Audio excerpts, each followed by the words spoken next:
are very important. They're critical for the success, particularly of a technology-focused effort like this. One of those key partners is, of course, Dean Bashir, Dean of the Granger College of Engineering. He's been a proponent of this from the get-go. He's very interested and supportive of technologies like zero-knowledge proofs and tokens around healthcare data. As you know, our College of Engineering is one of the premier educational destinations in the world. We are so proud to have them on board, and I'm grateful for Dean Bashir sharing his opening remarks.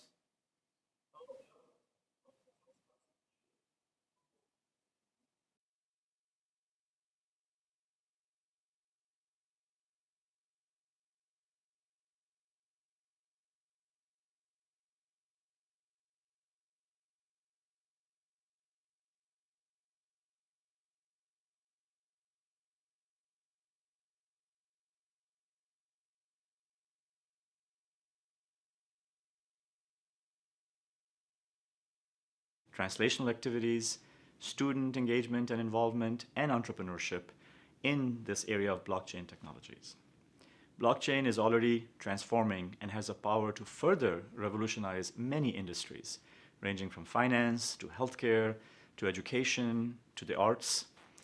Of course, many obstacles remain, but these obstacles are really opportunities for us to address and to make an impact, both in the technical grand challenges but also in the area of adoption and policies.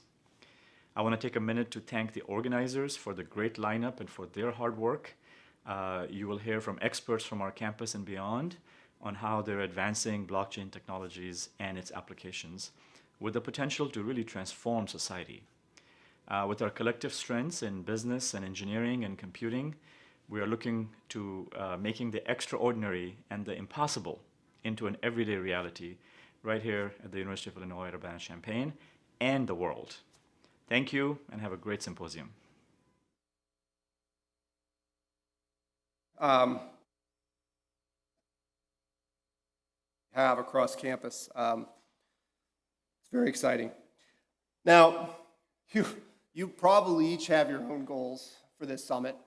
It may just be to say, hey, I heard Vitalik talk about the importance of blockchain and Ethereum. And that's fine. I have 3 goals that I want to talk about.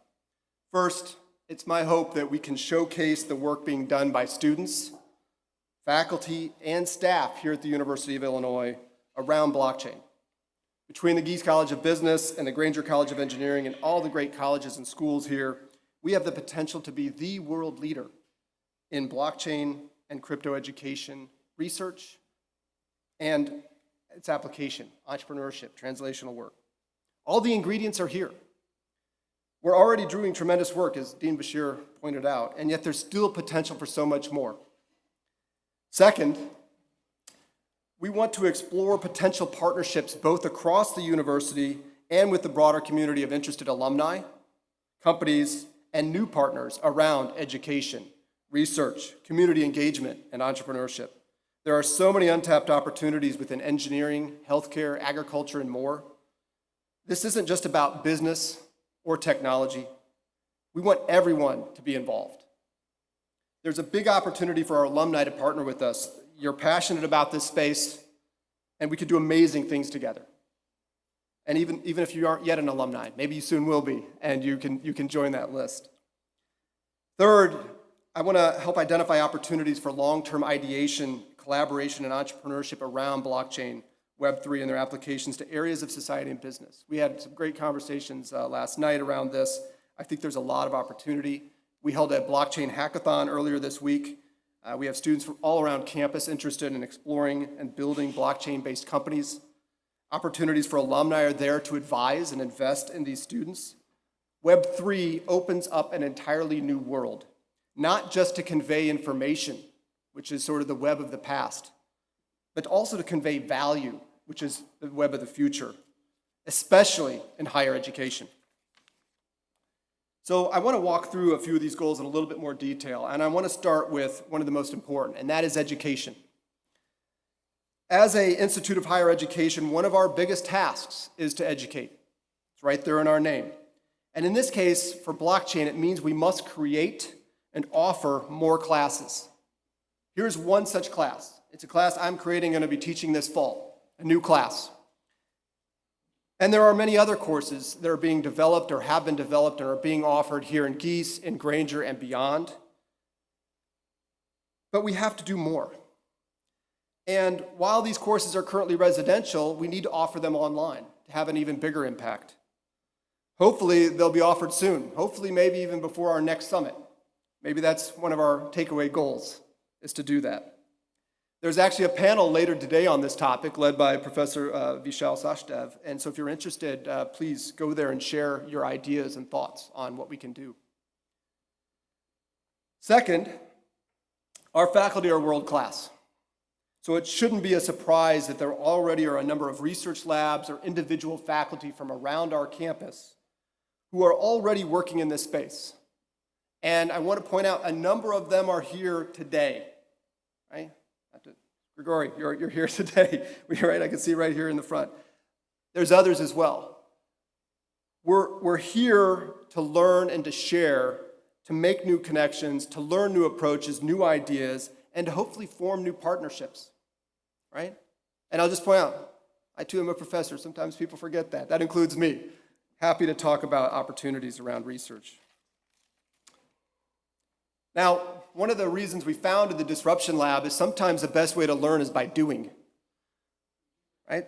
Blockchain and Web3 have huge potential to disrupt. We have to be aware of threats, existential or not, that could disrupt our business model. Higher education is a business. Sometimes we forget that. Geese and the University of Illinois believe in democratizing education. We want to educate the world. Blockchain technology offers unique opportunities and obviously, given the size of our registration pool, interest. We need to do a better job of leveraging that. So we're curious about blockchain, and we built our own blockchain called iBlock, shown here, along with applications built on this technology, such as a skills wallet, which is a next generation transcript. We are doing cryptocurrency trading and hedging. We are doing NFTs for name, image, and likeness, and for digital twins. We're exploring learner economies using governance and social tokens. We're building and using DAOs. And we're also very interested in continuing this work to build blockchains in partnership with companies and with the state. We have a growing relationship with the state of Illinois, and one of the things I'd like to see is how can we help educate the state by working with them around technologies like blockchain. Now, we also help student entrepreneurs and faculty and staff entrepreneurs and just the general entrepreneurial ecosystem in general. And just as an example, I mentioned we hosted the Student Blockchain Hackathon this past Wednesday, had a number of students that were there. We want to do more events like this, so please partner with us. Be a mentor, get involved, share ideas, share your knowledge, your experience, your connections. One great way to do this is through our Iventure Accelerator. It's actually growing into an entire entrepreneurial ecosystem. This is led by Manu, who is very well dressed in a blue suit with an orange tie in the back. He leads this effort for us here in Geese, and I'm sure he would be very happy to talk to you about how you can get engaged or to learn from you how we might be even more impactful in our efforts. And of course, we can change ourselves. One of the real joys of being at the University of Illinois is people here are very innovative and very collaborative. For example, our University of Illinois Foundation people accept cryptocurrency.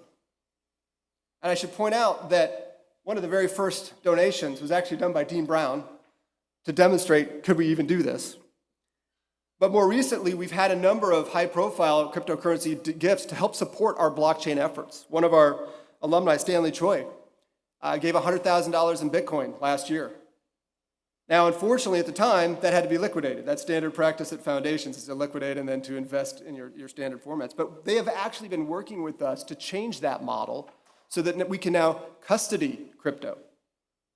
And that sounds like a simple thing, but it's a very different mind shift. When we reach out to our peer institutes, they aren't doing this, right? You name them, they're not doing this. We are. And this is so impactful for us because if you want to do education or you want to do research around blockchain, you need cryptocurrencies. You can't mint an NFT without paying a gas fee, which is done in cryptocurrency. So this is a game changer for us. We're so excited about that. And if you want to know more, I'm sure there's some foundation advancement people that are either here or participating online who'd be happy to talk about it. It really is going to be impactful for all of our teaching, our research, and translational efforts.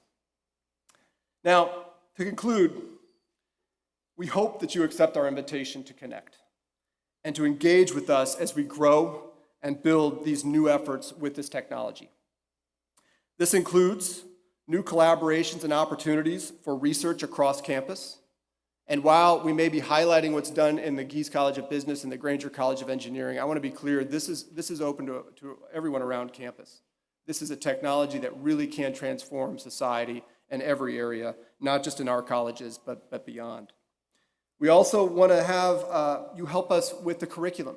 There's opportunities to create new curriculum. There's opportunities to help us drive curriculum changes. It doesn't have to just be an entirely new course. It can be, how is blockchain changing audit for accountants? Right? We need help to do things like that. Or what are tax changes? What are tax implications when we teach our students how to handle tax? We have a very strong financial engineering and fintech programs. How are those going to be impacted by blockchain and cryptocurrencies? That's where we can use your help and your ideas. And it may be as simple as, here's something you might want to think about. It may be, we could help you build some case studies that you could use in the class. And maybe we would be happy to come and talk to your students as part of a class, or even after a class. Or it may even be like, yes, we want to partner on creating the educational system of the future. We also are very interested in developing new avenues for entrepreneurship. I think this is a very big opportunity that our university can lead in partnership with some of you here, both locally, across the state, and perhaps most importantly, in Chicago itself. The University of Illinois has a Discovery Partners Institute in Chicago and the Illinois Innovation Network, and one of the main reasons that was founded was to help connect university expertise and students to the Chicago business community. This may be one of those key drivers that helps bring that vision to life. And I encourage you to think about that and to partner with us for that. We also want to work on improving institutional adoption of these blockchain technologies. I mentioned the foundation, and that the foundation is now looking to hold in custody cryptocurrency. Right? One of the wonderful things about this summit is it's brought alumni and partners into the system like Coinbase. So when we're wondering how might we custody crypto, well, that's fantastic. We have alumni who can come in and help us do that. I think there's a lot of opportunities to do that more broadly around the campus. And I encourage people to think about that. We also want to expand our translational efforts. I talked about our iBlock, our blockchain that we've built. We can have applications running on that can be seamlessly moved onto a Ethereum blockchain. So there's a lot of opportunity to practice, to develop, and then to move. And I think that gives us a lot of opportunities and encourage people to think about that in that way. We also want to develop stronger university-state partnerships. I mentioned this a little bit earlier. We're talking to this state, very interested. For those that don't know, the state of Illinois licensed the cannabis industry, and they actually have control of the entire distribution channel from seed to sales. When I heard that, I thought, what a fantastic resource. We have the ability to build a supply chain using blockchain from origin to consumption of a product. Right? So that's fantastic for us in thinking about translational and educational and research opportunities, but it's also a way for us to help benefit the state because then they would have a technology that is completely transparent. And so when they think about how do we provide state store licenses for distributing cannabis, it will be on a blockchain. It will be transparent. So I think these are win-win situations. I think another good one is Web3 education. We can't just expect people to come into this space. We have to provide those training situations. So I think that's another great opportunity around Web3 and state educational opportunities with DAOs. So this is the first of what I hope will be many blockchain summits. I want to thank you for coming. Please feel free to reach out and engage with any of us today. Reach out to talk to us again. Wearing a Blue Disruption shirt, easy to find. Thank you, and grateful for you to be here. Now,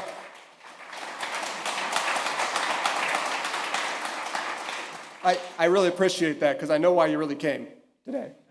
When it comes to blockchain and crypto, there's two names that I think everybody knows. The first is Satoshi. Trust us, we tried to invoke Satoshi, but nobody would help us. No one knows who Satoshi is, so we couldn't invite Satoshi. The other is Vitalik. And Vitalik is not just a prominent thought leader in this space, obviously is a creator of, co-founder of Ethereum. He's also an incredible person with a strong sense of purpose. He's extremely generous with his time and money, and he does so much to make a positive impact on this world. And I think that's the message that he wants to share today. He's really one of the most thoughtful, most important and insightful tech experts on the planet. And we are deeply honored to welcome him here today as our guest speaker, our keynote speaker. Please welcome me in joining Vitalik. Well, thank you for that very kind introduction. So I guess I will just share my screen and get right into the presentation. Click, click, click, click. Great. Does everyone see it okay? And can everyone hear me okay? We can, Vitalik. Thanks so much. Amazing. Okay. So what I talk about today is just the concept of blockchains going beyond financial applications, how I see the non-financial blockchain and Ethereum space being today. What are some of the ideas that I think actually are making some progress? What are some of the ideas that haven't really gone so far yet, and why I think they haven't, and what I think might improve things there, and basically like why the non-financial and semi-financial blockchain space is important, and where it's going to go in the future.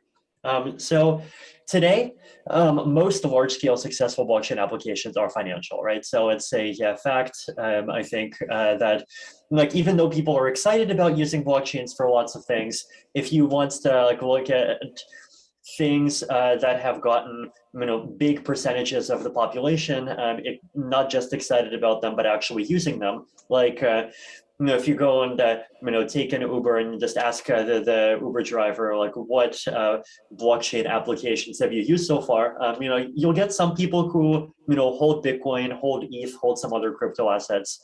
Chances are you're not going to see pretty much anyone who used a blockchain to do healthcare or supply chain management, or even without knowing it, right? I do think that gap can be bridged, but like the current situation, I think, is that like financial applications are the ones that are kind of far ahead of the other stuff in terms of their ability to like actually get like big percentages of the population in lots of countries, like Latin America, Argentina in particular, Eastern Europe, places like Nigeria, many places around the world actually excited about them, right? So cryptocurrency for savings is one, and a very important one. Cryptocurrency for payments, also an important one. So far, not very successful for like buy a coffee consumer merchant payments, but quite successful for remittances, for many business transactions. Just a lot of like quiet activity that doesn't really get noticed because it doesn't happen through any kind of platform that can claim the numbers on a VC round. It just happens on chain. DeFi, so stable coins in particular are very useful for people doing cryptocurrencies for payments. To exchange between different assets, decentralized exchanges are huge. They actually offer a superior user experience to centralized exchanges often enough, and improve a lot on safety in many cases. Derivatives, sometimes people care about those, prediction markets, and then there's this list of DeFi applications that goes on and on, right? Now, this is not all that lots of people are excited about, but this is like a very big and important area, right? But at the same time, I think you can't do everything with just finance, right? Like there's even a limit to how much you can have truly decentralized finance if all you do is just finance. So one of the topics that I've written about many times, for example, is this fact that coin voting governance has many kinds of problems, right? So the kind of governance that you see many DeFi projects using today, like basically if you have coins, you can vote, and proposals pass if a certain number of coins votes for them. there are some pretty fundamental like incentive flaws and inequalities and all kinds of problems in those mechanisms that, in my opinion, lead to like both limits in like the quality of governance, limits in the governance's ability to protect itself against attacks, and even the level of decentralization of the governance, right? Like coin voting governance may well still mean that five financial and investment firms own 55% of the tokens and make the decisions. So non-financial forms of governance, I've written a bunch of things about this. I won't go into it in too much detail yet, but this is just one example of why I think the blockchain space ultimately has to move beyond finance somehow. So just some listing of non-financial applications and hybrid financial applications. So applications that combine a financial component with some non-financial component that I think could be useful or even are being useful today. So ENS is one of the big ones, right? So lots of people have .eth names. It's even a thing on Twitter that if you have a .eth name, then lots of people go and advertise it and even change their Twitter name to be their .eth ENS name. And this is something that has a lot of applications, right? Like if you want to just send someone coins on a blockchain, then if they have an ENS name, it's just much more convenient because you don't have to copy paste their address and worry that you got the address wrong. Blockchain-based social media is one of those things that's fascinating, and people keep trying to do this. I don't think there's been a good formula yet, but I do think that like that doesn't mean that there isn't going to be one.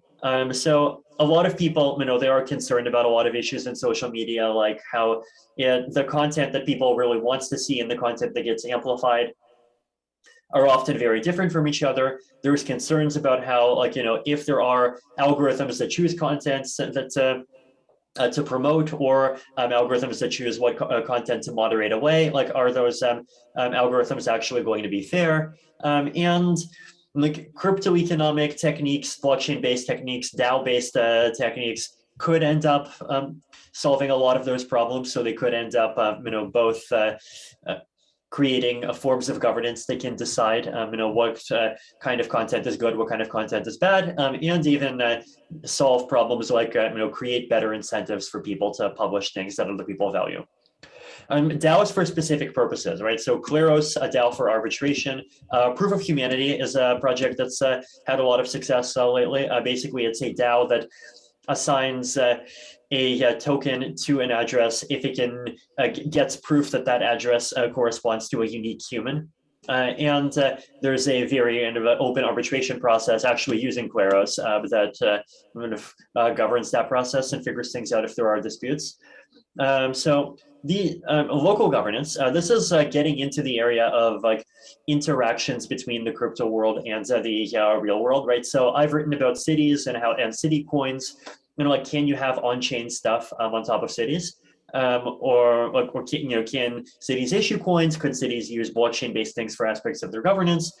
If you don't want to go to city level, then you could even have this at a much more local level, right? You could even, imagine a DAO that manages an apartment building.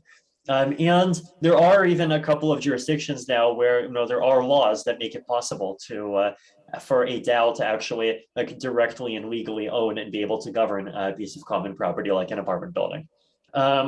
Voting is an interesting one. So it's a complex one because of the privacy concerns and all of the safety and security issues. So the thing that I generally favor is not like taking existing forms of voting and immediately blockchainifying them. I tend to favor like expanding and creating new kinds of voting and blockchainifying that are blockchain based, and where like they have to be online because like that form of voting just has to be more high bandwidth. So that does, I think, require a combination of blockchains and cryptography to be able to work well.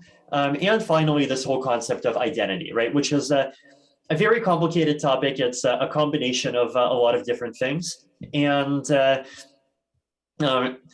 people sometimes by identity, they just mean like people's ability to authenticate themselves. Sometimes by identity, they basically mean solving the unique human problem, like verifying that you're a unique human and that you're not one of 10,000 bots that's owned by a single human. Sometimes they mean verifying more specific things, like, are you a citizen of some country? Can you prove that you're not sanctioned? All the regulatory compliance related stuff, credential related stuff. So people mean lots of things by identity. I think that like blockchains can't do all of them, but blockchain based things can do a lot of them.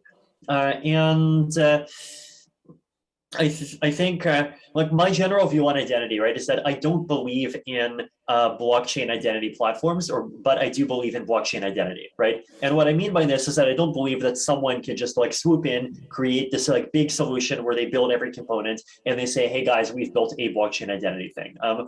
I think of blockchain identity as something that emerges more organically as a result of like many different pieces that often even end up getting built separately and by different groups. The more of these get built, then they start complementing each other, and you can build more and more applications on top, and you start to getting a network effect, and it gets better and better. So what are some missing pieces here, right? So I think we can and should ask the question of why hasn't more blockchain non-financial stuff succeeded yet?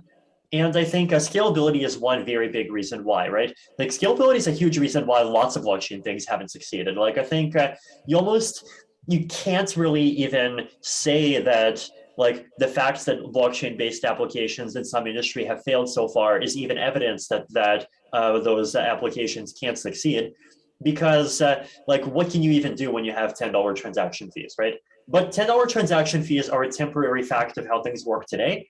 We have sharding, we have layer twos, we have all of these scaling ideas that are in the pipeline and that are getting better and better. And so transaction fees are not going to be $10 5 years from now, right? So once scalability gets solved, then a lot of things that were previously not really available within the set of things that blockchains can do suddenly do become within the set of things that blockchains can do. Privacy is another important one. Lots of blockchain applications care about privacy. Even industrial applications, even government applications often care about privacy. Like blockchains by themselves release data to everyone. Most people, don't actually want their data to be released to everyone. And so, people do have data protection needs, and things like zero knowledge proofs together with blockchains are bringing us closer and closer to actually solving it. User experience and security. So basically making it so that people can interact with blockchains, but dealing with the problem of, well, what happens if you lose your private key or if your private key gets stolen, right? Account recovery, account theft protection. I've been a big fan of social recovery for a long time. And I've written some posts about social recovery. Multi-sig wallets I've also been a fan of. So a lot of things that we can do to improve that. And also finally, not yet built infrastructure, right? So here what I mean is like mostly connections between the blockchain world and the outside world. So fiat to crypto gateways so people can get some cryptocurrency, at least a small amount to be able to pay transaction fees, for example, and have that be a fairly smooth background process. They buy a bit of crypto once and then they're in, and that can pay transaction fees for a long time. Oracles, getting information about the real world into the crypto world, various different kinds of integrations. So there are still a lot of missing pieces, but all of these things are being gradually worked on. So one of the ideas that people are, I think, starting to get interested in is this concept of soul-bound NFTs, right? So this is a post I wrote a couple of months ago where I basically use this kind of World of Warcraft analogy. Basically, in the game World of Warcraft, there's this concept of like soul-bound items, items that once you get them, they cannot be traded, right? So you cannot sell it, you cannot give it to someone else. And if you want to prevent any application you create from being financialized, so if you want to create something non-financial that stays non-financial, then often preventing trade, like preventing collusion, is something that has to happen, right?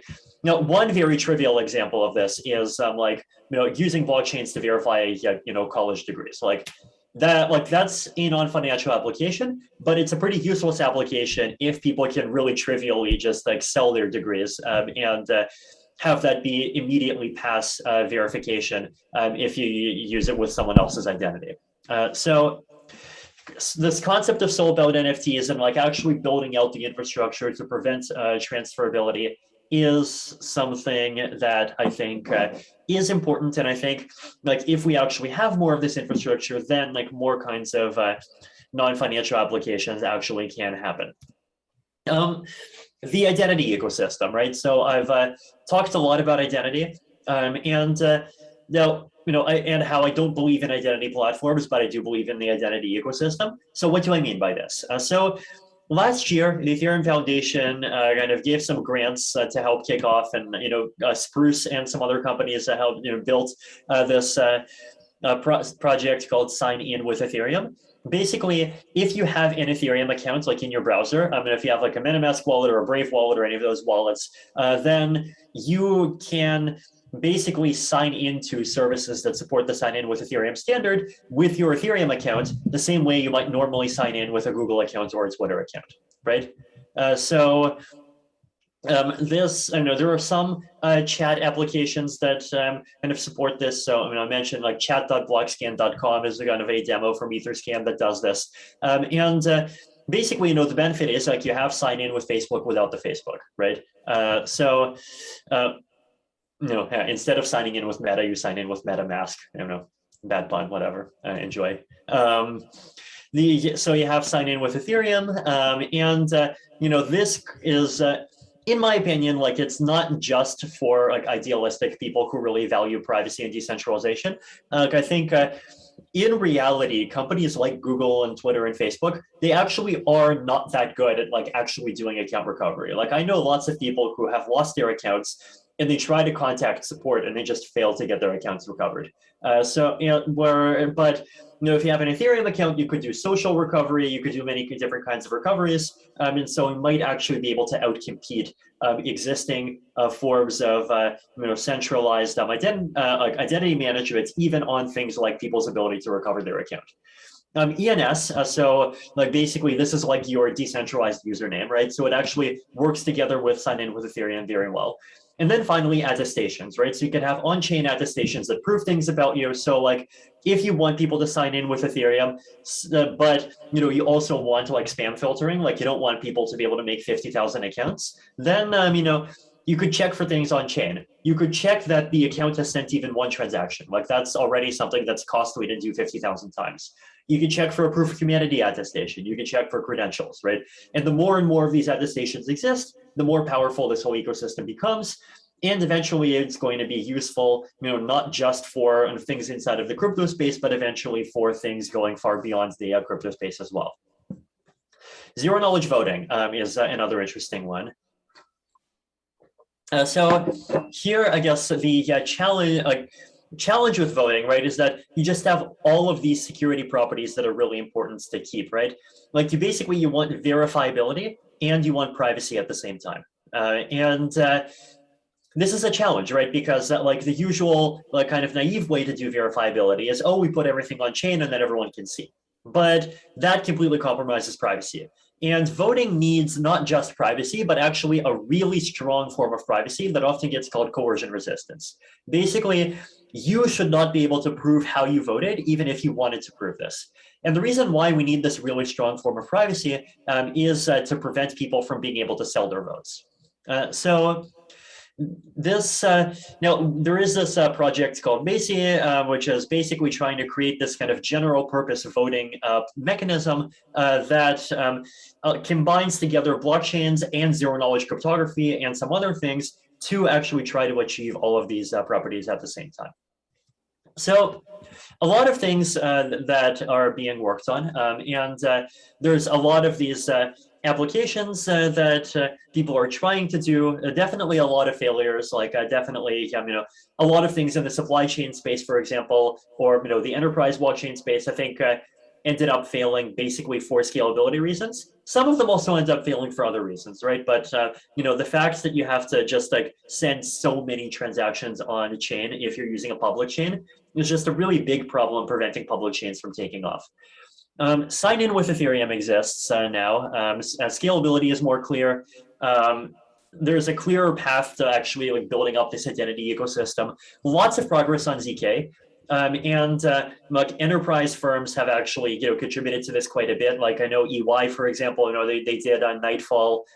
So I know Deloitte has been doing a lot of like things in infrastructure. There's been a lot of like actually positive collaboration between the enterprise space and the kind of mainline public chain enthusiast space, I think, which is a very positive thing. So scalability picture is more clear than last year. The layer 2s now exist. Data sharding is a much clearer thing. It's like not just an idea, it's a specification. Lots of progress on all of these things. So I think a lot of the projects that failed to go on a public chain like 2 years ago or 4 years ago probably really should be tried again. And projects that failed on a private chain, I think, or a consortium chain, I think should be tried on a public chain. Like I think, consortium chains ultimately have been much less successful than a lot of people thought, less successful than I thought. And I do think that, like, I do believe in pragmatism. I do believe in like compromises between centralization and decentralization. But I think like the compromise that often makes sense is actually a different kind of compromise, right? You don't want a half decentralized chain. You want an application that uses a fully decentralized chain for the things that really need the full decentralization and that has centralized parts to provide more scalability for everything else. So strategies here, right? Like if we want to get more successful non-financial applications, then I think there's basically two ways to go about it, right? One of them is to take existing things and to slowly add crypto pieces to these things over time. So one example of this might be like, you have a city and it has a land registry and like, let's cryptoify the land registry. Then a year later, let's cryptoify something else. And then let's cryptoify something else. Or, for example, today I saw like Stripe announced some more integration of crypto payments. Or, if anyone here runs some kind of like site, like say social media or like some online software as a service or whatever, then, in addition to supporting sign in with Twitter or sign in with GitHub or Facebook or whatever, like also support signing in with Ethereum. So there, or if you have something that gives some kind of credential, some university, then you can sign up with like say open source, for example, right? So you can take existing things and you can slowly add crypto pieces to them over time. This is one strategy. In a lot of cases, it's good. In a lot of cases, it's not what you want. Another strategy is build new things entirely and take a fairly purist approach, or at least as purist as you can, given like practical constraints, regulation, all of these things. But then let those things start small and let them grow over time as they prove themselves, right? So the example here might be if you want to create a crypto city, then start creating a fully cryptoified, say, apartment building, right? So, you do auctions for individual flats on chain. If you have governance for the common areas, then you do that using a DAO on chain. Basically go full on everything. And then once the model works and it's successful enough, then, start expanding from one building to a neighborhood and then go up and up from there, right? Or if you want to build something purely online, then say create a decentralized social media platform, come up with some kind of path where like it actually can like survive as something small, and then let it survive and prosper as something small, and then scale it up more and more over time. And so these are kind of two approaches, and then I also think it's important to kind of look at combinations of both approaches, right? Like sometimes, you want to take existing things and add crypto pieces. Sometimes you want to build entirely new crypto things and let them grow. Sometimes you want to build like medium-sized half crypto things and then grow them and cryptoify them even more at the same time. And so I think there's like a lot of different approaches, and what kind of approach makes sense really depends on the particular industry, right? So, are you building something in the identity space? Are you trying to, create some supply chain blockchain thing? Are you trying to do something in, say, the medical space and like do like privacy preserving data markets? All of these areas, like different approaches might work. So But at the same time, I do think that the opportunities to start building like non-financial blockchain applications, both of the like purest kind that create things that are purely crypto-y, but just not something other than finance or money, and also in this space of blockchains interacting with the real world, like has never been brighter. So I definitely encourage people to keep thinking and look forward to see what people build.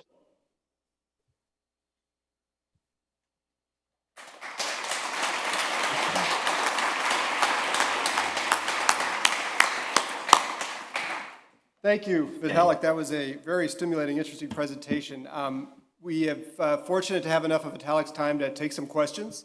If people have questions, please come down to the microphone so that we can record it and he can more easily hear your question. We also will take questions online. I think we're going to have students reading those off the online thing as well. So come on, don't be shy. I'm sure there are some very good questions.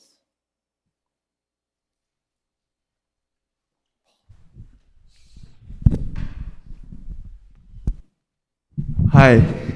When do you think the proof of work of Ethereum will end officially? I think people are generally expecting a few months from now. So the general progress is that over the last couple of weeks, we have been doing what we call shadow forks of mainnet. So basically, take the existing Ethereum network and like actually run through the process of doing the merge, but not like on a public network. Like basically, like just run through that process and kind of pretends to merge Ethereum with a fairly small number of nodes. And at the same time, there have been test nets and there have been merges of test nets. So I'll like basically just doing lots of testing, making sure that that whole process is super smooth. And I expect that a couple of months from now, things are going to be ready. Thank you. I'm sure you did not see that question coming, Vitalik.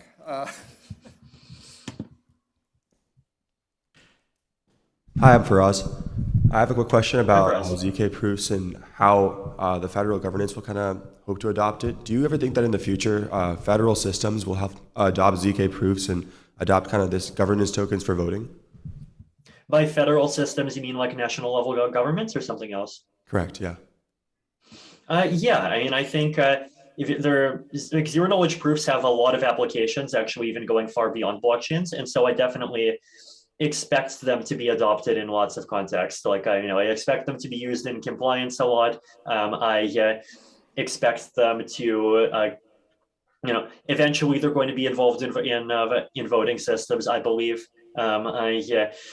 Anything involving like handling sensitive data and doing computations on sensitive data, there's a lot of benefits to using the ZK proofs in there. So there's like a lot of little applications, but I definitely think there's a large amount of room for them. Thank you so much.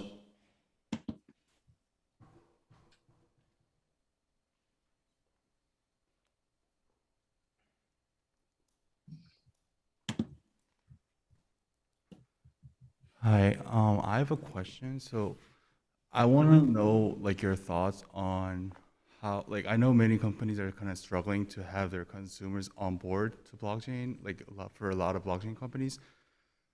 Some people think there are actually technologies that actually predates to, the whole blockchain thing. So maybe, like CBDC, for example, there are people actually who make purchases through QR codes. It could be like similar concepts. So I want to know what your thoughts on that, like, and what the companies can do to actually make the consumers on board to their, blockchain.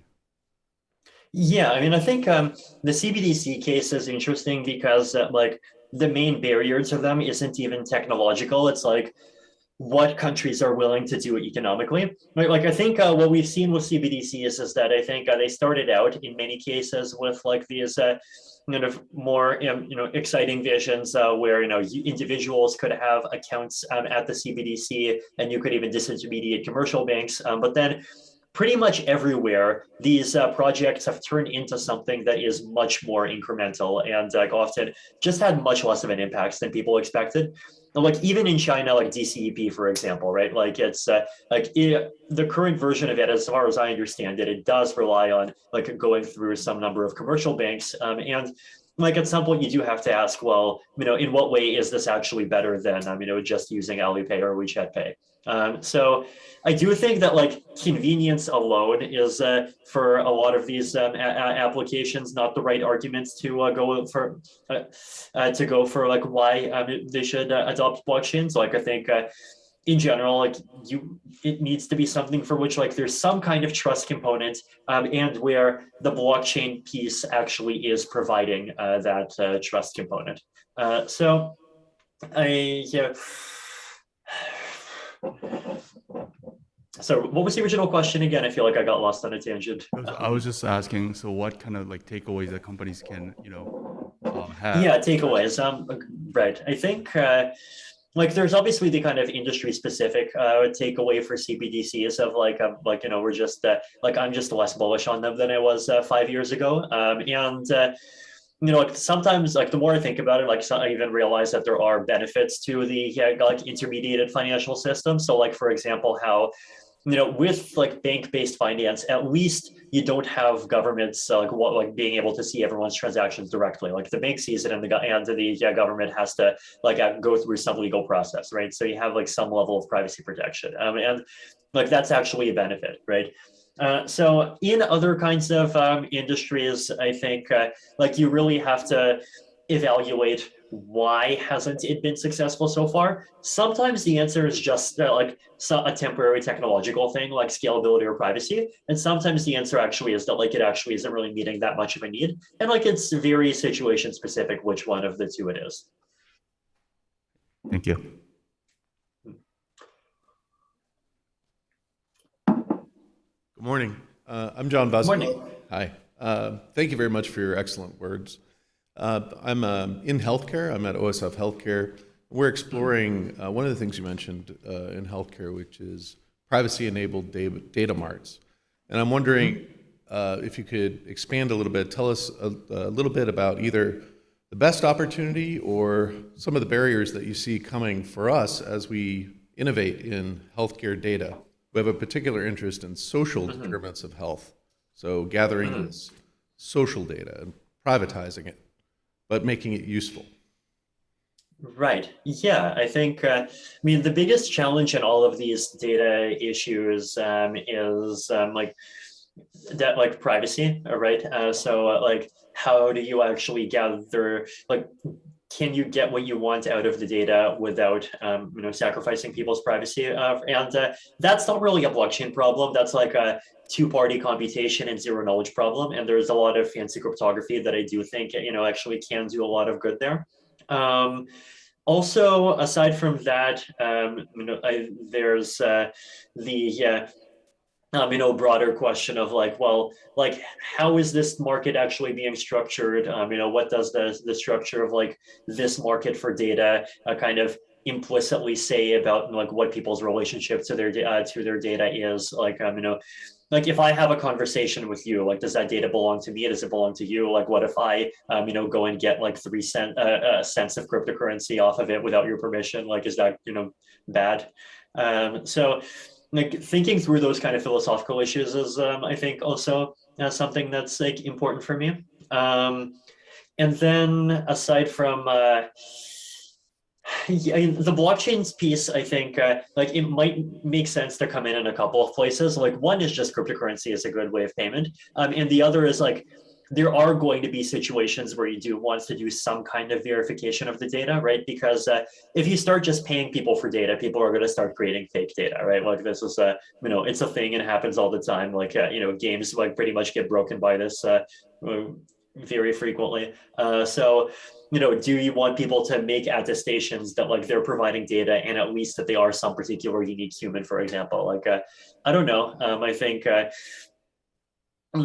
the technology exists, and I definitely welcome people who care about the technology and like actually making something that kind of makes the world better without making people's privacy worse, and hope that the best comes out of it. Outstanding. We do too. Thank you. Hi, Vitalik. I'm Saroja.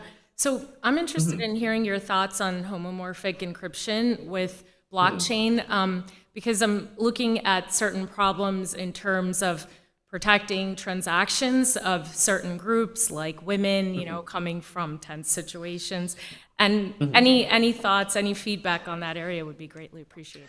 Yeah, I mean, I think for a lot of those things, homomorphic encryption isn't quite the right tool. I think zero knowledge proofs and snarks are generally the better tool, right? Because like homomorphic encryption like makes sense when you have like you want the person doing the computation to not have the data. But for most cases like what you're describing, like there is one person who is making the transactions and they have data about themselves, right? And it's like it's okay to have the computation and the proof be done locally. You just don't want that to be leaked to anyone else. And so like, ZK snarks, Plonk Starks, like that whole family of technology, I think does a really good job of handling those issues. And like homomorphic, like sometimes you can do the same stuff with homomorphic encryption, but like homomorphic encryption is just less efficient, right? It's like ZK snarks are like maybe 100 to 1,000 times overhead, and homomorphic encryption is like 1,000,000 times overhead. So if you can use the snarks, you use the snarks, right?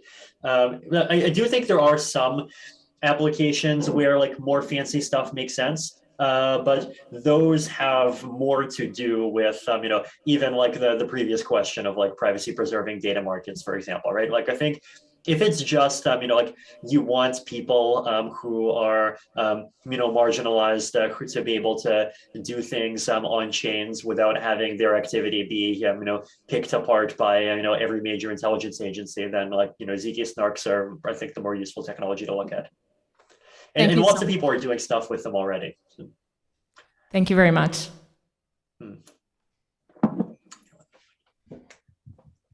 Hi, Vitalik. My name is Tyler Patrick. I'm actually a fitness influencer on TikTok who's super interested in crypto. I've been participating in space for around 8 months now, so I'm still relatively new. And I want to know your thoughts on, as like a fresh grad with a rather like non-technical background, how can we contribute to the Web3 space? I think there's definitely a lot of room for people with non-technical backgrounds to contribute. I think it depends on what your other background is, right? So like, for example, if you're a business student, then I think helping to come up with applications and try to figure out like what kinds of applications actually make sense, like that's a really important problem. Another example is, if you have a background in, like, say, political theory, then there's like a lot of opportunities for people to participate in, say, the design of like DAOs and like these like decentralized voting schemes. Or even just like analyzing and kind of like looking at the blockchain space as a whole and like say suggesting better ways for like Bitcoin and Ethereum to govern themselves. If you're in, like your expertise is in something like, community building, for example, which, like using that term broadly, right? So like, including things like marketing, then like that is something that blockchain-based projects need, and that's something that they need even more than centralized stuff, right? Like, because with centralized stuff, like you generally, sometimes it's B2C, but when it's B2B, you just kind of talk to a couple of people and you're done. But if you're trying to like really reach out to large groups of people and kind of help to create these often but chaotic groups of many thousands of people, and like basically try your best to make sure that they're actually going to cooperate with each other. Like that's a like that's a community management problem, right? So I think, and then also, if you speak other languages, there's lots of need for translators, right? So I think it really depends on what your expertise is, but there's lots of room for people of all kinds of expertise to participate. Got it. Thank you. Hey, Vitalik. Thanks for your questions. My question actually kind of follows up on your previous answer. So right now, we're still, even today, still kind of niche in this industry of blockchain. But as we grow, we're going to have flipped to where the great majority of users have practically no technical understanding of how it works. And that's going to be good because that's how we need to onboard people. But with that being said, you talked really interesting things about governance and voting, and how we can have anti-collusion efforts to make sure that even the person casting the vote won't be able to prove how they voted. How can, given the current trepidation around algorithms already, how can we help the average user feel comfortable voting in such a system where they aren't able to go back and look at it and know that their vote is what they cast? Yeah, and I think that's definitely a good and important question. I think like the problem right now, right, is that like we have this combination of kind of sort of like transparent and legible systems, but that are like incredibly inefficient in various ways. But that, so like we have a kind of low fidelity democracy, but then we also have high fidelity, low reliability democracy, by which I mean like likes and retweets on Twitter, right? And the likes and retweets on Twitter, like people have, even much less ability to like have any kind of guarantees about what's going on than they, that, like people, there are lots of real concerns of like, hey, is what's going on actually fair? Like, can I actually see what's going on? Why is this, controlled by one company when like this is the global water cooler where, you have like national governments yelling at each other on it. I think one of the ways to answer your question is that, like, I think as I alluded to, like, at least as a first step, I don't believe in like taking a kind of high legibility, low efficiency democracy and blockchainifying it. I believe in like either creating newer kind of forms of democracy or taking like this high efficiency, low reliability democracy and blockchainifying it, right? Because if you do that, then like you're only adding more reliability, you're only adding like more transparency and ability for people to have some guarantees about what's going on. And then there's obviously this question of like, well, like how many people actually know like what's under the hood and all of this zero knowledge fancy stuff. And I definitely don't think that we need to get to the point where like every person or like knows, what a polynomial is and how to interpolate them. But I do think that we can get to the point where kind of at least, everyone's proverbial village elder knows that stuff. And like that's that's a more realistic bar, right? And I do think that there is a level of kind of education that needs to happen, has been happening. Like I've been trying to explain a lot of cryptographic concepts in kind of ways that more people can understand, so that it becomes less of this kind of like trusted very small group thing.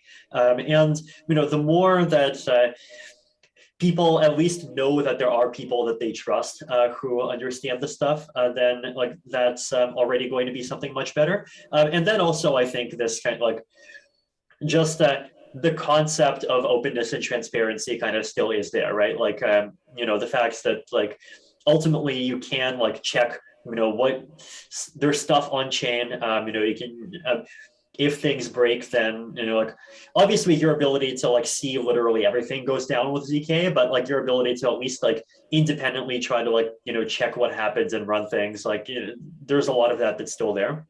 So I guess, my answer is kind of to summarize, like one part is don't focus on blockchainifying what's already legible to people. Focus on blockchainifying either new things or things that are already like centralized and totally not legible to people. Second is like education, so that at least at least people, like everyone has someone they can trust that trusts the stuff. And the third is just like actually building the, like to the extent that auditing and like is possible, like actually build the tools and like make that a thing that actually like does really happen, right? And isn't just like, just like theoretically exists in the background, but doesn't actually really like, but where, if the interface changes, people don't really notice.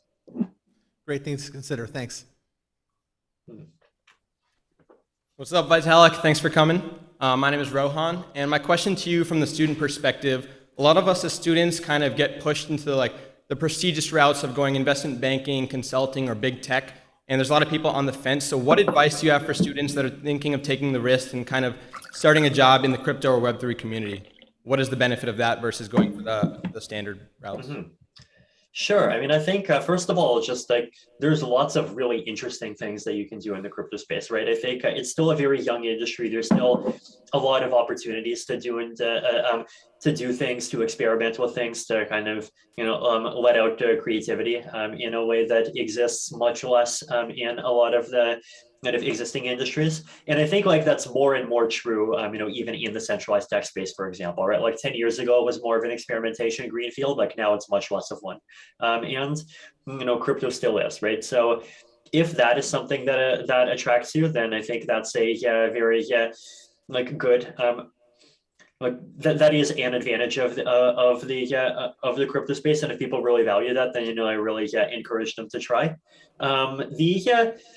I think there's just a lot of like subtle cultural differences between crypto and even like centralized big tech, like location independence, for example.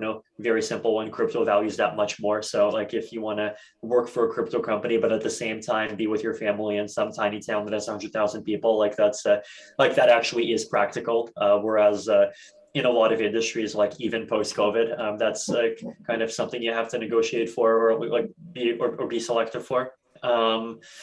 There's and then like that's a point that I think like applies doubly to people in like places outside the United States, and like all of the various kind of historically underprivileged countries too. Aside from that, I mean, also the people, right, is all the and I do think that there's a lot of internal diversity within the crypto space. Like there's a lot of different projects that have different cultures. So I think like if any of those things are attractive to you, or also just kind of the mission, like I think crypto does have these kind of values of openness, transparency, freedom, decentralization, like whatever words you want to use to describe them, and that like if any of those things are attractive to you, then like the question of like, well, how do you actually find some crypto projects to work for? I think a big part of the answer is just actually like get to know them as projects. Like they often have Discord chats, they have like all sorts of online forms of collaboration, they have forums. There's all kinds of ways to start, like even just participating as a volunteer and like contributing a couple of things and learning more. If there's any ecosystem that like actually does click well for you, then there's that's like trying to go into it full time is a path that you can take. Awesome, thank you. Vitalik, we did have quite a few questions on the Zoom Q&A. I did want to ask our most upvoted question, and give me a second because it's quite a long one. What is your take on interoperability? When most smart contract platforms are interoperable, how do you avoid users moving towards the chains with the lowest transaction fees and disregarding safety and decentralization characteristics because it is simply cheaper? And are the adverse effects harder to quantify before they happen?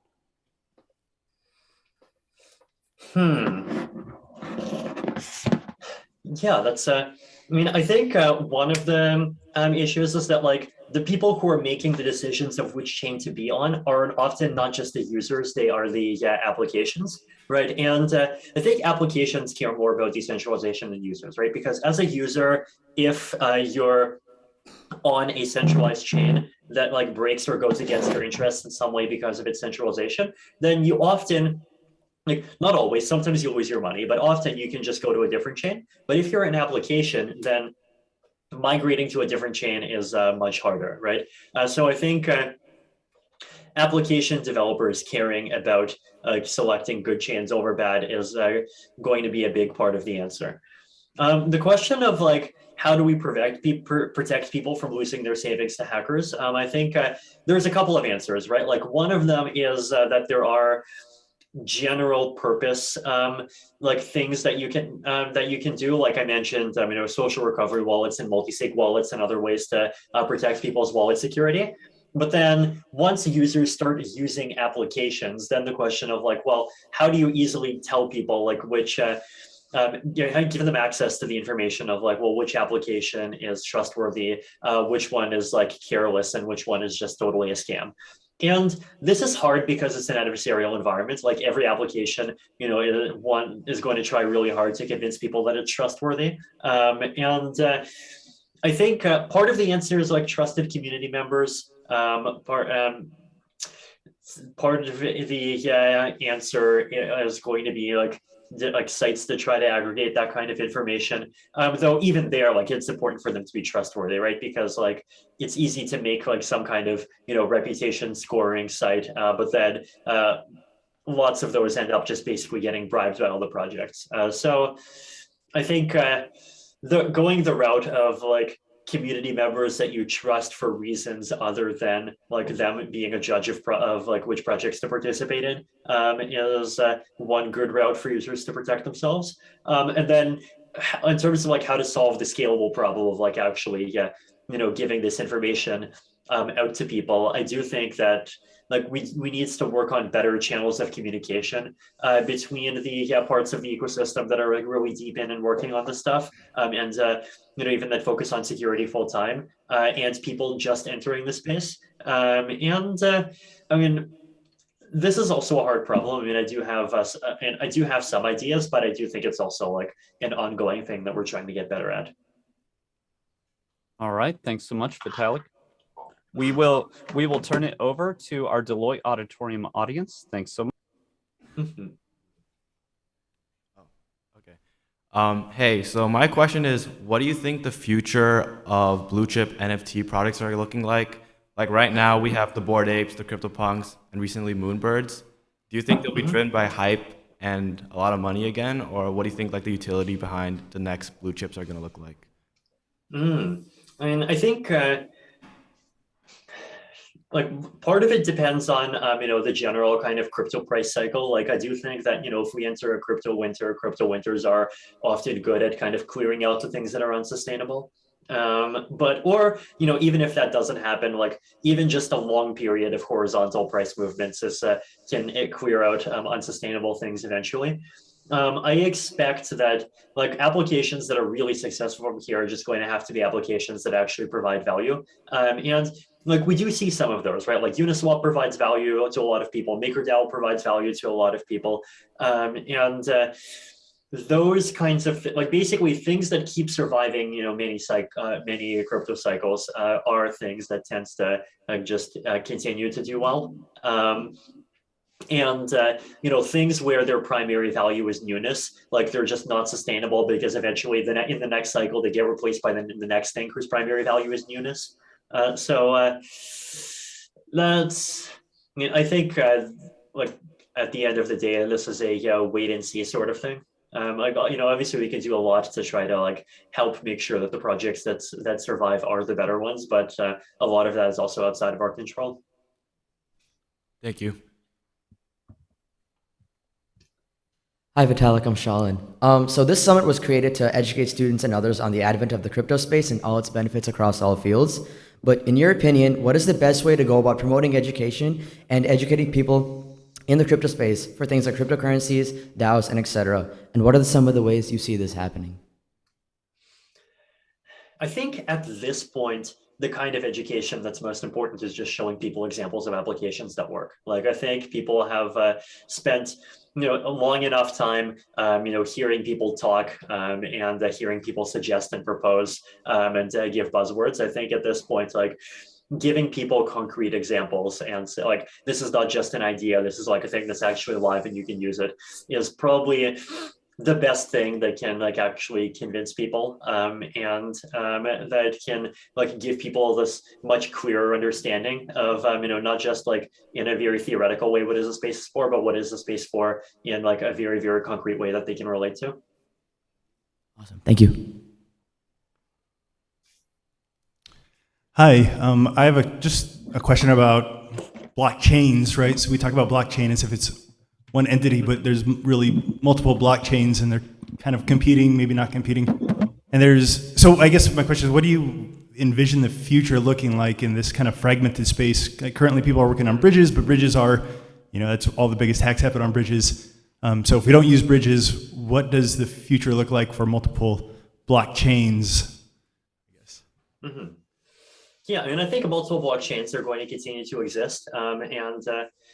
I expect that a lot of them will end up kind of settling down into like dominating particular usage categories, right? Like there's, games, there's NFT, there's one type of NFT, there's another type of NFT, there's like high performance DeFi, there's lower performance DeFi, like there's all kinds of different sectors and all kinds of different sub communities. And all it takes is for just like an application to do a good job, like build a particular chain and do a good job of attracting a particular sub community for like that chain to have a reliable user base. So in general, like I think the kind of interoperability that we need is basically just the ability for people to quickly move assets between the chains, right?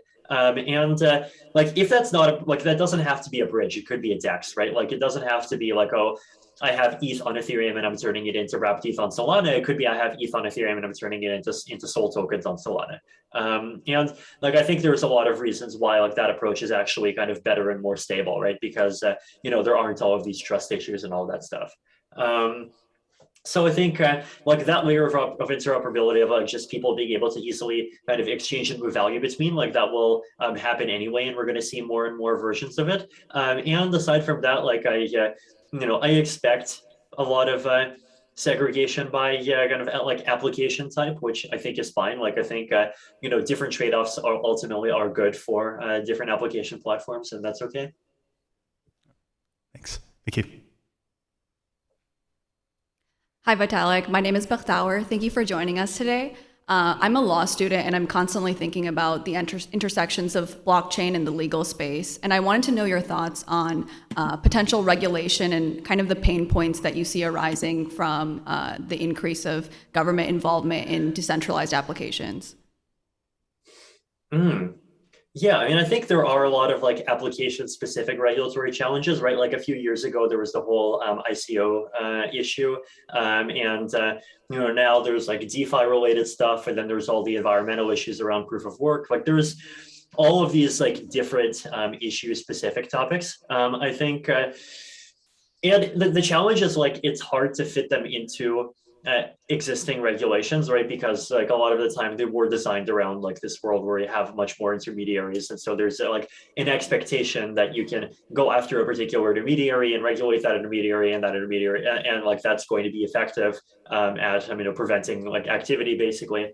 The crypto space does work differently in a lot of ways.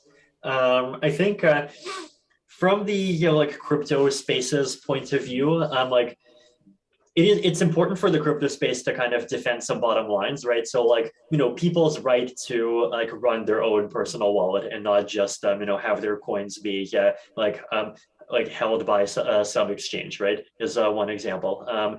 People's, non-financial applications not being regulated by the same rules as financial applications would be another. People's right to privacy would be a third, right? People's right to like, publish code, right? So I think like some bottom lines are important, but at the same time, the crypto space also has an important role to play in like basically suggesting like some kind of like category divisions that separate out the parts of the crypto space that like the crypto space likes and that you can realistically expect regulators to like from the parts that like probably are harmful and that everyone wants to go away, right? Like actually helping to come up with ways of like actually reducing some of those negative externalities. So like that, like figuring those issues out is a challenge. It's also a great challenge for a law student. There have been some good ideas so far, but I think this is the sort of thing that the crypto space is just going to have to continue working on. Thank you so much. I hate to do this, but we are going to have to make this the last question so that we can stay on time. So make it good. Hello, Vitalik. So I want to get your perspective on if you believe that proof of stake assets could eventually become a central bank reserve currency. I mean, I think the concept of like central bank reserve currency is probably going to end up like changing and expanding over time, right? Like even today, there are lots of central banks that have some amount of reserves in gold.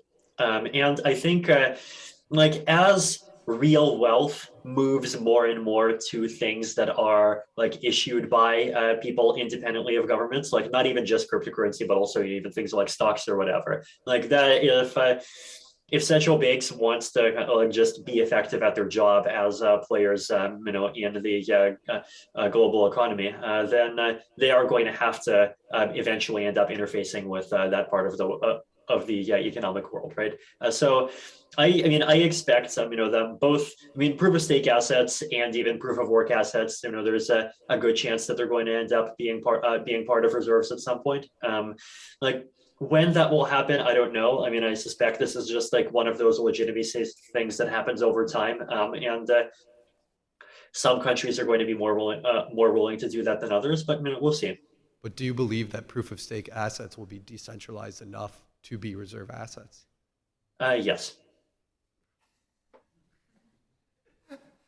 That was a very good question to end on. Thank you. Thank you, Vitalik, very much. Let's give him a round of applause. Thank you.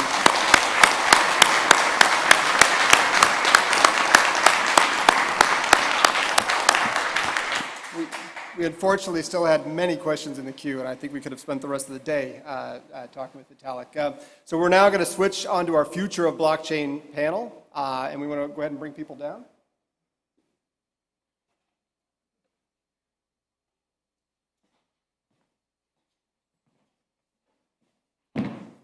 Where these goes.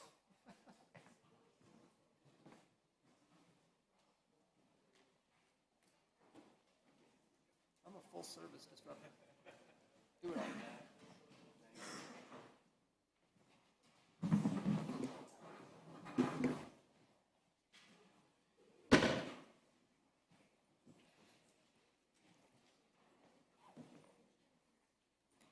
This is not a hand.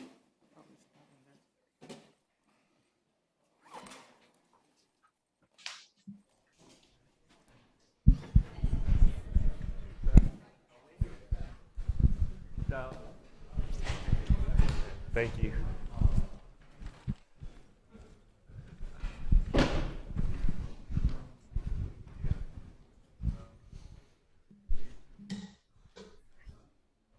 right. Well, good morning. How's everybody doing out there? Excellent. Excellent. I just want to thank everybody for coming out in the rain in the morning and bring yourself here to this event. We're excited to have you. Excited to have this be the first of hopefully many events. I am fortunate today to help moderate this conversation between a panel of very exciting people. This is something I've been looking for a long time, and I think we're going to have a great conversation on the future of blockchain. So now, I'll let the panelists introduce themselves in a little bit, but just for some context, we're in a university setting. We have a range of different stakeholders in the audience today. Some of them are crypto natives. Some of them may not know what a blockchain is. And so with that context, I'd love to turn it over to our distinguished panel here to introduce themselves. Let's start in the room here. Paul, if you would introduce yourself. Absolutely. Very honored to be here. Illinois is top 5 in the nation for blockchain, and to follow Vitalik is such an honor. Thank you for having me. I'm Paul Su. I'm CEO and founder of Decasonic. Decasonic is a crypto-native early-stage venture fund. I'm an investor and operator by background. Been doing this since college 25 years ago. In Web 1, I was a VC. In Web 2, I was an operator at Zynga in social gaming. Web 3, been in this since 2013. Bought my first Bitcoin back then, and have a investment thesis around blockchain for the billions. Thank you for having me. Wonderful, thank you. And then we're joined with three other distinguished guests. I'll just go from left to right as I see them. So Suji, would you mind introducing yourself? Hey everyone, Sujin here from Math Network. And I dropped off from UFI, I think 5 years ago, 2017. And I was doing computer engineering, right? And I believe during my time, a lot of people are quite like surprised by the power of Web3. It was time of the ICO bubble, and everyone was crazy about Web3. So I actually picked this venture and dropped off from college. From 2018, we are focused on this Web3 social network. Mass Network is the leading and I think one of the first Web3 social protocol. In 2019, we become the founding community member of Blue Sky, which you might heard that Jack Dorsey of Twitter, he wanted to decentralize Twitter somehow and found this like community-driven organization, right? And 2021 we 2020 and 2021 we raised a lot of money from the VCs and support from a lot of community OGs, and now reach today. So yeah, I'd love to share my thoughts about how Web3 can change social network and how was my experience from dropping out to now. Yeah. Thank you. Veda. Hi, everyone. So my name is Veda Zhu. I got my PhD from URFI in computer science, year 2009. And I'm a data miner and AI scientist by training. So I think I'm wearing double hats here today. So first of all, I joined Singapore Management University after my graduation, and now I'm a tenure professor here. And I'm also the founder and the chief scientist of Symphony. The project is aiming to establish data, especially our individual user data, as an emerging asset class by providing personalized and then democratized data intelligence. Yeah, so happy to see everyone. Yeah. Thank you so much. And Anatoly. I'm honored to be here. I was an undergrad at UIUC from 99 to 2003. I have extremely fond memories of working really hard to get a B+ in some of those classes. So really pleased to be here. Thank you for having me. Oh, thank you for being here. So as we look at this topic today, it's obviously a hot topic. There's been a lot of investment in the last few years, especially through COVID and the pandemic. But with all the hype, there's often some questions: is this just a phase? What's really the value behind this blockchain technology? What are these digital assets? And so the question to the panel, and feel free to make this conversational. 10 years from now, what's your vision of how blockchain may impact our lives?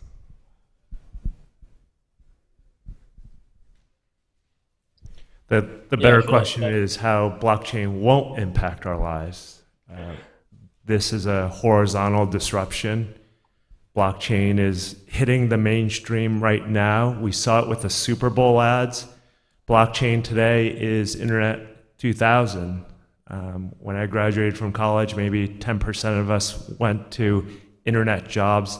That's very similar to today. It was an earlier question about management consulting or banking. Very similar in 1997. In 10 years, I think we're going to look back and say, how will we not use blockchain in our daily lives or in our daily work? We're accelerating in this adoption today. In about 10 years, we'll have 1 to 5 billion users on the blockchain. So I've been, we've been live since about 2020. We really went live right during the double black swan crash. And that was almost, in my mind, the change from the 20th to the 21st century, because you saw the entire world shift all of its activity from general, retail oriented, like brick and mortar oriented to fully online. And that transition was happening during the age of the internet, but really, I think, finally took that big leap during that year. And I think crypto took off for that same reason. It's because it allows people with, if you can figure out how to securely store a seed phrase, you can now coordinate financially with anybody else around the world, and you can form groups, you can make decisions and do all of this over the internet. And that's never been done before.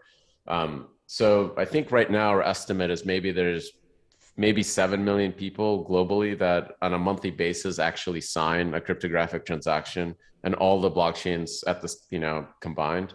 Imagine that's 100 million people, 500 million people. And that growth, we should see in the next 5 to 10 years. I think this is going to transform the world in some ways that are going to be totally unexpected. I wouldn't be surprised if 10 million people decide to pool money together and buy every coal plant in the world and shut them down. Like everything that we care about, like all the bottlenecks and all the organizational like problems that we have to take action and like actually change the world. I think cryptography is going to change all of it. Are you starting a DAO to do something in the coal plant area? I would love to. if anybody's motivated to like be that founder and grind it and like get that make that realized, I will definitely back them in any way I can. Yeah, so maybe I can chip in. So I think to me, one of the most unique value for blockchain is actually to really establishing many virtual things of value into emerging assets. I think, like Vitaly also mentioned, most of today's hot application has also still a cryptocurrency and financial things. But looking forward, I'm going to say lots of things that we know of value, but for a long time, we have not been able to assetize, for example, data, your social network, your influence, your, so like a collective wisdom, swarm intelligence, all these things. And we know they are of value, right? And the blockchain can offer both the trust and incentive, two things both critical to make these things happen. I think that the incentive part is easy to see by all these cryptocurrency tokens, but the trust part is less obvious. But I mean, gradually in 10 years time, these will underline everybody's life.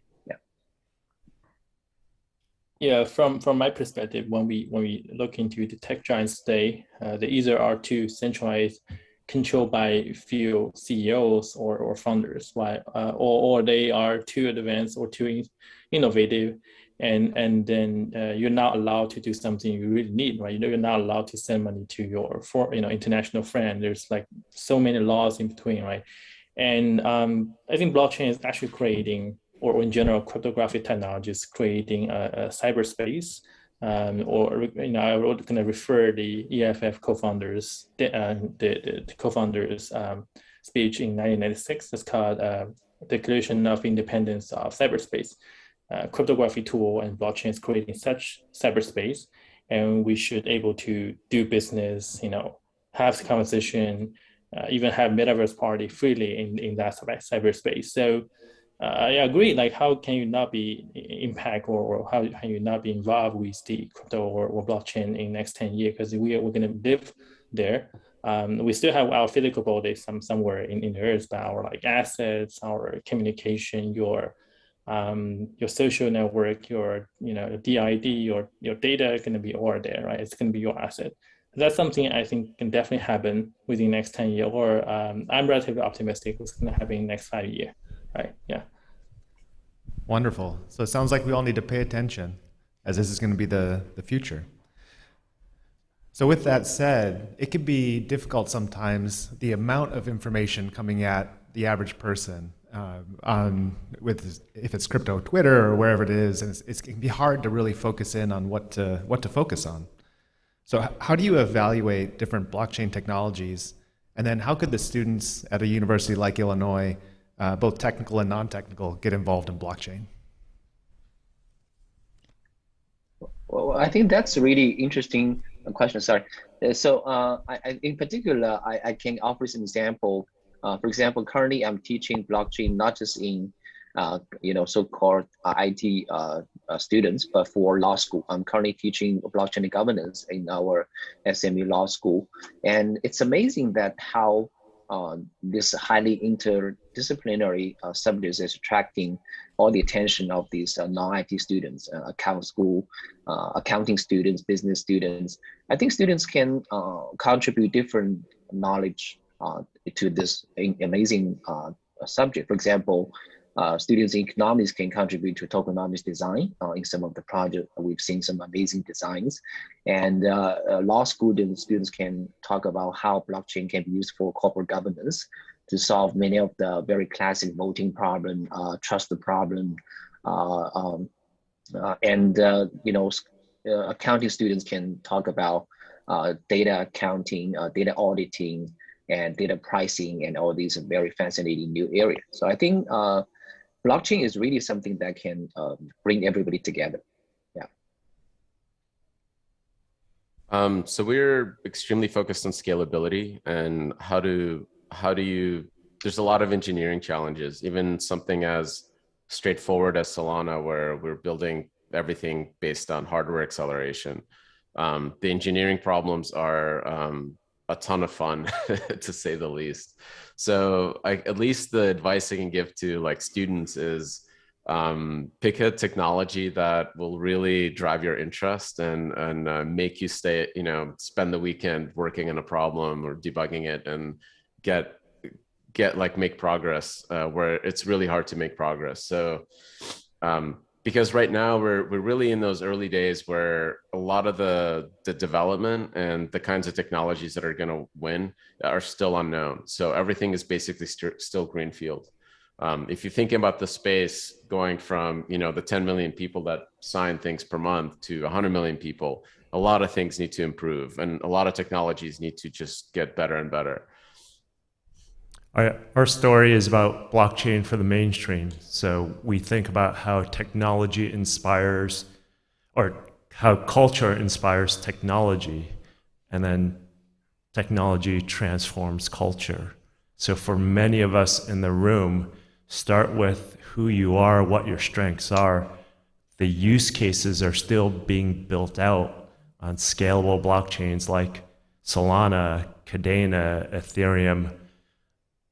Those use cases will morph into killer apps. The killer apps will transform the world. We're this early. A lot of us have tremendous strengths in this room in your respective fields. And if you believe this is a horizontal disruption, those strengths will transform how we live in the future. Yeah, I'd say, no matter you're from which college, which background, you always going to find something interesting in Web3 or in general, this space. And, it's more like doing your final examination or homework. Like if you're like an art student, you used to work on some art project, now you can actually have an NFT and tell your professor, this is your final examination project, right? Or if you're like social science student, your previous topic was about how to make sure there's no fake news or less fake news in social network. And now you have the DAO, right? There's a lot of problem with the DAO. You probably can say, hey, I want to study DAO. There's people manipulating with the voting, right? And fully on chain, I see some tracks on that. And POS is also a lot of things to do with the governance, right? So no matter you're a tech student or non-tech student, or you just drop out, or you probably have both background, there's so many things to do. And as I mentioned, this is a little society, a little small independent cyberspace flowing somewhere and attached to the real world by some like cryptocurrency or exchange or some like arts. But if you jump down to the rabbit hole, you can find a lot of interesting things. So I think that's most important thing to start, just to down to the rabbit hole and just try to do some personal project. And yeah, that's the best way. Yeah.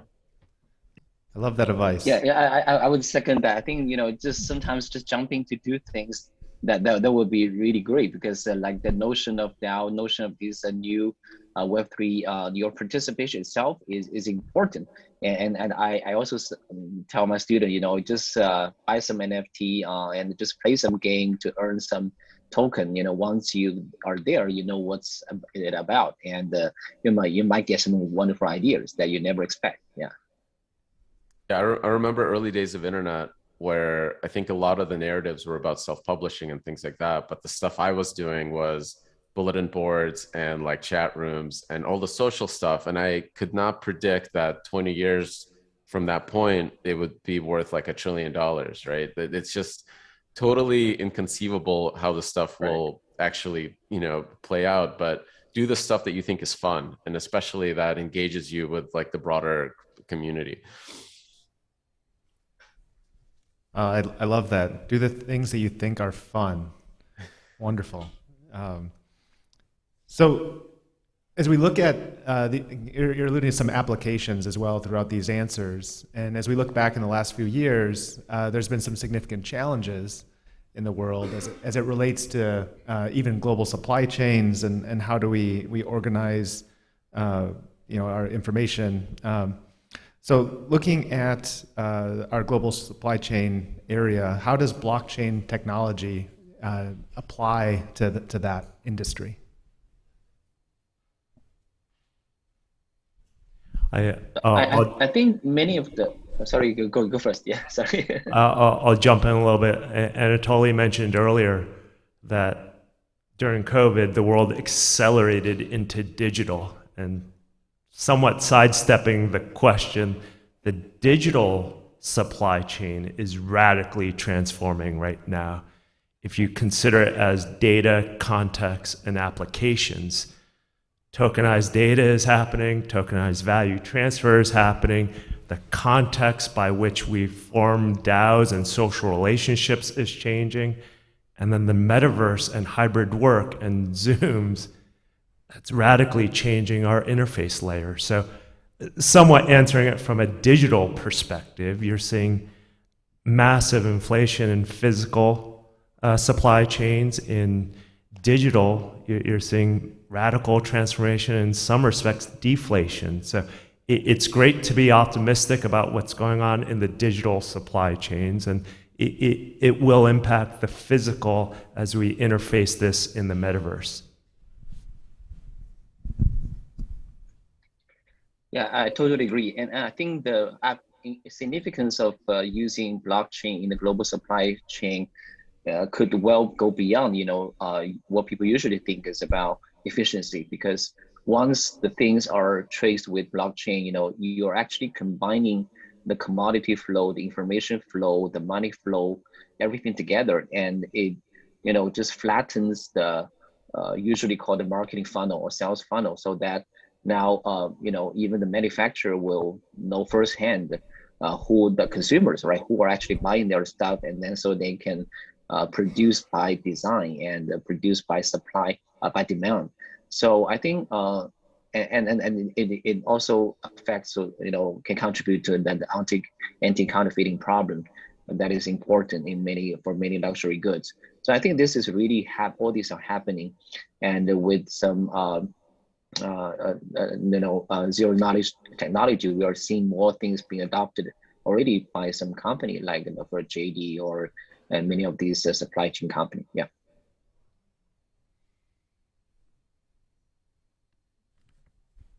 Yeah, I just say there's many interesting things we recently granting and exploring, especially the metaverse, right? I was talking with a Singapore company. They're doing metaverse ads platform, right? And they buy land and then supply advertisements or NFTs on the platform, and they have actually offline join business as a potential customer. So you might be a car manufacturer business, and they actually purchase this NFT and replace this advertisement on the wall of some metaverse building. And when you have metaverse party, they actually see this like car, Tesla advertisement somewhere.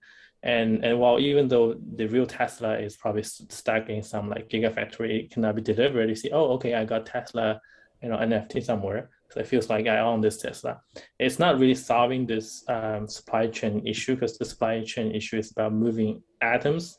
Unfortunately, you have rules. You have physical rules about moving atoms. You can't say, hey, I'm just gonna, double the speed, right? You can, but you can just say, hey, okay, I feel like I don't really want to just drive this car right now, but I own this NFT, and somehow the car is my asset, and they're gonna come to me one day.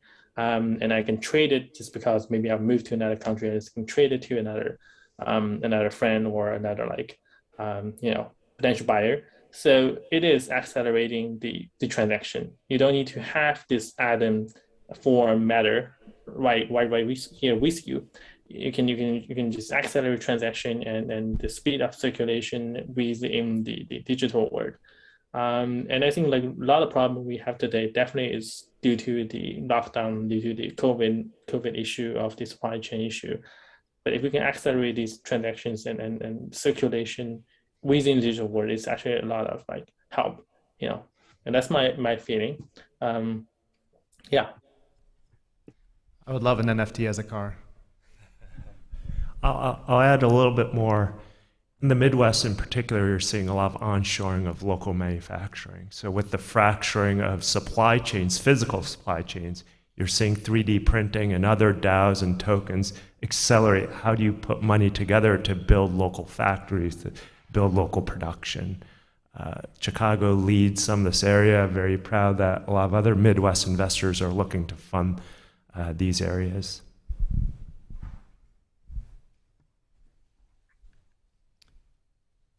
Very nice. So switching industries a little bit here, there's a lot of hype around DeFi specifically. Many of you have had large impacts in this space. So as we look at the DeFi space, are there any applications that you're really excited about? And then DeFi also has some tie-ins to government and regulation, and there's been some talks on central bank digital currencies. Kind of two-part question. Like, what are you excited about, and what do you think the future is given the regulatory environment?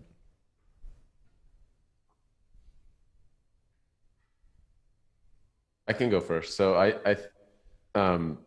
we literally had our slide deck for the Solana seed round that said that it's blockchain at NASDAQ speed. And I thought that we might actually disrupt equities trading and all these other things that are running on NASDAQ and CME.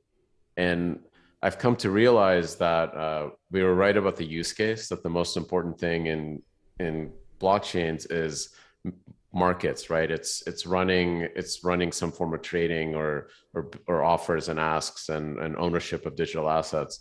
But what I realized over the last year is that everything is DeFi. You look at something like NFTs. Is it a piece of art? Is it membership in a social group? But it's all of those things, but under the hood, it's a smart contract with a financial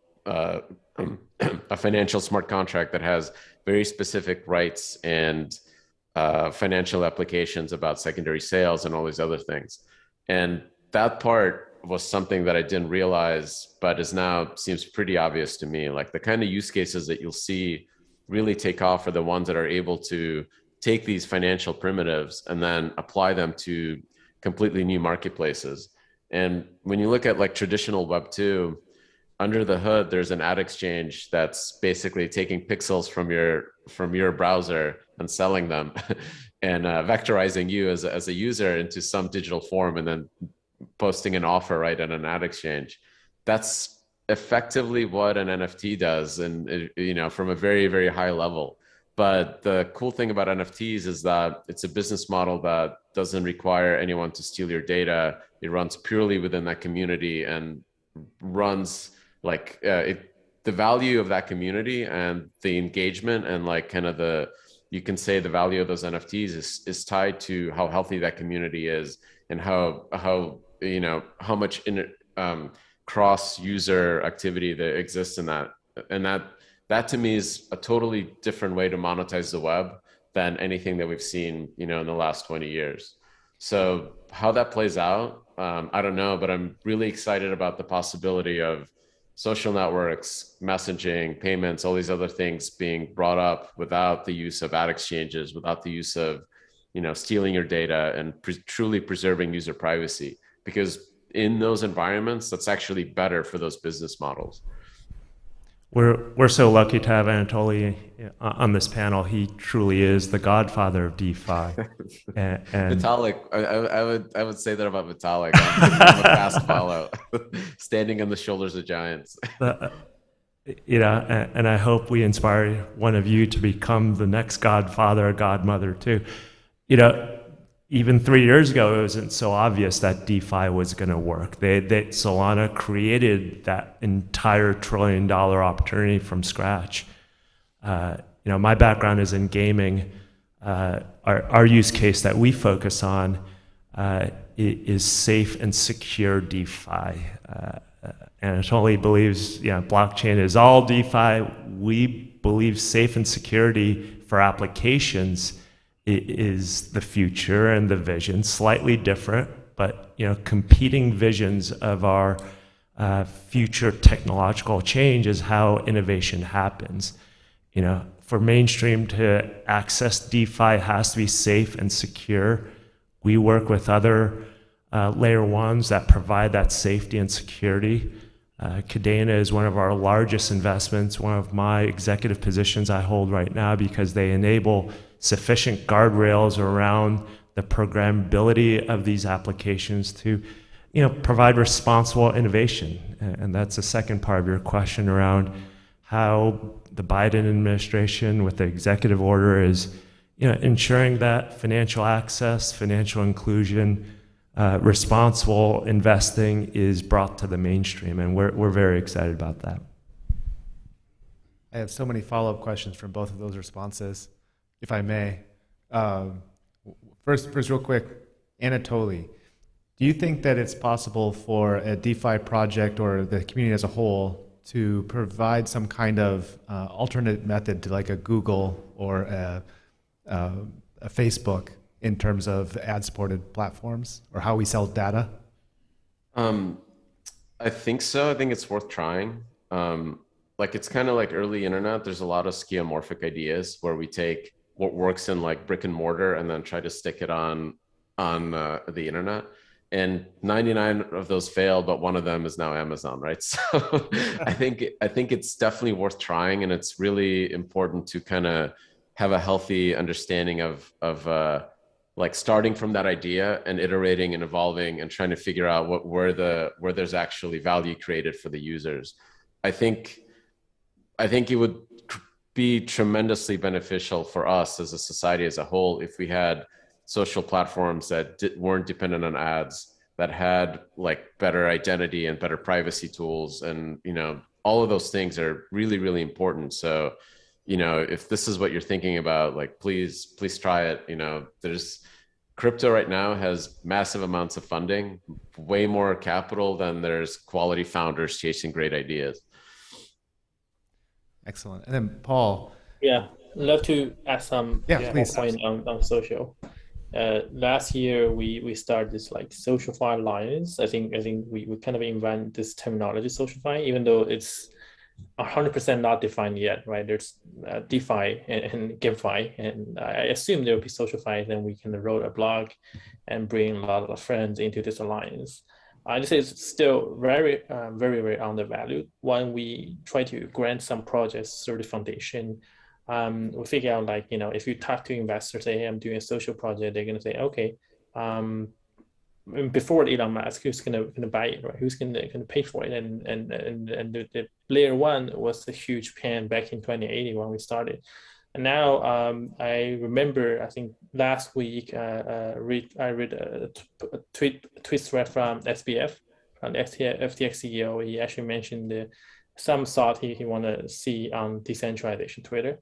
And on the other side, if you look into the story of Blue Sky, they now complete spin-off of Twitter. Their 0% relationship with Twitter as a PPLLC, it's like a public charity, public funding LLC, and there's a lot of experiment happening within. There's people from IPFS, from more Ethereum community joining. Yeah, so you can just write an email to them, write email to Blue Sky Fox, say, hey, Jack he left Twitter and I want to try something out, and you just probably just write some proposal. And if they don't want to deliver that, you can always find, as Anatoly said, find enough capital. You can find people donate to you. You can even create a DAO. Say, hey, I create a DAO to fulfill my dream to create a better decentralized social network, right? And there's so many things happening, and it's definitely undervalued. I'd say, if you want to start another DeFi project, it's probably a little bit late, right? But say, hey, social related, that's the right time. Yeah, and this is a huge problem. Yeah. I think the earlier comment about skeuomorphism is something that early stage investors like us always consider. You're used to a world of VCRs and then you miss streaming, or you're used to a world of horses and you can't imagine an automobile. Yeah, our thesis is that social is being transformed today. You're seeing elements of this in launchpads and DAOs. It's likely to take form in terms of social financial empowerment. How do we come together and make a better lives for each other and our friends? You know, that's such a big opportunity. You're seeing it in social finance with Wall Street Bets and Robinhood, good or bad.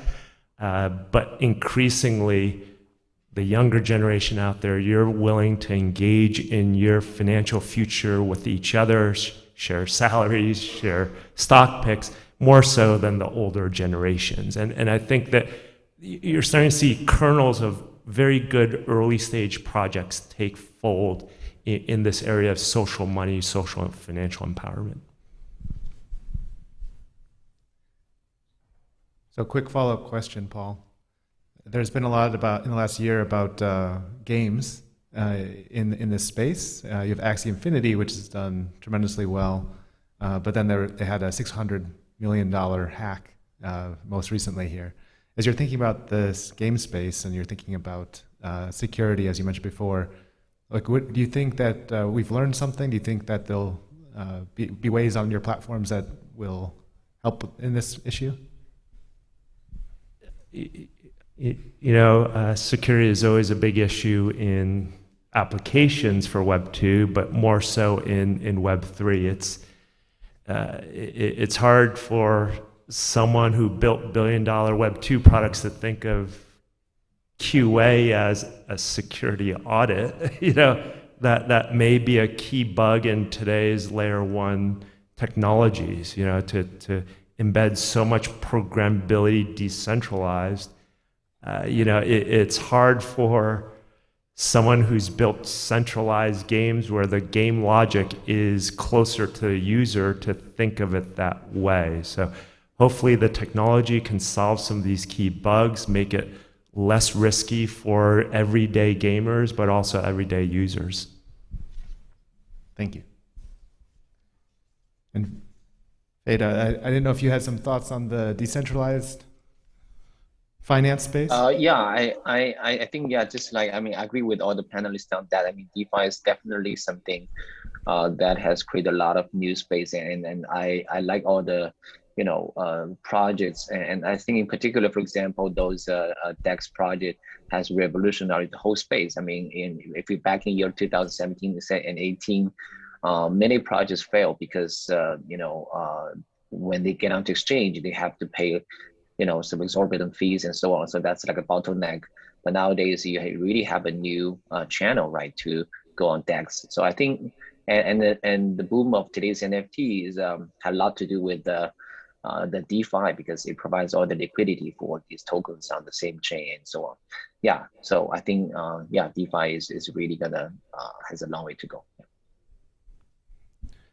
Wonderful. Thank you so much. So as a university, we think a lot about education here at the University of Illinois and the future of education. There's also some macro trends like large rising student debt, and the digital age has helped with that. In some ways, Illinois has done an online graduate program for the MBA, which has been wildly successful. But as we think about Web3 and blockchain technologies, are there ways that you can think of that can help address these different incentives between employers, employees, and educators?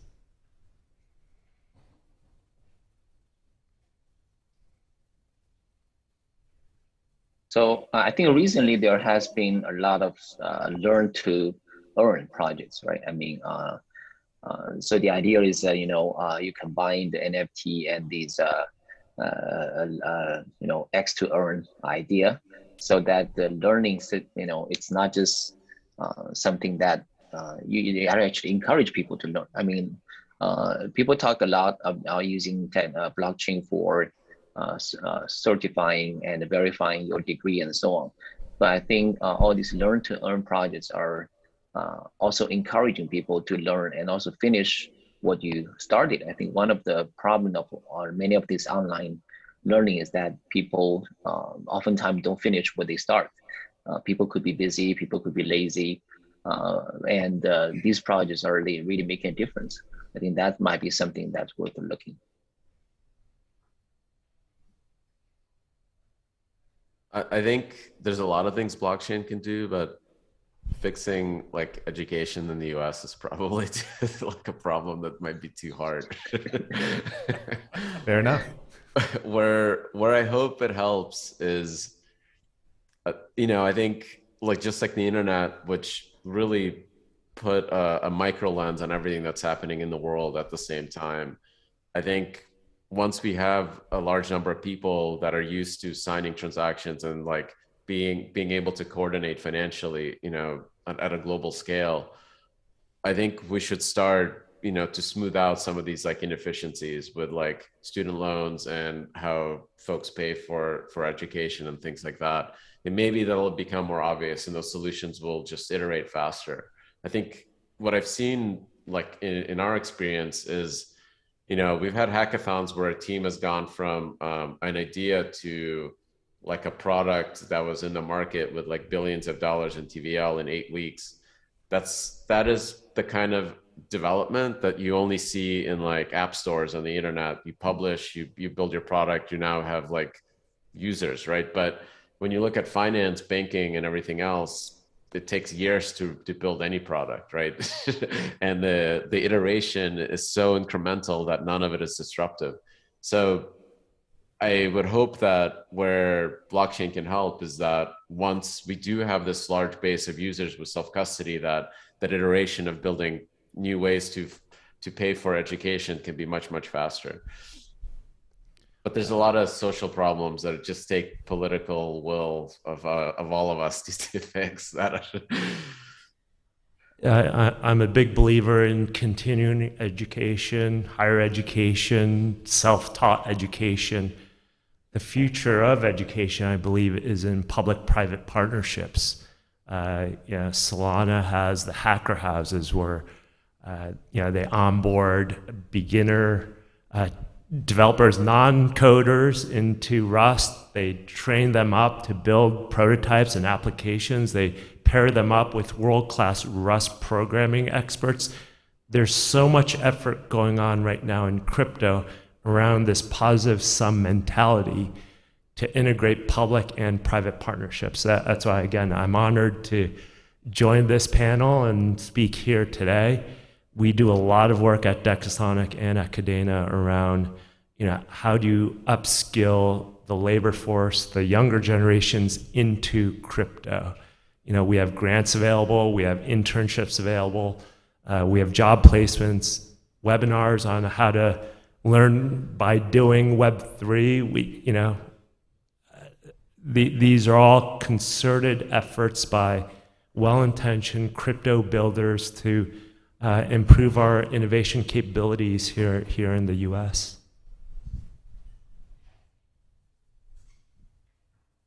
Yeah, I did some small experiments this year. It's called Westbury Fellowship, which largely learned from Thiel Fellowship. Thiel Fellowship tried to grant 100K for a college student and ask them to leave college for or workplace for 2 years and figure out what's gonna happen in the world and what do you want to do, what do you want to contribute to society. And 2014, Vitalik's one of the Thiel Fellowship candidate, Thiel Fellowship winner. And unfortunately, Thiel is not really that, the fellowship member is not really that diverse. And you can be anonymous if you want to apply for that. So I did some small experiments, say maybe Westbury Fellowship to 3 candidates. Last year, 3 candidates for 50K in token each, and ask them to write the plan, what they're going to do in the Web3 world, right? And they're going to write the plan, say, hey, I'm going to form a DAO, and they're going to solve the problem of that local area. And honestly, I don't think that's going to work. But the candidates really, I see the strong ambition in his eyes. So I think we should grant them, right? And then really interesting, we got reached out by a kid.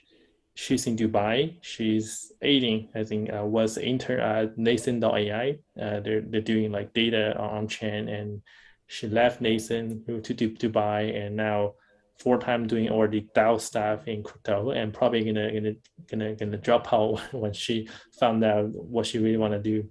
And she suggests me to become a DAO. We just become a DAO, LP or DAO's like a fund provider to this DAO, and then invite people like, Balaj, who were college lecturer in Stanford, right? And then invite him to become a speaker or become like lecturer of certain lecture, or maybe invite other founders who are also, I'd say also educator in some other college.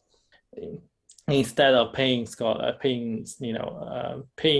for education, now you can even have grants for education and probably earn some NFT and sell them to other people. It's still quite early, but I'd say like a lot of us, not for me, but a lot of like those educator, they're not really doing this for pure money, right? And they're doing this for a lot of like public good reasons, and find a good way to incentivize them and put a lot of resources together for academic effort. That's the reason they join college, right? And we can probably do something like that in a DAO-like environment. It might be too early, but let's have try, right? And I'm not sure how it's gonna evolve in next year, but we're gonna keep trying this. I'm sure like Thiel Fellowship, at least they got Vitalik, and they have another like 10, 20 great founder, great entrepreneur, or great evangelist, right? So that's something we should try. It's too early to think what's going to be the next, burden, or what's going to be the next barrier we're going to encounter. It's all very early, but it's something we was trying. Yeah. That's excellent. Suji, do you think that the University of Illinois should try some kind of grant programs with their students to get them building or thinking about this space some more? Yeah, I think like it's hard to say the college grant token or like free money, right? But say, hey, we have a special NFT. It's like Harry Potter, Hogwarts, right? You just have a special NFT, like one of 100 every 4 years, and you win that. And you're gonna sell that NFT, or you're gonna use that NFT as a DAO pass, and they're gonna just like jump into some YC member DAO and ask them for advice, and they're gonna give you their advice because you're the DAO member. I think that's the purpose of the education. You have the, as mentioned by I think our panel, is like the continuous education. You have the key to develop your personal roadmap or your goal, and you just have the key to keep learning stuff, right? That's the key. I think we can try that. Drop some NFT. Stanford, I think, did a small trial on a blockchain class, and I say like we could definitely do that, right? You give them an MBA degree and an NFT, and they can sell the NFT if they need, right? Yeah.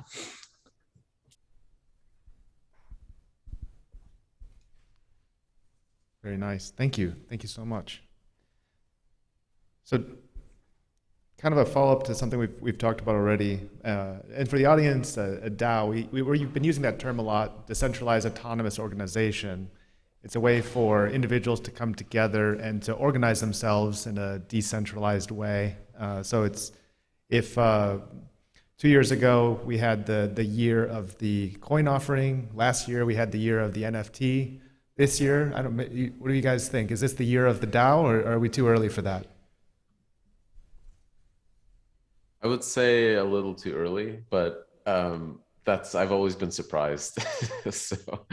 so I didn't expect how quickly NFTs would take off, or that how quickly DeFi would take off. So as soon as you kind of have a feeling for something is happening in crypto, there's this like ramp up that happens, unexpectedly. DAOs are definitely like one of the like most interesting things that we see folks doing and experimenting with, and it goes from building funds, right, like true funds that invest in projects. But when you look at the decision making in the history of those DAOs, there's things like paying for people's coffee and stuff like that in the list, in the historical record on chain. What are they spending their money on? So it's both like a Reddit group mixed with a venture fund. It's a really interesting thing to watch right now.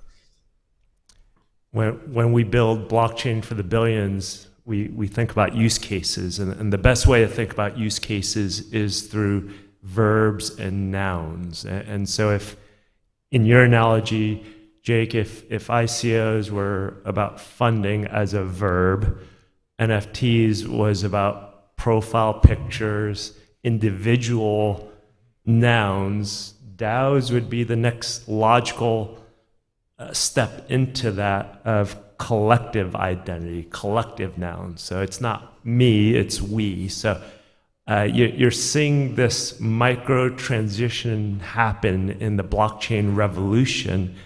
Early stage investors, builders stay attuned to these faint signals from all this noise to go build something big. So the best way to predict the future is to build it, and you're starting to see this evolution of verbs to individual nouns to collective nouns.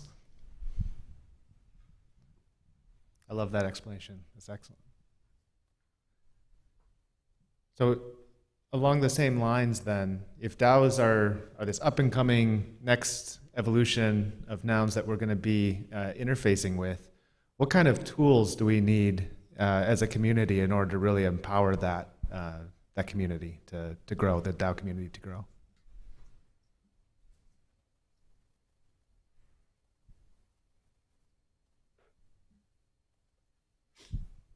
So this is like a really hard problem, and I think because of how difficult self-custody is today, like trying to get people to understand what cryptography is, how to store those seed phrases, and like do that securely is like a mental block that people have, similar like to how the internet, mid 90s, nobody understood what a browser was or what a link was. And it took like human timeframes for people to figure out what that stuff is and to actually start using these tools. And when you saw that number go to like, a few 100 million, that's when you started seeing, Friendster, MySpace, and everything else. So the challenge, I think, for a lot of folks now is like building products or communities or experiences that are so interesting and so good that people are willing to figure out self-custody. So product market fit is hard on its own, but now you have to deal with something that is such a big onboarding hurdle. And I often see that products that focus on trying to totally eliminate the aspect of self-custody end up being closer to like the AOL keywords world and less like the MySpace or Friendster. So it's a difficult thread difficult thing to thread. I love how Anatoly always references back to Web 1 and Web 2. It's a very similar thought process that we go through at Decasonic. If Web 1 was unstructured data, a lot of spam in those Google searches. If Web 2 was about the social layer that connected all of us on MySpace and Friendster and Facebook, Web 3 now layers on financial transactions to the social layer. That's the financialization of what's going on right now. One of the hottest spaces in early stage venture activity right now is in DAO tooling. It's how do you solve a lot of these key bugs? So a quick market size would be if social networking, if social web is a $1 to $2 trillion opportunity, a lot of people believe, my competitors, myself, we believe that's an order of magnitude larger than Web 2 social. It might be $2 to $10 trillion in this area of DAO tooling, DAO. And so just because it doesn't exist today should encourage all of us to try and build it, try and pursue and predict this future, build this future. It is an emerging area where if you look at the long-term trends, it's almost inevitable that this is the next phase of transformation.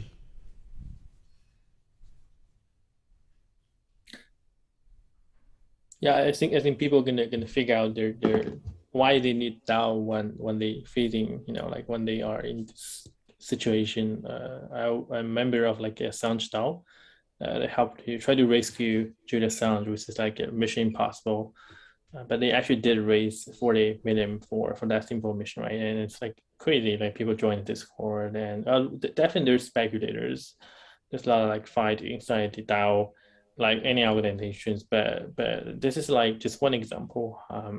Like people form some DAO feels like fairy tale, and then you see the Ukraine DAO, right? I think eventually every organization we want to form will become a DAO, and we just start from those fairy tale parts because people don't really expect them to have return, or don't really expect them to have like successfully raise such money, but they do.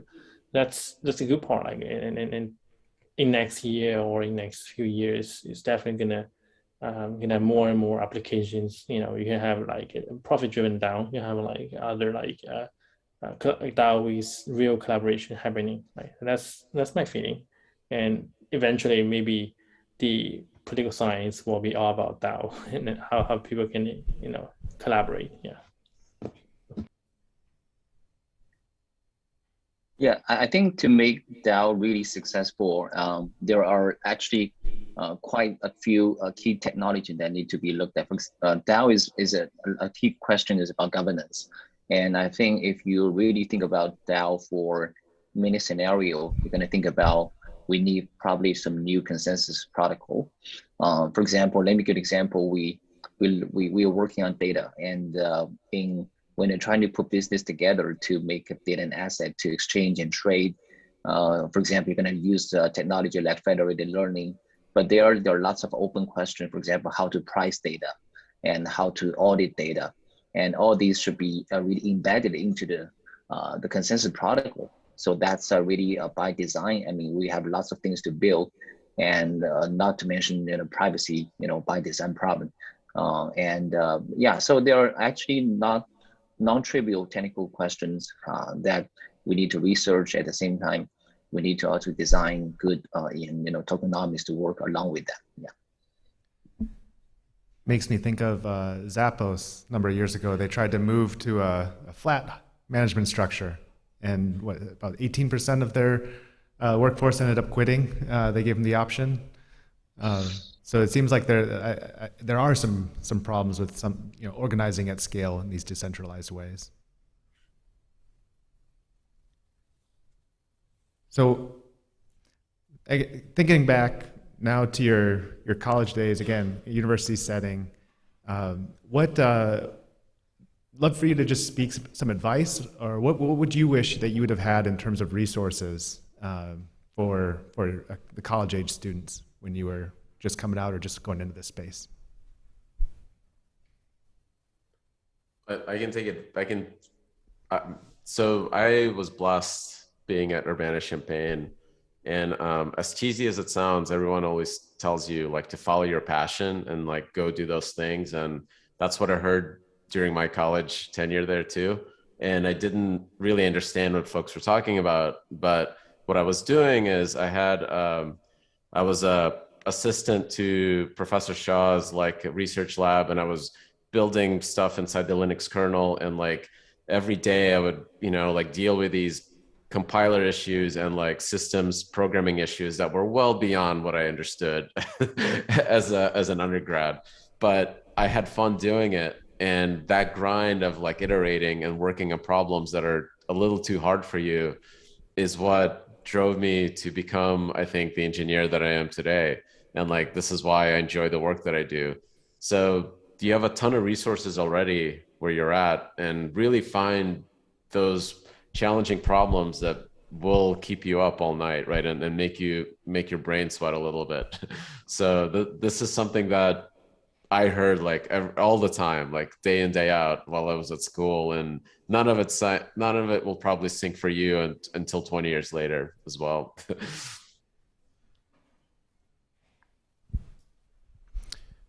For me, stay positive, stay optimistic. There's so much going on in the world today. It's easy to fall down the Twitter or Instagram rat hole and just get amplified negative news.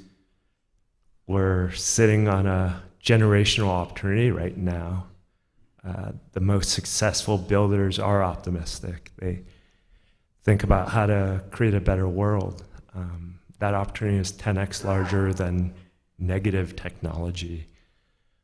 What wins Web3 is positive sum growth. How do you evangelize and incentivize around tokens that benefit the whole ecosystem?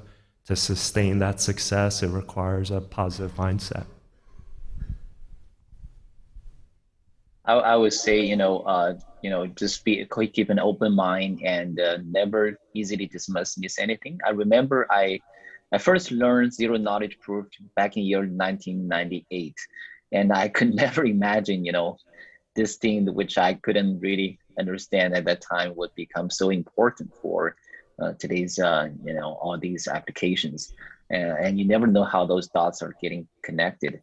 And I think we are really in a good time because all these Web3, all these blockchain DAO are bottom up. So, which means that as an individual, you are you have a chance to really do great things, not to be monopolized by those tech giants. Yeah.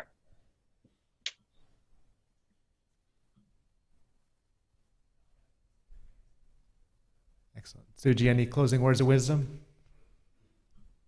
Yeah, I think all the points already been mentioned by our panelists, right? So, again, just have something in your hand and try it, and probably talk to your professor, even in class, and say I want to do this thing, and say hey, I will just probably talk to my professor if I'm still studying here. I say hey, I want to issue NFT to every student. Can I have the email list? And yeah, go ahead and do it.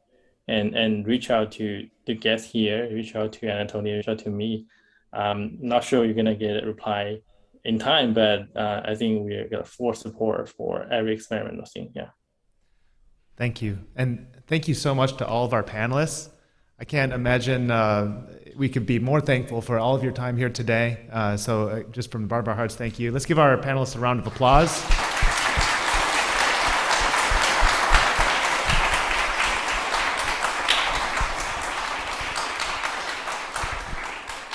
We've got a tight schedule here now, so we'll have a bit of a transition as we go from this panel into our next talk.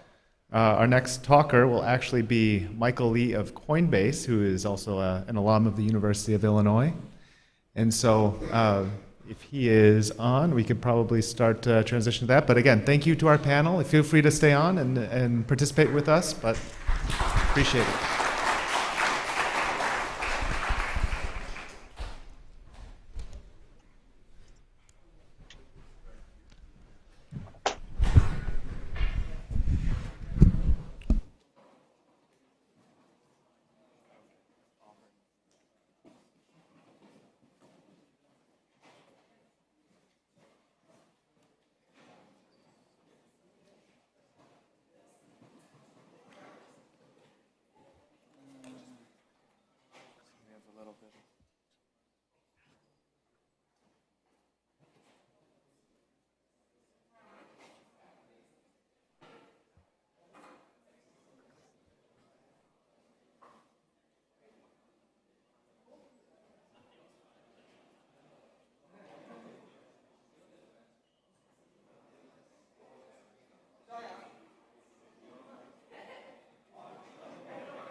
Good morning.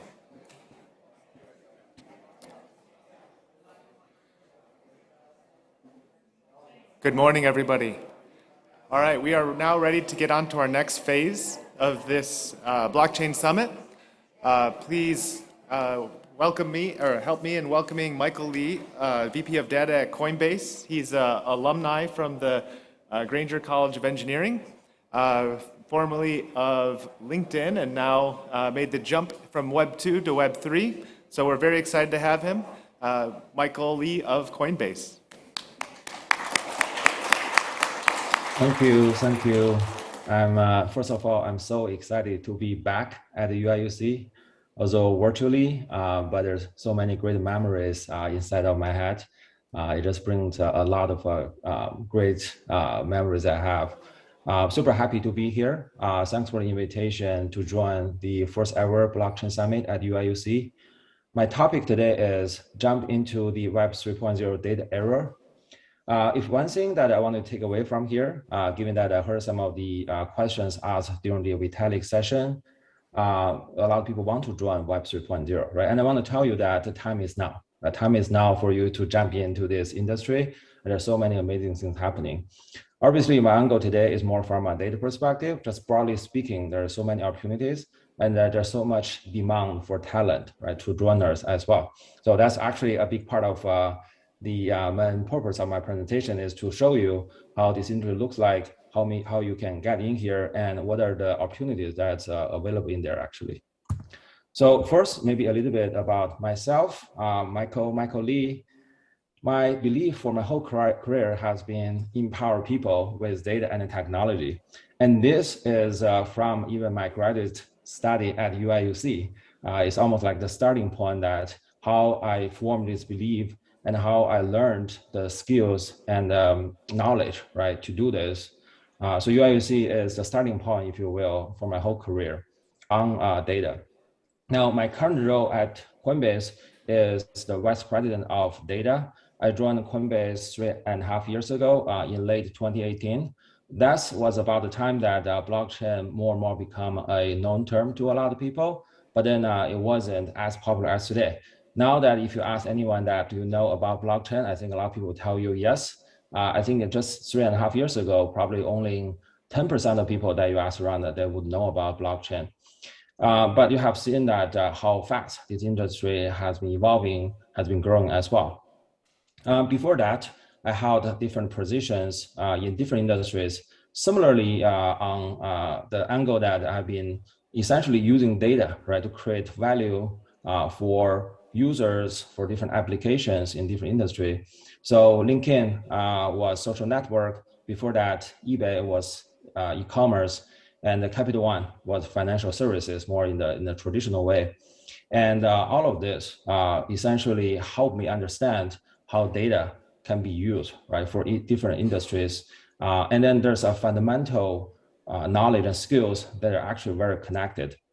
And before I got my first job, I was studying climate change at UIUC. I was majoring in environmental sciences and engineering. I'll get into a little bit details around what I did at UIUC in the next slide. And before that, I got my bachelor degree from Fudan University in China in the same major. So let's talk about UIUC, given this summit is held at UIUC, and I spent a little more than 3 years at the UIUC campus. So the top picture, a panorama around the main quad, I think everybody is very familiar with it. Just this one picture make me really realize that how many great memories I had at the UIUC. I still remember the first day I was doing the orientation, learning all the exciting programs at the UIUC, and I got into the lab that I will be working on climate change for several years. And more than that, specific things I was able to learn and study at the UIUC are illustrated at the bottom with two pictures there. One on the left-hand side is obviously a set of partial differential equations, and some folks are familiar with this. Essentially, these are the governing equations for atmosphere and how it works. And a lot of that, what I did at UIUC was solving these partial differential equations using 3D climate modeling. From a knowledge perspective, this helped me learn a lot about how mathematics is being used in data analysis, in statistic modeling, and more importantly, how we use computational programs to simulate all the different changes in climate and the long-term indication for our society, for human beings as well. This leads to the second picture on the right, the National Center of Supercomputing Applications. This is an integral part of being able to running these super complex models in a timely manner, right? So that you can get results, you can analyze it, you can see like, some of the indications based on different scenarios. So I would say that my study at USC really prepared me very well from a data perspective, because as part of the study, I need to collect data from all different places, process the data, put them into a format that the model can understand. And then after the model runs the simulations and predictions, eventually we got an output from a model that we also need to analyze, understand, and see that what we can do, right? Based on all these predictions the model makes. And there's different scenarios that we can make recommendations to governments, to private sectors, to companies around how they can do better to help us improve climate. Obviously, climate change can be a hot topic just by itself. I'm not going to spend a lot of time today on that. What I'm trying to say here is UIUC really helped me prepared my career for almost everything that I have done so far really well. Right? I was trained with all the knowledge and technical skill sets that I need on the campus. And there's obviously the other memories I have at the UIUC. Personally, also, I remember Green Street used to be my favorite places for lunch. I remember the subway on Green Street. I used to get a daily sub every day. I remember the Atlanta Union. There's a lot of activities there. I remember the food court there. Just a lot of really great fun memory there.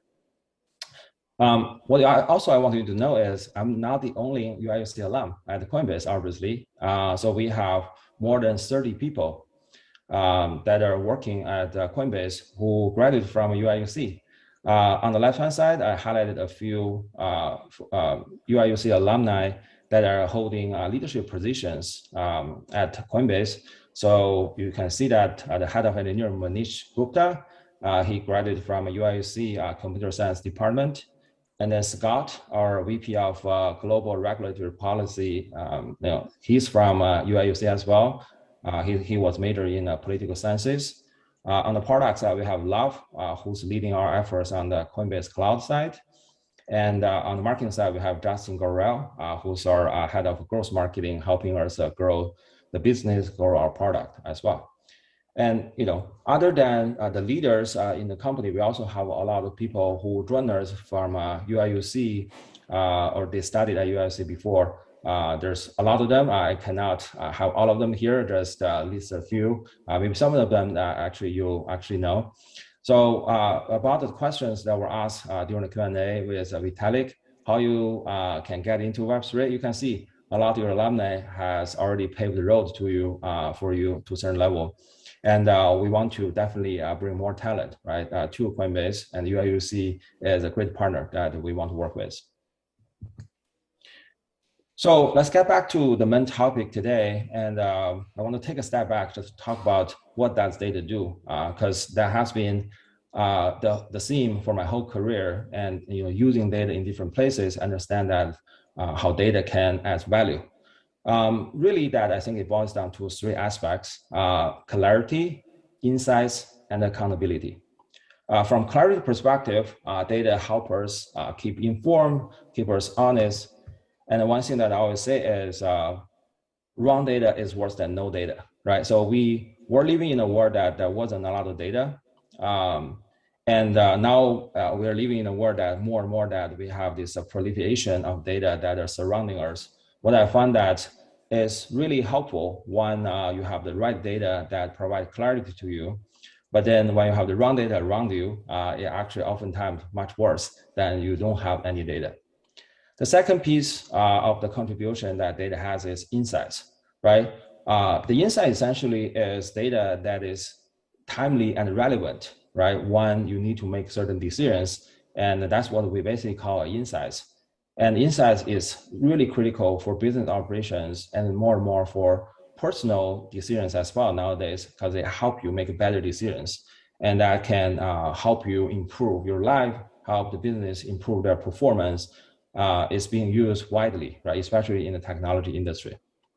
The last piece, accountability. Data is being used in many ways today to measure performance, to be used as a true north metrics, and to hold everyone accountable, right? There's a very famous saying I think everyone knows by now from Peter Drucker that if you cannot measure it, you cannot manage it. And it's being used more and more in the modern business operations in companies as well.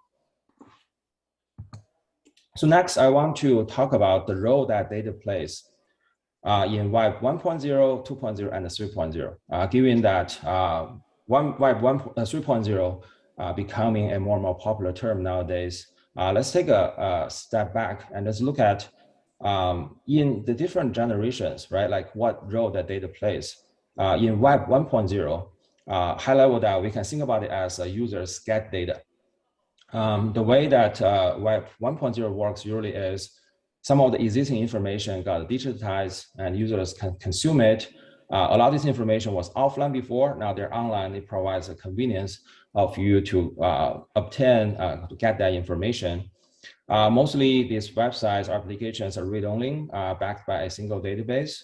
And one thing that is underutilized is the users' usage data, right? So essentially how you consume those information wasn't always taken into consideration. And therefore that user experience was not really an integral part of Web 1.0. Although users did get a lot of value through that, through the information that Web 1.0 company provided. So I have a few examples at the bottom.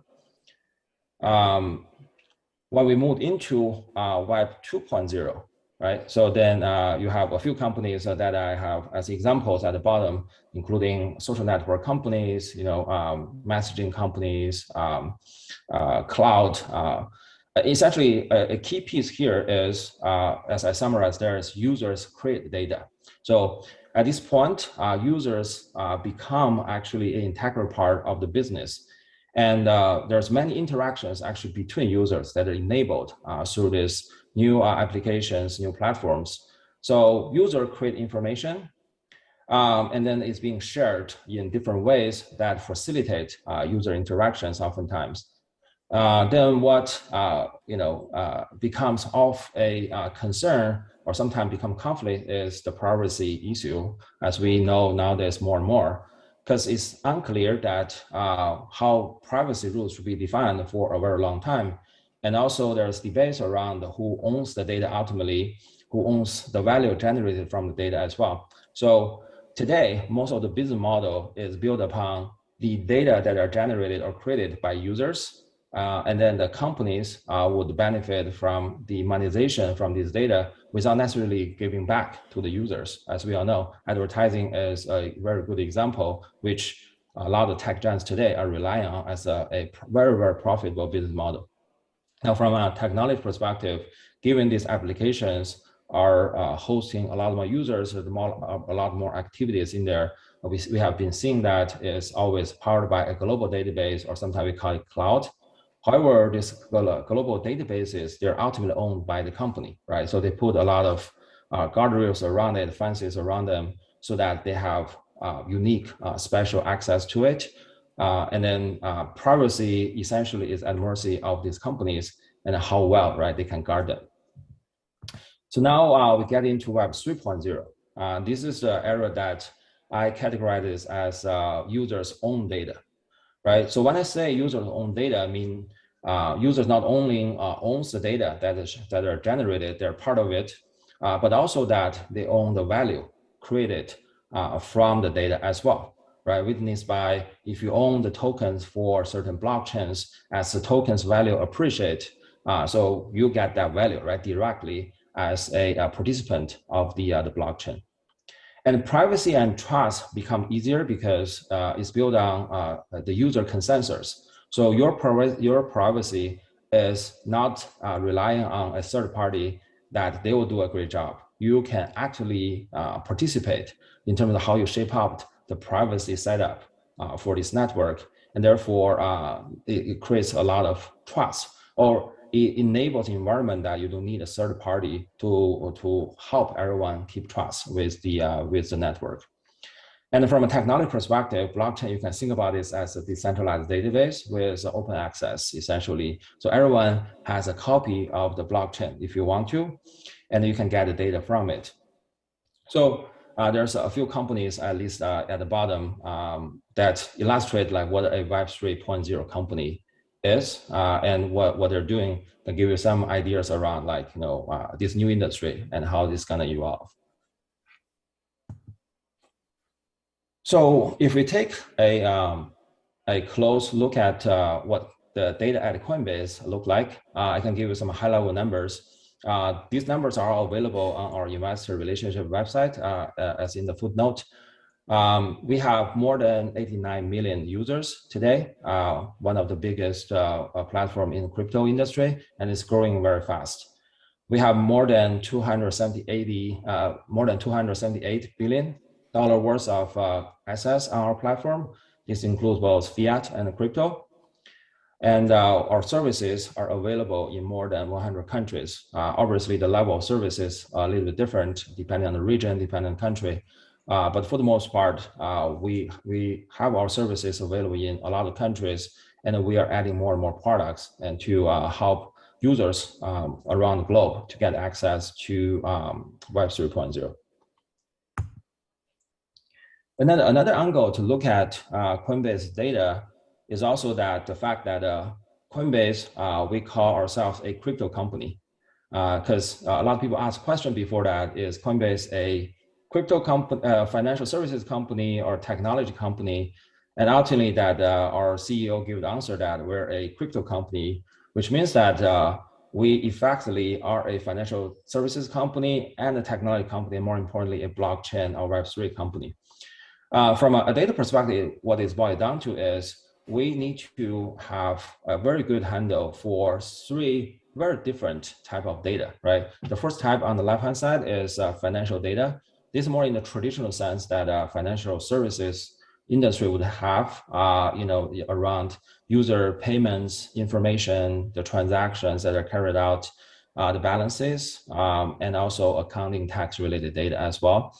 I would say that this category of data, given that they have been around for very long, we have mature technology to deal with them. So they're in a mature stage. And this data is also very, very private. We need to guard it very, very closely. The second type in the middle is what we call the product data.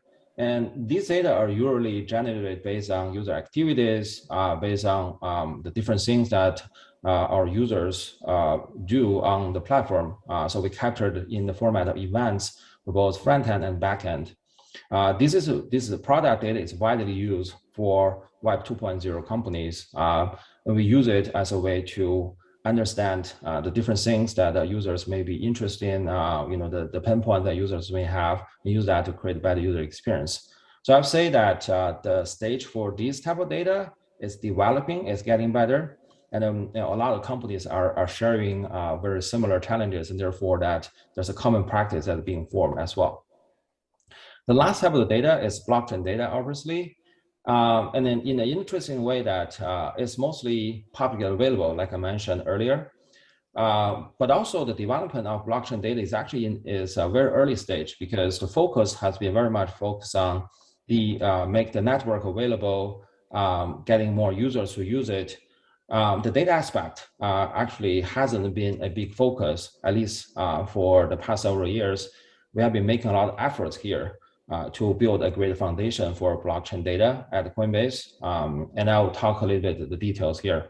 But as you can see that there's many more different data points here that are generated through blockchain, be it the on-chain transactions, be it the block addresses, wallets that are on the blockchain network. There's also many chain-specific information. Ethereum has smart contracts. Some chains have nodes in them.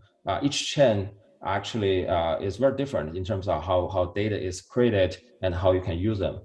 And there's more efforts that you can do on top to do entity tagging, to do clustering of different entities, etc. That's not necessarily publicly available, but it's derived, right, from publicly available information.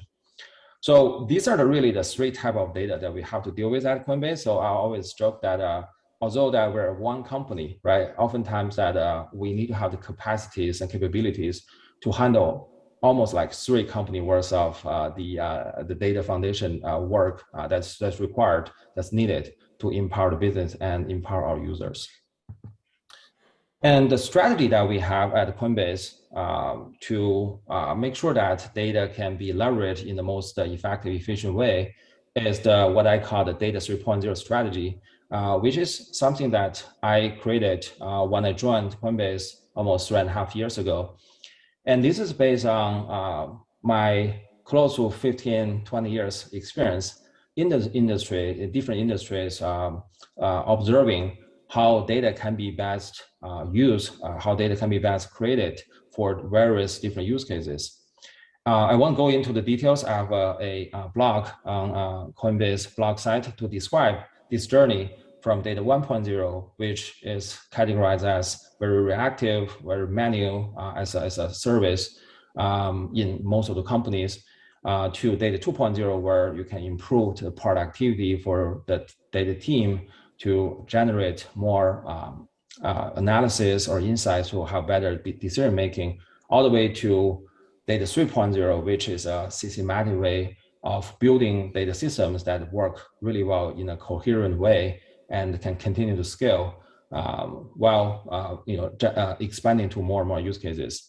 So at Coinbase, essentially our data operations is at the data 3.0 stage. And the interesting thing, obviously, is how we apply data 3.0 strategy to Web 3.0, right, when it comes to data. And that's something that exactly what we're working on, which I'll talk a little bit in more details. So then when it comes to blockchain, right, why data plays a really important role here, I simply basically copy paste from Investopedia about the description of blockchain. And you can see it is very much strongly related to data. Right, first of all, blockchain is a specific type of database. Effectively, like I mentioned, that is a decentralized database that has open access for all the data that are generated as part of the blockchain. And as the name describes, is blockchains, essentially are blocks of data, right, that are chained together in a chronological way. Right, each block is generated. The new block is always attached to the previous block, and then you can see that based on the timestamp when the block is created, where the block is and in what sequence, right, the block should be. And one really important aspect for blockchain also is immutable, right? When the data is created, you cannot go back and change it. And that's really important aspect because it keeps us moving forward and keep us honest, right? Like you can always add more data on top of it, but you cannot change the history. So that just provides a really good new database system, if you will. That's what blockchain as a technology, right? Like that's why I was so excited about blockchain when I understand aspect, especially like data plays in blockchain. So if we dig into a little bit more the mechanics of blockchain transactions, and you can see that how you can look at it from a data perspective as well. So some of these charts are basically get them from the very famous Bitcoin white paper that Satoshi wrote in 2008. And then we look into some of the details here. The chart on the left in the middle, you can see these are the illustration of blocks, right? So each block, there are 2 blocks here. The blocks are chained together through hash ID, and each block within that block, you have multiple transactions that are essentially bundled together into that block. And on the right, if you look into that a particular transaction, you have input and output. The input has input addresses. Essentially, these are addresses from the sender, and output addresses. These are the addresses for the receivers. And that's how a transaction is formed on blockchain. And the bottom chart describes a little bit interesting aspect about the privacy in blockchain compared to traditional transactions, financial transactions, if you will. So at the top, it describes the traditional privacy model where all these financial transactions from user identities to the actual transactions and the trusted third party, usually it's a bank, it's a credit card company, and also the counterparty who's the receiver of the transaction. Now, all these data effectively are guarded in a database some company owns. And the public has almost no visibility into it. And then the new privacy model that blockchain enables essentially is, other than your identities, the whole transactions, in terms of the transaction amount, in terms of the sender, receiver, address information, they're actually all available into the public. Well, this is more Bitcoin specific. We have chains, not necessarily this is always the case. But then for the most part, what blockchain enables is you can have your identities in private mode, but then the transaction information are actually out there, and then the community can help keep this environment as a trust environment through a certain consensus. So if we put blockchain transaction data into practice using one very simple example here. So as we can see here, this is a very simple transaction. And then the website here describes the hash ID, the status being successful. You know which block these transactions are at, the timestamp of the block when it was created, the senders, the receivers, and their address and amount of the transaction as well, and also the gas fee, right? That was used to empower this transaction. Now, if you put them into a data table format, you get two rows for this transaction. The first row describes what currency this is, what chain this is on which block, the timestamp of it, and the inputs and outputs. Essentially, inputs and outputs are a blob of information in there that need further parsing. And then the second row describes essentially the gas fee, right, that was needed to enable this transaction. Now, this is the simplest format. You can see that how blockchain data can be stored. But there's a lot more efforts that need to follow this to really parse the data into a format that can be further consumed. Now you can imagine that there's so many chains out there, each chain is different. There's a lot of efforts actually needed to bring this data together, to normalize them, to put them into a format that can be consumed further by different use cases. And that's what we have been working on. So on the very high level that you can think about it as, we want to make data 3.0 strategy work for Web 3.0. And then the product, we call it a crypto data foundation. The idea is blockchain is decentralized, is to serve the whole community. But the hard part is when you have a lot of blockchains, we need to have a way to bring data from different blockchains, bring them together, and then serve a unified user experience to make things easier for you. In a way, you can think about internet gets really popular, not because we educate everybody to know about HTTP, TCP, IP. It's one that the massive adoption happens when you have mobile apps that are super easy for you to use internet. I think a lot of people today, when they use internet, they know it's internet, they probably don't know a lot of things under the hood. I believe that in the future, that blockchain will be like that as well. When we enable a lot of these use cases with blockchain as underneath technology, but people, especially from a consumer perspective, don't necessarily have to understand a lot of the basic concepts at the protocol level, at the basic technical level. Now, the crypto data foundation, what we really think about it, you can see in this rectangle here, is a data infrastructure that is built with blockchain, which is all the nodes, in this chart, as you can see, as well as all the relationships between these nodes, right, from all different blockchains. And we want to bring them together into a time series so that you have all the fundamental atomic level data that can be used to power our applications on the top. We want to build out machine learning systems based on the crypto data foundation for personalization, recommendation, for risk management, search, feed, all these probably concepts that you're already familiar with Web 2.0.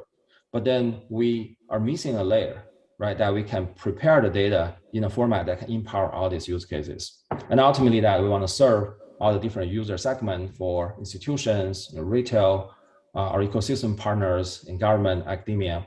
And these efforts, right, is what we believe that will be needed. And we see that is actually the demand is increasing in the industry, and we're working on importing more and more use cases. So a deeper look, right, like into this crypto data foundation, really what it is a scalable blockchain data stack that's needed, right, to empower all Web3 applications.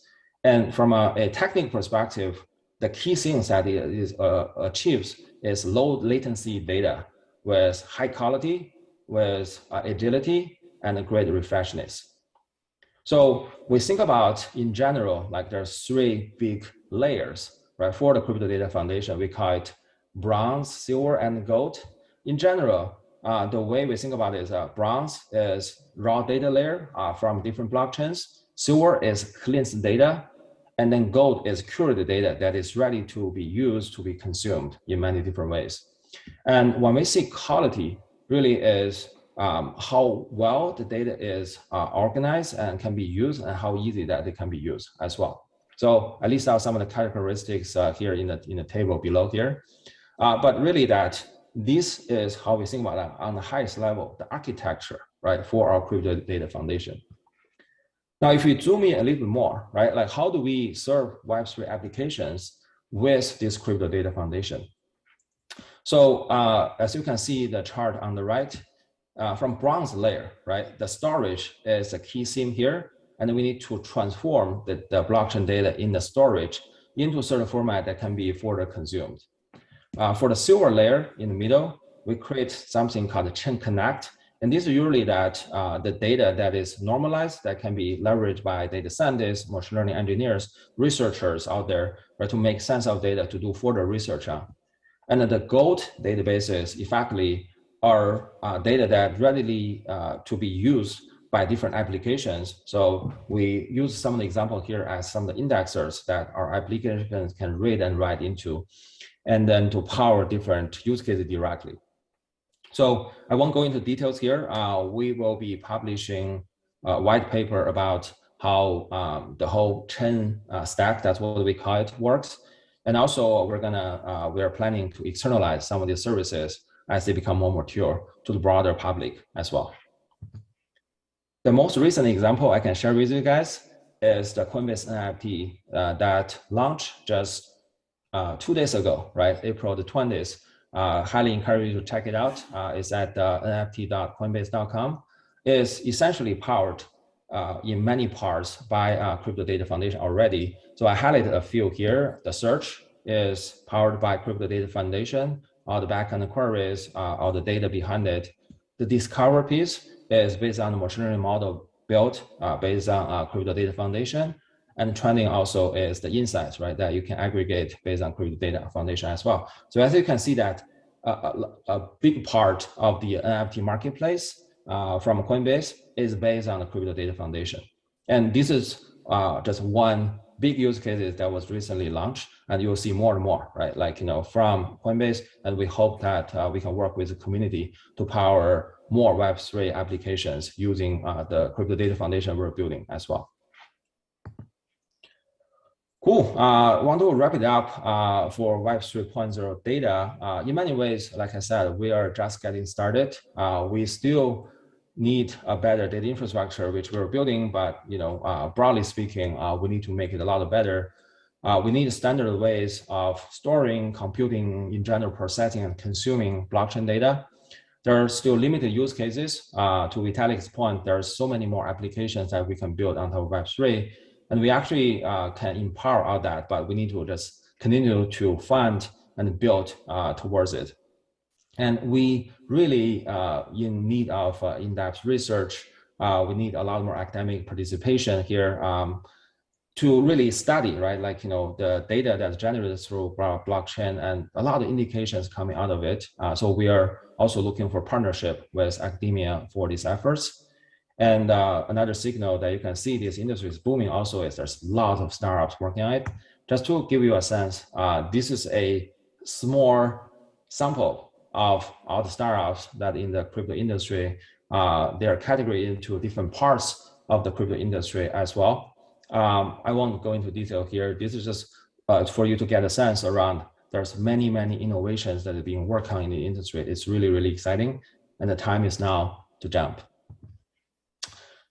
This is the last slide I have here. Like I mentioned in the very beginning, the time is now to jump into Web 3.0, and Coinbase is a great place to start. We really want more and more talent to join us and to learn how you can contribute to the industry. And I believe that this is a great moment to be part of industry as well. This always reminds me around the early days of internet, where people are still defining what the internet is, but everybody knows that internet will become a mainstream at a certain point. I think we're feeling exactly the same for blockchain right now. And then there's so many years of fast growing of the industry down the road as well. So we have a QR code here, QR code there. It's very easy for you to scan. If you want to pull out your phone right now, scan it. It will take you to our career website, or you can just go to coinbase.com/careers. We have all the job opportunities there listed out. So come work with us, especially come work with your UIC alumni. If you know some of these folks, feel free to reach out. I think LinkedIn is actually a great platform to find out who actually is working at Coinbase, but also graduated from UIUC. So if you want to learn more, these are great resources, great connections for you. All right, that's all my presentation. Happy to take some questions from the audience.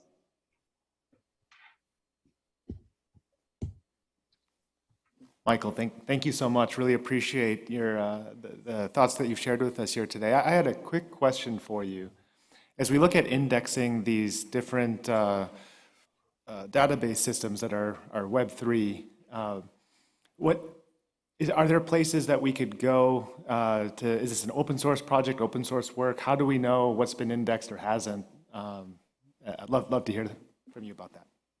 Yeah, so like I mentioned, right, like a big benefit of the blockchain is the data effectively is public, right? Everyone can spin up a node, get a copy of the blockchain if you want to.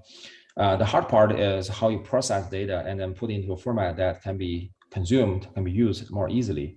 We're making that effort, and we believe that we should contribute back to the community. So we are working on at least making some of this part of this crypto data foundation available to the public. So stay tuned. I cannot say the roadmap yet, but you'll see more efforts that we want to open this up, right? More and more with the industry, with academia. You'll see more research efforts that we'll be putting here. We'll be partnering with university institutions on this effort as well. Wonderful, thank you. I'd love to open it up to the audience here to see if we have any questions. If you want to stand up, and then I'll try to repeat.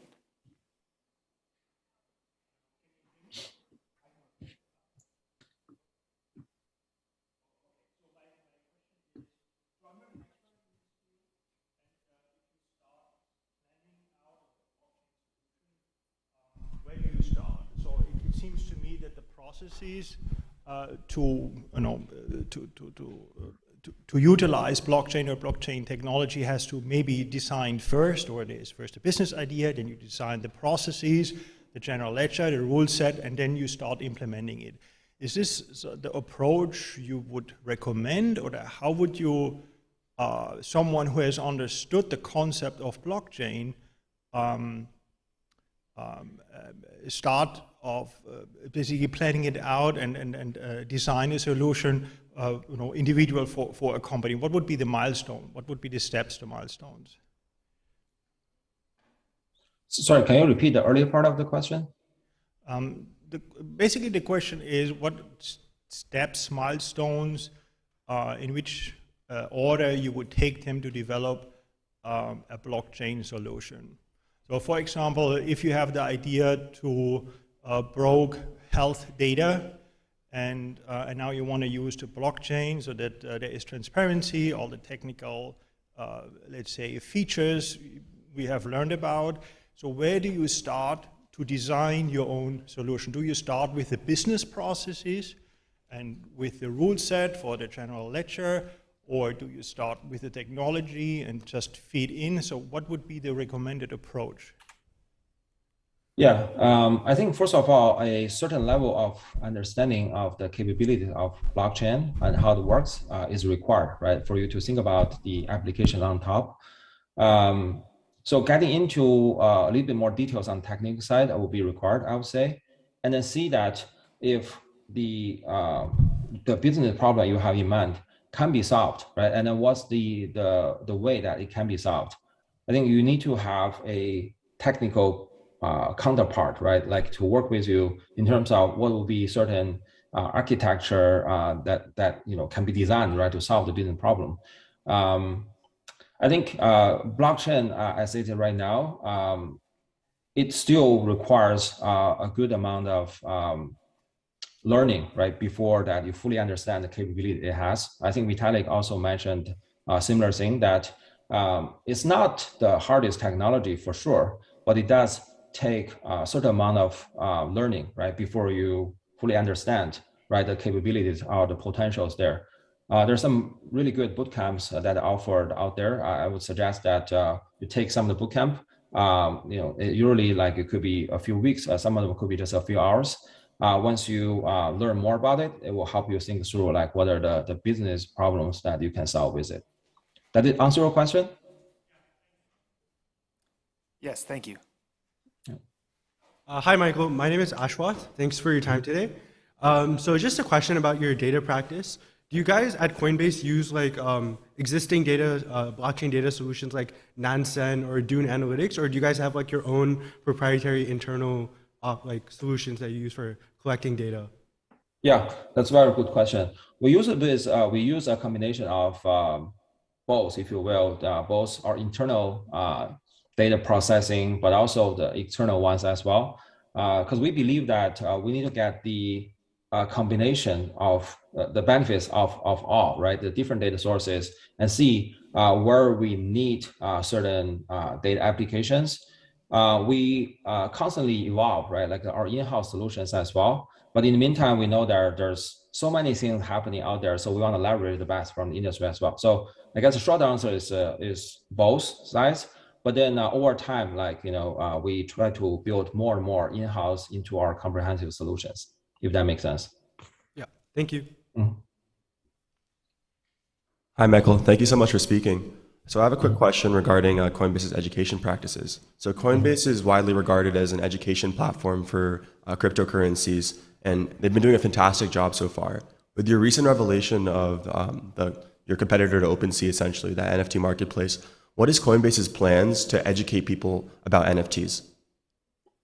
Yeah, that's a very good question. In fact, that if you go to nft.coinbase.com, there's a very good FAQ website, if you will, right? We try to keep it very easy to navigate. In the meantime, that if you want to dig into a certain concept, there's a help page behind it, right? Like give it a try there. Like, when you look at a NFT, a particular NFT, like there's a lot of this small icon next to it. When you click on it, it will take you to the help website, which has a lot of really detailed explanation about how this works.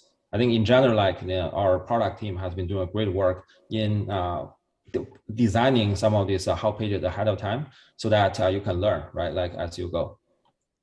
Thank you so much. Mm-hmm. Hi, Michael. My name is Tyler Pathradecha. I'm actually a fitness influencer on TikTok with around 300,000 followers. But I remember using Coinbase like way back when Coinbase Pro was called GDAX still. I didn't do much at the time, but around 8 months ago, I really got back into the space and started participating.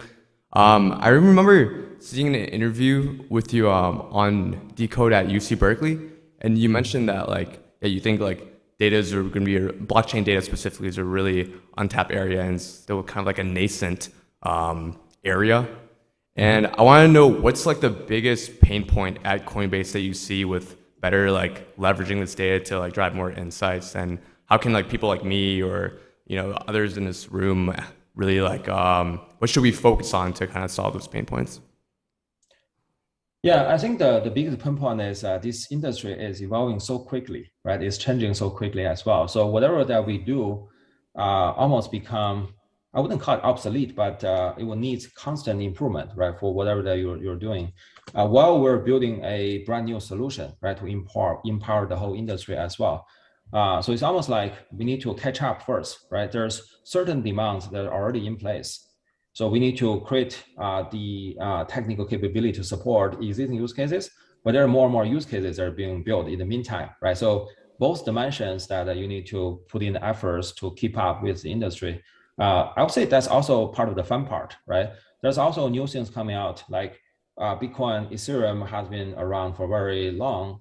Solana is quite new, right? Like, so essentially, like when it comes to data, Solana is more challenging than Ethereum and Bitcoin because these two are more like well understood, if that makes sense, right? So I would say that, that's part of the benefits, if you will, for, younger generation of the talent, because you don't have a lot of the legacy systems that you have to, deal with, if you will, but you can jump in and to the newest thing and see how to make it work. And all the surrounding things around a new system usually are the ones, right, that are being worked on, or that's the biggest challenge usually. So for existing problem, there's many people are solving, but the newer the problem is, it tends to be opportunities, right? Like for startups or for people who are new in the industry to become expert, before anyone else, if that makes sense.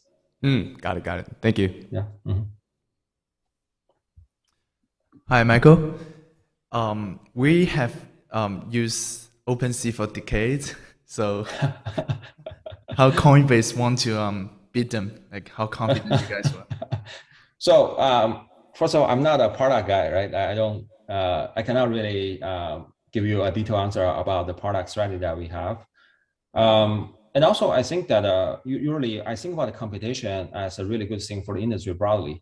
If you see no companies competing in the industry, it usually means that industry is not growing, right? For a growing industry, you should see more and more competition, which we are seeing for NFT. I think beyond OpenSea and Coinbase, there's actually many players who want to get in as well. That's a really good thing for the industry. I believe competition makes the best product for our users.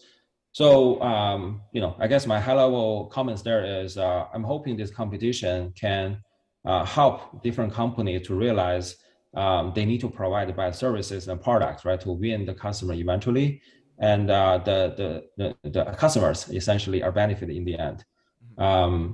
That's my belief, and I don't want to comment too much about how as Coinbase what our product strategy is, because really that should go to our product managers. Yeah. Thanks. Hey there. So as a financial services company, Coinbase has a lot of regulations related to how you deal with your customers and interactions thereof. How do you then sort of deal with some of the more legally ambiguous parts of the Web3 ecosystem, such as permissionless DeFi and DAOs? Yeah. Definitely is a big focus of the company. Again, I'm not in a good position to comment on legal practices. We actually have a alum, Scott, right? He's our VP of Global Regulatory Policy. I wish that he's here to maybe give some comments there. But broadly speaking, I think Coinbase strives to be the most compliant, most trusted platform, right, when it comes to crypto. So we definitely want to play on the side that we work with our lawmakers, regulatory agencies, right, to shape out what's the best for this industry. I don't know if that's an answer that you're looking for, but that's to the extent I think I can comment on it. All right. Well, thank you. Great. Okay. Well, Michael, thank you so much for your time, for coming, and for speaking with us today, answering our questions. Really excited to have an alumni of your stature working at this intersection of technology and business. So thank you very much, and we'll look forward to following you as your career progresses and Coinbase grows. Yeah, and I look forward to having more and more UIUC alumni working at Coinbase as well. Thank you, guys. Have a great day. Yeah. Absolutely.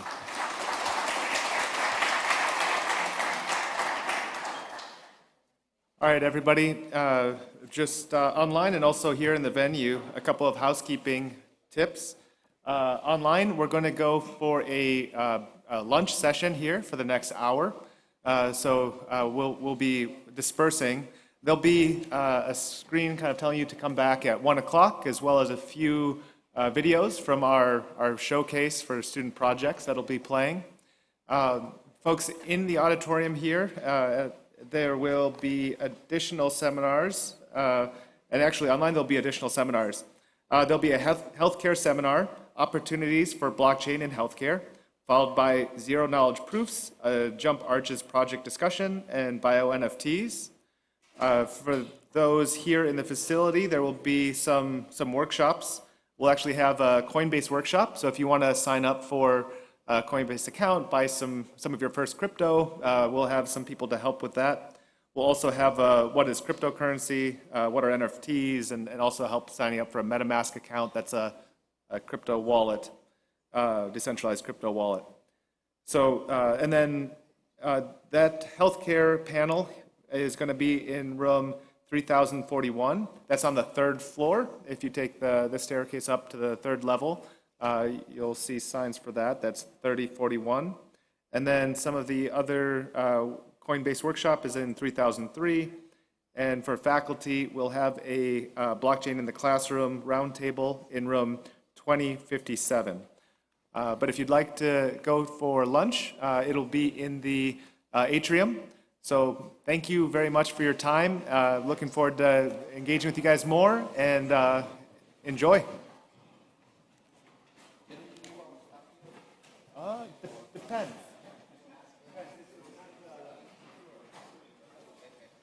Hi, I'm Nitish, and I'm going to go over our idea, no-code contract builder. So what we realize is that building smart contracts on the blockchain is something that is great, has a lot of amazing applications, and is something that everyone should be able to do. But we realize that it is difficult and scary for a lot of people who don't have too much technical knowledge and background to actually get started with smart contracts and build their own. So we're hoping to bridge this gap through our solution. Our solution is a templatized smart contract generating website where users can actually drag and drop different terms and conditions onto their own contract, build their own contract out, and actually publish it. And once it's published, we actually would, on the back end, create a smart contract on a blockchain such as Ethereum for them, so that they should be able to access that without having to know too much about smart contracts and how they work. For this project, we are hoping to use Moralis for Web3 development, Solidity for the backend, and dealing with the blockchain itself, and Truffle. As I mentioned, I'm Nitish, currently a senior majoring in stats and CS, and my other teammate is Rishi, also a senior majoring in systems engineering. Thank you. Hello and welcome to this video for the Crypto Invest DAO project. My name's Vedanand and I'm the project manager, here to just give you a little preview of the project and what it's all about. So the project aims to complete the end-to-end implementation of a quantum-mental crypto trading strategy, consider enhancements to that strategy, and then eventually design and prototype a many-sided DAO to support the advancement of crypto trading strategy. So step one is basically making sure that we're feeding our algorithm that we've developed with the best market data that we can find, primarily using APIs such as CoinGecko and CoinMarketCap, looking for things such as market cap, trading price, and then dates. Next is to just build upon that trading strategy. Currently, we're in the process of adding machine learning through on-chain metrics to our existing strategy to further improve our trade signal generation. Third step is to evaluate the performance. Currently, our Sharp score on the short side is around 1.5, and that's pretty good. And then step 4 is to automate it. We've done this through a series of Lambda statements to make sure our algorithm's running twice a day with no distractions. And then step 5 is to integrate and prototype this technical strategy into the DAO ecosystem and as a token, almost like an intellectual property. And that's a brief preview. Thank you for watching. Hi, we are BlockTix, a marketplace for the resale of tickets verified using blockchain. Today, we don't have a method to verify whether a ticket being resold is actually authentic. People selling their tickets struggle to show proof of actually owning it, and people buying secondhand tickets fear that they're being scammed. BlockTix allows people to record every ticketing transaction using blockchain technology, which ensures both control and security. It adds logic to transactions by programming a smart contract and letting it manage the revenues collected on the blockchain. Some additional benefits include fraud prevention, a standard ticketing protocol, and anonymity. Future steps for BlockTix include incorporating new investment classes in ticket reselling, adding in new types of tickets like plane tickets or train tickets, and working alongside entertainment companies to secure their transactions as well. BlockTix is the natural next step for ensuring transaction security for secondhand tickets. Thank you for listening. Hey everyone, thanks for tuning in. My name is Shalin Mehta. I'm the project manager for Team Rockshare, a club and team led by the Disruption Lab that focuses on the tokenization of natural resources using the blockchain, Ethereum, and Solidity. So now let's get into a little bit about what our team does specifically and what issues we're trying to solve. So basically, we have a client that focuses on the reduction of extensive mining operations all around the world. Basically, what happens is when mining occurs all around the world, it happens in communities that are of low income and communities that get severely disrupted by noise pollution, actual pollution, rocks, things like that, as it's a very taxing and tedious process to get to actual physical ores. What this project wanted to do was to aim at stopping those mining operations by allowing the mining companies to gain future profits from that mining operation using the blockchain. Essentially, we're creating a stock for each individual ore mined in each individual mine in each individual region around the world, and allowing users from everywhere using the blockchain to be able to buy stock in those ores using Ethereum. And as the price of that ore fluctuates, the user will either lose or gain money in that process. That's a basic overview, but we'll get into the specifics in a second. First thing we want to do is create an architecture for a solution. And the architecture is basically a model of a solution to tokenize and diversify those pre-existing resources that each mine is going to be extracting. Next, we want to prototype the solution using Solidity on the blockchain by talking about how governance works, how tokenization works, and how we can ensure fair tradability of those tokens between users and ensure security. Next thing we wanted to focus on was to develop mock scenarios for tokenization, which basically means using our prototype developed in Solidity to show the trading and selling of tokens and how this would work using Ethereum addresses, security, bonding curve functions, and etc. We'll get into that in the next slide. All right, so over here we have the components of that architecture that we're developing both in Solidity and conceptually here for you guys to see. The first thing is this thing called a double DAO model, which basically consists of two governing entities, one called the upper DAO or the cooler DAO, and one called the lower DAO. The upper DAO is where the user is able to purchase tokens from and sell tokens for Ethereum and for cash.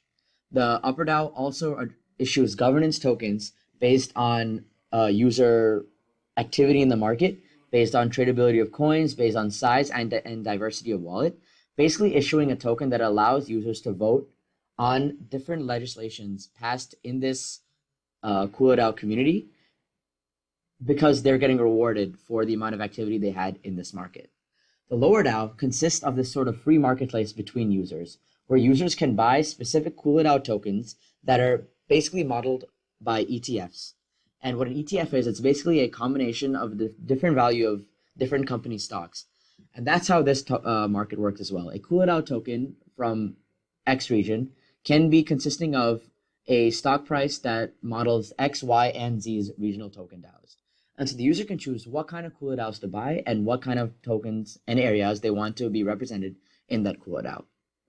That's what's going to be on the regional DAOs, as those have each individual token from each individual region, with each individual ore represented equally. As the user buys from those regional DAOs, as the Cooler DAO buys from those regional DAOs, the user can then buy from the Cooler DAO and choose which of those regions they want to be represented. Next thing is security and user action. Basically, we have a list of secure features that we want to allow the users to have and to partake in order to be trading, buying, and selling tokens safely on the model. This includes adhering to all rules on the safe and smart contracts, as well as having verified Ethereum addresses, being able to hold tokens at least for 6 months if you buy post-sale, and to be holding tokens at least 6 months prior to the buy and ICO if you buy pre-sale tokens. Next thing I wanted to go over was the liquidity pool and the tokenomics of this whole thing. So the liquidity pool is basically the pool that the user is able to buy tokens from in the Cooler DAO. So the Cooler DAO will have this initial kickstart of money provided by the client, which will then purchase a certain number of tokens from each of the lower DAOs, basically purchasing all the tokens that each lower DAO has minted and put into this liquidity pool. The upper DAO or Cooler DAO then gets the tokens that the users can buy, and the lower DAOs then get the Ethereum, which they can use to mint more tokens. The tokenomics are basically a mathematical model showing us how we're going to be implementing the token price and token supply of each curve, and they're modeled off of this thing called a bonding curve. And the bonding curve represents token price on the y-axis versus token supply on the x-axis. And it's basically the sigmoid S curve with a varying slope and start and end points. Basically, as the founder airdrops and things like that happen in the very beginning, the actual price of the token won't be as high because the mine itself is still getting verified, the tokens are still getting minted and bought by the Cooler DAO token, and they aren't open to the general public. As that mine gets verified and as all those tokens do become public, the price will then change exponentially, either up or down in terms of volatility as token price goes up. And then as the token gets traded and bought and sold at a steady price and steady value, the price then levels off as the token supply becomes as much as it can be. The next thing is a smart contract, which is basically how the total DAO system runs, as it is a list of rules that the governance DAO must follow, or the Cooler DAO must follow. The Cooler DAO, which issues governance tokens, will allow people to vote on certain legislation policies that are going to be publicly available on the smart contract should they be edited. And over here, we have the functionality of each regional DAO, which is helping determine the ICO of each coin by taking into account the real value of it and the tradability on the market, so that when the Cooler DAO buys that token, it's based on actual data gathered by that regional DAO based on how volatile it is in their market. The governance DAO, as mentioned, sets the ICO officially and allows the user to buy that token using the initial coin offering and trade it on the regional DAO as they may please. All right, so let's get a bit deeper into the individual architecture decisions we made with regards to the formation of DAOs. So DAO itself is an organization that is governed and encoded as part of a computer program. All of its transactions and users are kept on its smart contract for every participating member to see.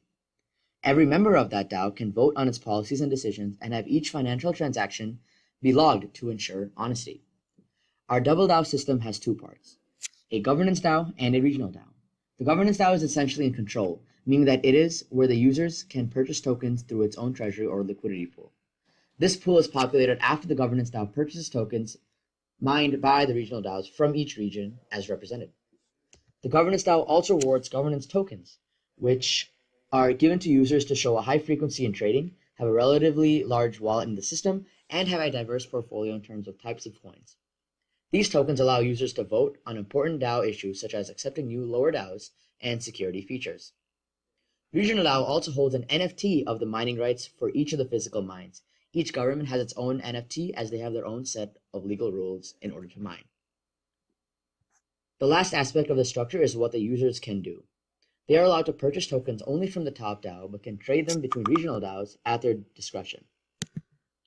To convert these coins back to Ethereum, they need to go back to the governance DAO and give that DAO back its coins in return for Ethereum, in terms of sold tokens given to the user.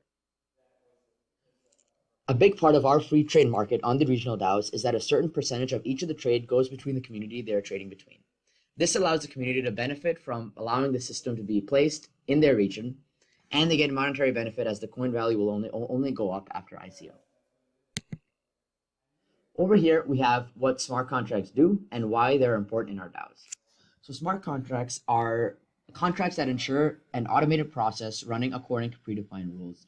They trigger actions when specific conditions are met, and our DAO contract, aka a good DAO smart contract, ensures pools, voting funds for distribution, and those funds are all falling within the rules of the DAO. So the governance DAO contract converts to Ethereum for each OR as they have a standard conversion rate. Governance tokens, as mentioned before, were issued by frequency, volume, and diversity. ICO is determined by regional DAO data. How much of each coin is being currently offered at the liquidity pool, the governance DAO can choose how much to buy. And each transaction between users, how much each user has bought and sold is also stored there. Regional DAOs list rules on the legal contract as an NFT as mentioned, and as it's different for each region. It is therefore non-fungible. Regional DAOs also track market activity to help governance DAOs determine ICOs. They determine how much of the percentage of each trade goes to the community, how much of each coin has been minted and bought on the blockchain and physically at the mine, and how much each user transaction has made. All right, so let's get a little bit more into what the regional DAOs do. Regional DAOs represent a control of a mine or a set of mines in some region of the world. They ensure a free marketplace, which means that after users buy those CoolDAO ETF tokens, they're allowed to trade in between DAOs and in between users for either cash, for tokens of one kind, or for another set of CoolDAO tokens. As mentioned, the ICO is covered by the regional DAO. The mining rights and legalization are put on the NFT for each regional DAO, and a percentage of each trade goes back to the community that each DAO is located in. All right, so over here we have the initial liquidation of the liquidity pool and how that works, basically the Kickstart campaign. The first step is having the regional DAOs mint a certain number of tokens to begin the trading and buying process. The client then issues a fund of Ethereum to the liquidity pool that the governance DAO then, or CoolDAO, then uses to purchase those tokens. Once the user pool has been created, the user can then buy from that initial coin offering in the liquidity pool, and then they can trade on that open market as mentioned before. All right, awesome. Now we're going to get into a little bit of what the code looks like for the specific thing. I'm not going to dive too technically into it, but there are some functions that are key that I wanted to show how they're being implemented. All right. So over here, we have the governance DAOs buy and sell tokens. Over here, you have the dexterity balance and the amount to buy from each token. And as the circulation supply gets set and the slope of that bonding curve gets set, we're able to then figure out what the current rate of change is for those regional DAO tokens that we're purchasing. And then based on this buy-sell function, we can then figure out when to buy those tokens as they're going to be most optimal for the users to make money off from the CoolDAO token here.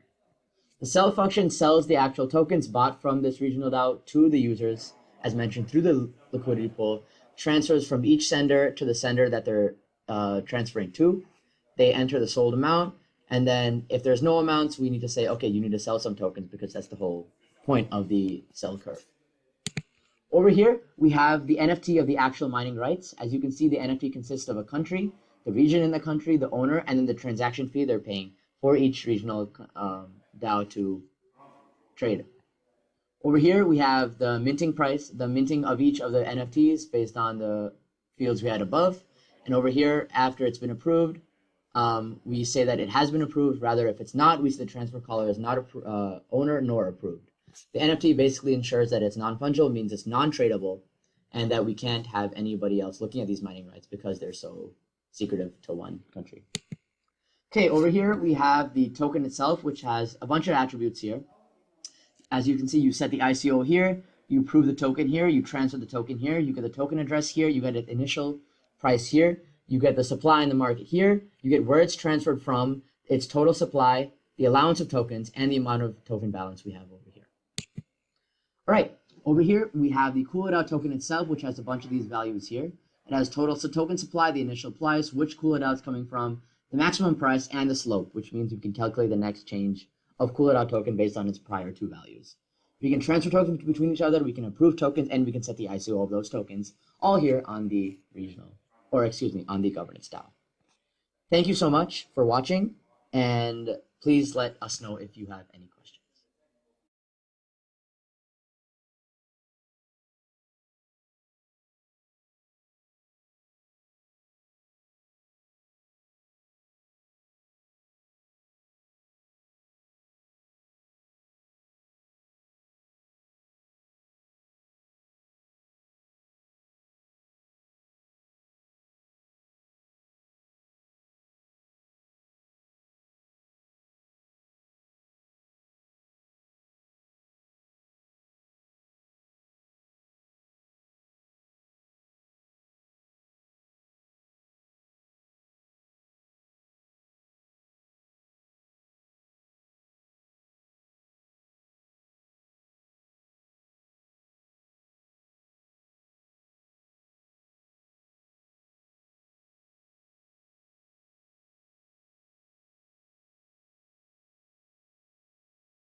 Coming back for the afternoon sessions. Right now, we're looking at a panel called Challenges in Blockchain. We've got a very distinguished guest up here to discuss and have a conversation. So looking forward to doing that. We're, of course, joined by our online guests as well. But I want to give the panelists a chance to introduce themselves. Let's start on my immediate left, and we'll just move our way across. Hi there, my name is Mike Frisch. I'm an attorney in Chicago. I got into crypto in 2015 when I was at the CFTC, the Commodity Futures Trading Commission, and I brought some of the first enforcement actions against crypto companies by the US government. And then I got really involved in investigating crypto exchanges and projects, market manipulation, spoofing, and so forth. So when I joined private practice, now I represent companies in the Web3 and crypto space. So a lot of transactional work, a lot of work at the intersection of the U.S. securities and commodities laws with crypto. And then I also chair the public policy committee of this organization called the Global Digital Asset and Cryptocurrency Association. So it's like a sort of a trade group and policy think tank that advocates for smart regulation involving crypto assets. So.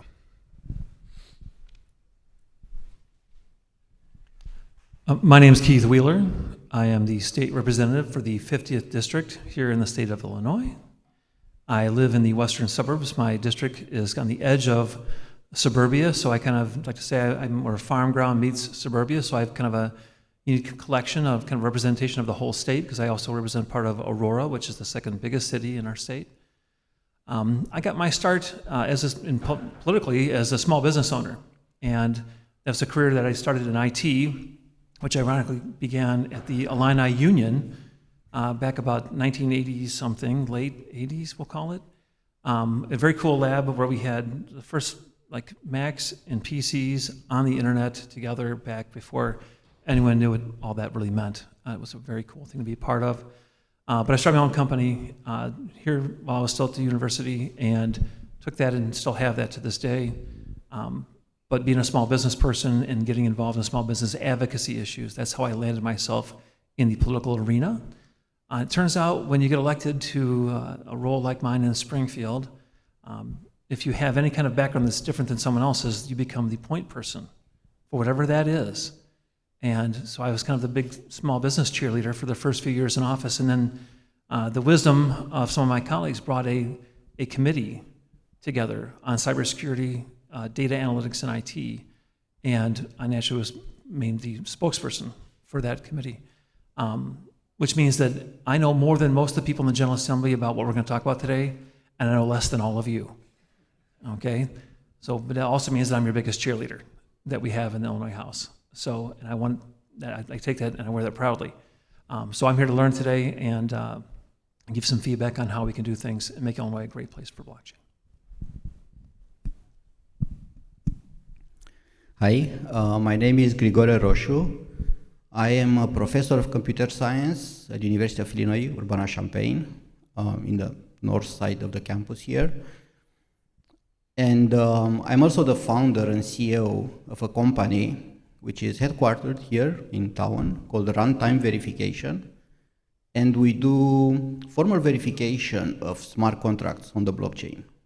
So we model smart contracts mathematically, and then we prove mathematically that they do what they are supposed to do, that they are correct. And there is a huge need for this because, as you know, smart contracts are public programs, public code. If the smart contract has any error, anybody anywhere in the world can exploit that error. And they do, as you know, from the news. They make money, and others lose money. And before joining, I started my company in 2010, but we got into blockchain in 2017. And before UIUC, I worked at NASA for 2 years, where I did the same thing, but for airspace software, proving that software that flies in space is correct. We just moved the same techniques to blockchain now. Grigori, I got a question for you from your intro.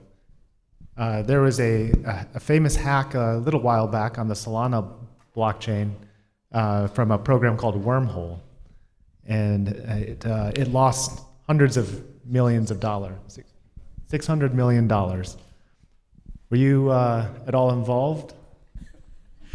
Not this time. No, kidding, no. Actually, that's a good point because that's a big problem security auditing companies like ours have, because auditors see the code, they find bugs that can be exploited. We show them to the developers, and developers say, wow, thank you, we're going to fix this right away. And they do that before they deploy the code. But sometimes auditors don't report the bugs, and then they exploit them. It happened in other companies, not in ours, but in other companies. So that's a serious issue, actually. Absolutely. So we're all here today for this reason, for blockchain, and it's been something that has been ever increasing in the news, and you hear all sorts of different ICOs and NFTs and all these different things that you hear about in the news. But the average person doesn't necessarily interact with blockchain technologies too much. So my first question for you is, why is that? And what do you think needs to change in order to get broader adoption of blockchain technologies?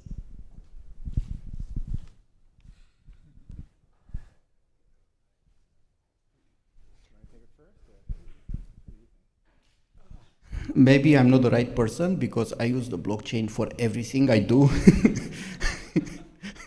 I don't understand how people don't use it, but I can see it in my family that it's not immediately clear how to use a hardware wallet, how to think when you have a self-custodial wallet, self-custodial account. When if you lose your password, you are dead.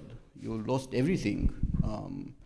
So we don't think, most people don't think that way. They think there is always the bank, I can go there, somebody will figure it out for me, they will give me back access to my assets. But now, if anybody can give you back access to your assets, it means that something is wrong, seriously, with that company or blockchain.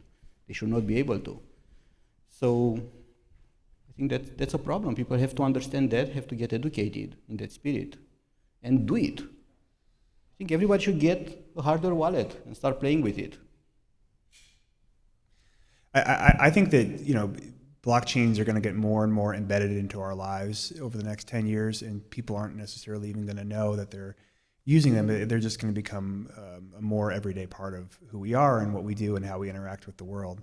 I mean, for me, learning the difference between Web 2 and Web 3 really helped me crystallize in my mind what this is all about, And a good example is, Facebook.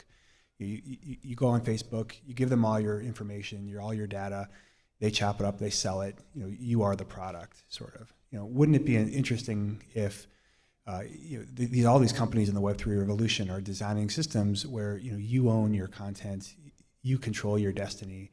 There's no middleman that is like sucking value out from the system. And sometimes the first applications of it are a little silly, like an NFT picture of a cat. But soon, I think we're going to see Web3 disrupting so many sort of established businesses and structures that we have today.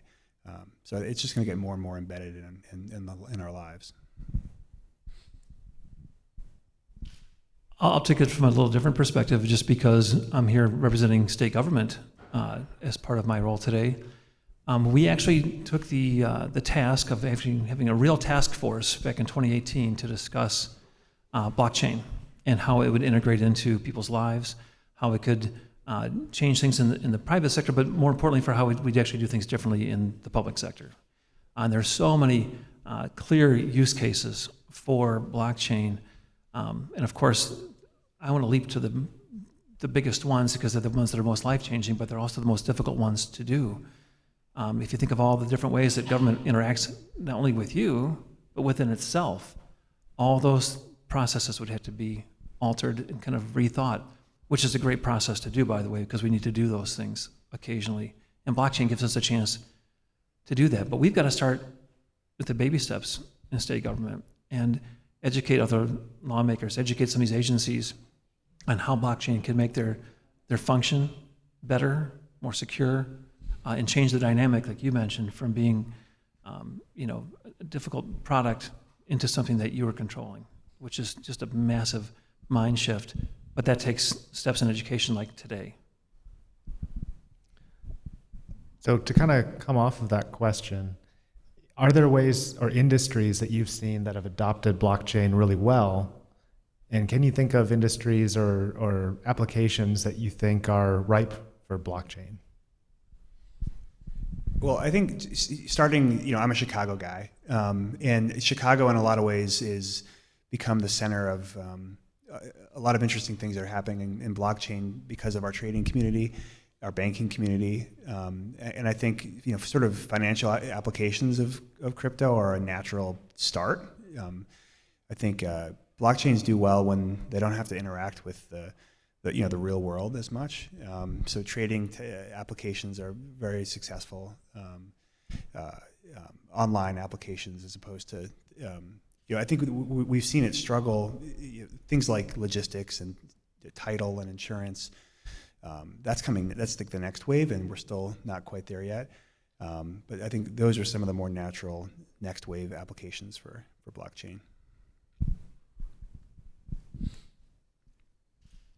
Well, I'll echo those comments because I also think that what we talk about in government, thinking about IDs and things like the Secretary of State's office should be like a massive blockchain. But we're not there even talking about how to do that. We step back till 2019 when we passed the first of the Blockchain Act that allows us to honor smart contracts. You're welcome. But the idea that we're still in the early adopter phase on so many things, and my wife and I work. She works in the real estate industry. I help her, so I have a license, so I do that ethically, legally.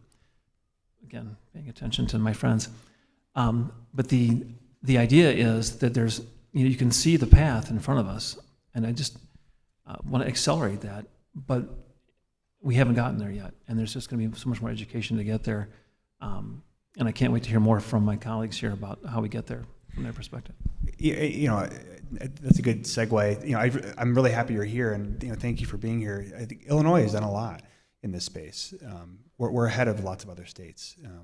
People like Margaret Croak and Mike Zaleski in the House, and Governor Pritzker has indicated his support for the development of blockchain in the state. And then we have advocates like IDFPR is doing a lot of great work. Our banking regulator in the state.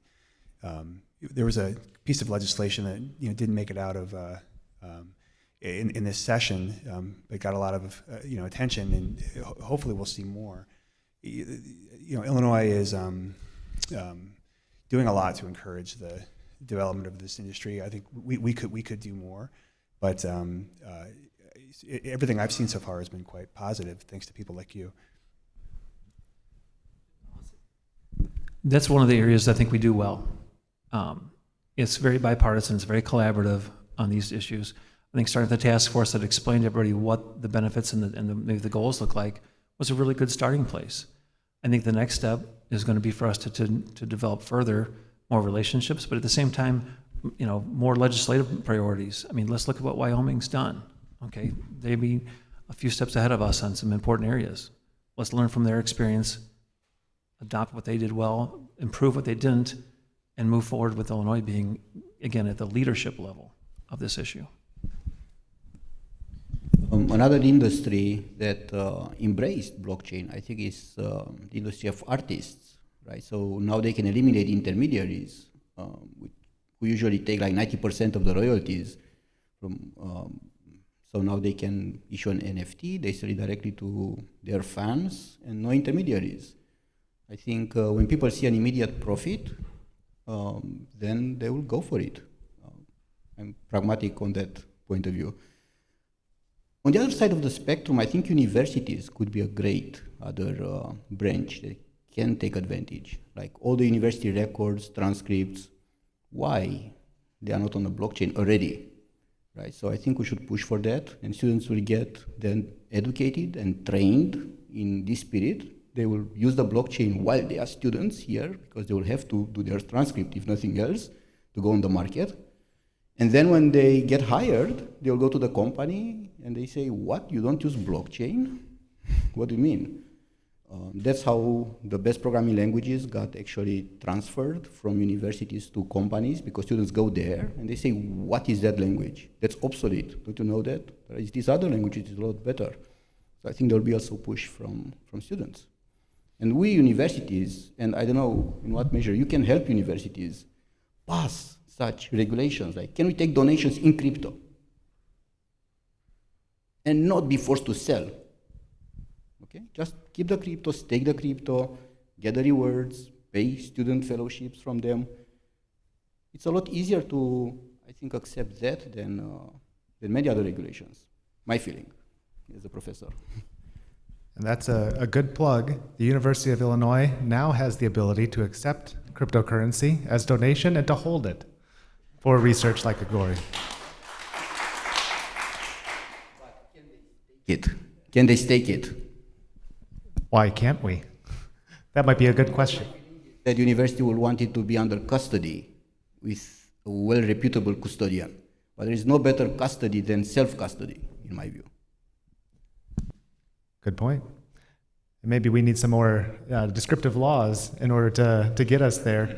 There have been some countries that have let out on some of the legislature. You can think of countries like Switzerland, where they are very descriptive on what's a security and what's not. And maybe just to take a step back a little bit, I know we've been throwing out some language in terms of cryptocurrency, NFT, smart contract. So a cryptocurrency is like a digital gold. Think of it like a digital dollar. An NFT is like a digital asset. Think of it like something you can actually transact in the physical world. And then a smart contract is simply a way of describing through code as different steps that govern these different assets. Grigori, I don't know if you have a better definition of a smart contract. But with that kind of framework, as we look at the regulatory environment, and maybe this one's a little bit more for Representative Wheeler and Mike, what do you feel like we need to do in order to be more friendly for development and use of blockchains? I can take a first crack at this. I mean, unfortunately for Representative Wheeler, most of the action here is at the federal level. I think there's a significant challenge here in the country to the innovation and entrepreneurial activity that we're seeing, because there's a lot of regulatory uncertainty in the space. Here in the U.S., we have a web of agencies that touch crypto. The IRS, the CFTC, the SEC, banking regulators, they all have different interpretations and pieces, and there's no comprehensive framework, at least until recently there wasn't. I was really happy to see President Biden put out an executive order a few months ago that called for a process by which hopefully we're going to have a more centralized, comprehensive approach to regulation. And I think we'll see one, but I don't think we're going to see significant changes to our laws this year. We have an election coming up. It's the silly season in politics. And so until then, we're going to have a lot less clarity. To me, the biggest challenges are the SEC. It's really unclear what is a security and what's not, what falls out inside and outside their regulatory jurisdiction. And from my experience, I'm seeing a lot of builders saying, well, this is too risky, I'm going to go offshore. And we're seeing teams pick up out of Chicago and move to Switzerland, for example. Or we're seeing teams saying, okay, we'll stay in the US, but we're going to build this product and we're going to ring fence U.S. customers. So we're not going to make it available to U.S. customers because the regulations are too unclear. It's too risky for us to do that. And again, that's fine. It's a Band-Aid to get their company off the ground. But people in the U.S. miss out on innovation and experiencing and utilizing these goods and services. So I think we could really use a lot more regulatory clarity from the SEC. I can get into much more specifics. I think the IRS is doing a much better job issuing guidance around the tax treatment of and accounting treatment of digital assets. The CFTC, my former alma mater, I think is doing the best job of all the agencies about being clear about what is allowed and what's not allowed. But there are big time gaps. For example, there's no like sort of cop on the beat. Grigori was mentioning these huge hacks. It's really unclear which there's no sort of federal policeman looking out for customers in this space.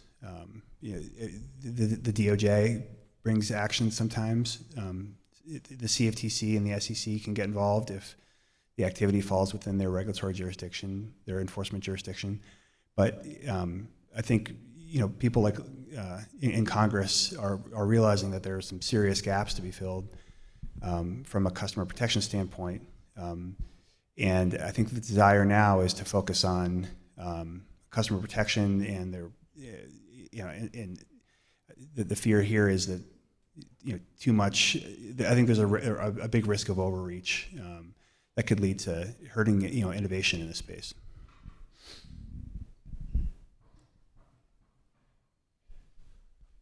There's a lot you just said there. No, it's great because it's really important to there are two different levels of this really, right? I mean, the federal stuff is something certainly out of my purview, and it's something that I agree with you, we're not going to see the clarity we need right now. It's just, that's difficult, it's frustrating. We see that in other areas that people call my office for, so I wholeheartedly agree that would be the best. In the meantime, my job is going to be to focus on what we can do. What can we do in Springfield that's going to be helpful in this environment? So things like a regulatory sandbox legislation that we've talked about in the past and kind of let slip. Bringing those things back so we can start being more innovative while still having some frameworks for consumer protection that are going to be important to have as well, because there's always a balance there. And that's probably the word I maybe abuse the most in Springfield, is how we find a balance between us being able to move forward on something that's innovative and exciting, at the same time making sure that everybody who's involved is protected. These gaps are very, very difficult. I mean, most of my questions I wrote down before I sat down to come down here today had to do with, well, how do we get people to adopt this if they don't have any clarity about how they're protected, or what they do if things go wrong, if the contract goes sideways and then a hack happens. What is my protection? I don't know the answer to that right now. I don't know if anybody really does. So, but starting smaller steps for Illinois, one, we have the most amazing resources in the country here that we should be deploying at the first opportunity. And if there's things we need to do in Springfield from a regulatory perspective, whether it's administrative rules, because I have a role to play in that in my job in Springfield, or through legislation, I have great colleagues. You mentioned Margaret and Mike, great people. Love to work with them. We have a very collaborative attitude about doing these things. So I think you'll find willing partners in Springfield if you bring forth ideas that say, hey, we got to get DAOs to be more official in Illinois so we can move forward in those respects in order to be able to convince our investors, our backers, our team that we should move forward in this direction. Because if we don't have that, well, it's kind of in that no man's land. Why do I put effort into something that I don't know if it's going to land or if it's going to be recognized by the state? Those are all real things. I need your help for that, and your help for that, and your help for that. Because honestly, my goal is to be your biggest cheerleader in Springfield with my colleagues, but to make something happen for you guys, because this is where it's at. I can only say that we really need that. We need regulation. As technologists, we sometimes don't know how to implement a protocol to comply with the rules. And we see sometimes smart contracts, programs, doing the same thing. Program A and program B doing exactly the same thing. And in the end, you get exactly the same thing at the end. But depending on how it was implemented by an anonymous programmer somewhere in the world, you may end up paying ordinary income versus long-term capital gains, just because the transactions were recorded in a certain way on the blockchain, and they are completely interpretable, and we don't know how to make sense of this. It would be very nice to have good regulations, sound regulations. Yeah, I mean, from an Illinois perspective, there's a lot we can do. You mentioned Wyoming. They passed a law that gives legal status to DAOs, decentralized autonomous organizations. There's a risk now that people who participate in DAOs could be sort of on the hook from a general liability perspective of anything that happens within the DAO. That's bad. And so I'm helping DAOs. Part of my practice is to help them find legal formation options that protect their members. And so Illinois can definitely do that. Right now, there's 2 states, Wyoming and Vermont, that have a DAO bill. I think I've heard the governor say that he likes for Illinois to be 7th, so early enough to be an innovator, but not too late to miss the boat. If that's the case, maybe we have a little time to wait. But I'm a few of my friends and I are in our spare time drafting up a DAO bill for Illinois. We think would be good, and there's a lot of people working on that. Another thing is I mentioned giving Illinois state chartered banks more authority to transact in Bitcoin. I think people trust their banks. Illinoisians trust their banks, and having a bank be a gateway for regular people to get into the space might help foster adoption across the whole state. I mean, those are just some examples, but I think government does have a role to play. One of the things that often gets left in discussions like this is, crypto is all about inclusion. It's all about equity in a lot of ways, and disadvantaged communities should have a piece of this, and government should do everything they can to help foster adoption, across the whole state, across the whole socioeconomic pattern, and that means things like education and investment. There's a lot that government can do. So I have a bit of a follow-on question to that for Representative Wheeler. You explained a little bit, but tell us more about maybe where you've come or where you've seen the state come, and what your agenda or hope is for the future. Well, there's so much. Again, you give a microphone to a political person with no timer in front of them. This is dangerous. So here's where we're coming from. I think that the initiatives that we took and started back in 2018 that started the ball rolling for blockchain were a great starting point. I've been back to the university here, I think a few months ago. We had a great discussion about more things we can do blockchain-wise. I think the next steps really that I'd like to see us take, and they kind of fall into what you mentioned before. I'd like to see us have some actual subject matter hearings on the Cybersecurity Data Analytics and IT Committee about next steps for blockchain. Things about, how we recognize DAOs. I mean, are they LLCs? Can you transition from LLC to a DAO? Do the same protections for the members? Are the members, I mean, there's all these questions, right, about what they are and how they can work, and how you protect people who are going to invest in them. But we need to get that kind of in front of the eyes and the minds of folks so they can become comfortable with this concept. I mean, if I tell you that if I said in a hearing in Springfield, decentralized, autonomous, and stopped, they think I'm talking about cars that don't know where they're going. Okay, this is a whole different concept of what autonomous means in this regard. But I think once people break through the veneer, they realize that this is kind of a natural step that we should be moving in. But we got to start first. And so we'll be reaching out to the chair of that committee, who I have a great relationship with, and he's a wonderful person to work with, to see if we can't put together some ideas and start building that momentum. Because it starts with the discussion.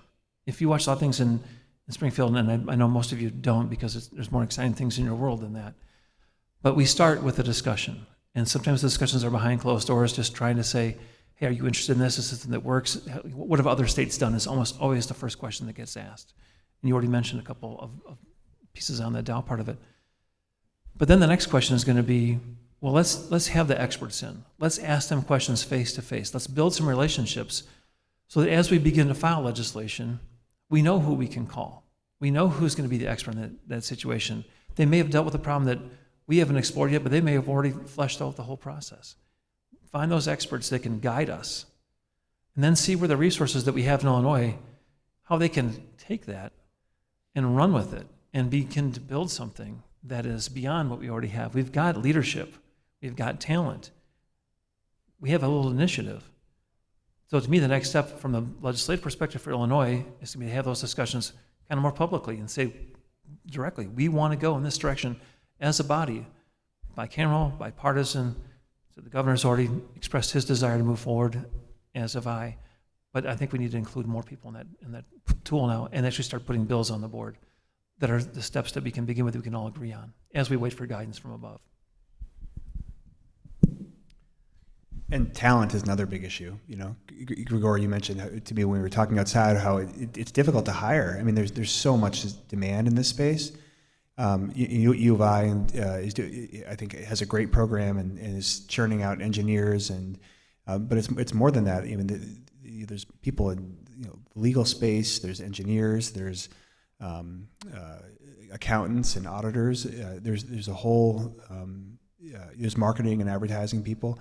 So I think there's a role that government can play in helping, and universities can play in helping match people up with these new industries. So that certainly is good to hear. We're excited to play that role. Grigori, do you know any students that could fit this role? Yes, but it's only one lab, and yours as well. I think we need more. We need to teach large courses on basic principles of blockchain, benefits, pitfalls. Yeah. Make them public online as well, because now everybody watches them online. And we already do to some extent, but we should do more. Can you make one of those classes for legislators? Actually, maybe, yes. Yes. Wonderful. We're because already... actually many people in the blockchain community think that code is law. Because once you write the program, the smart contract, and put it on the blockchain, it will never disappear. It's there forever.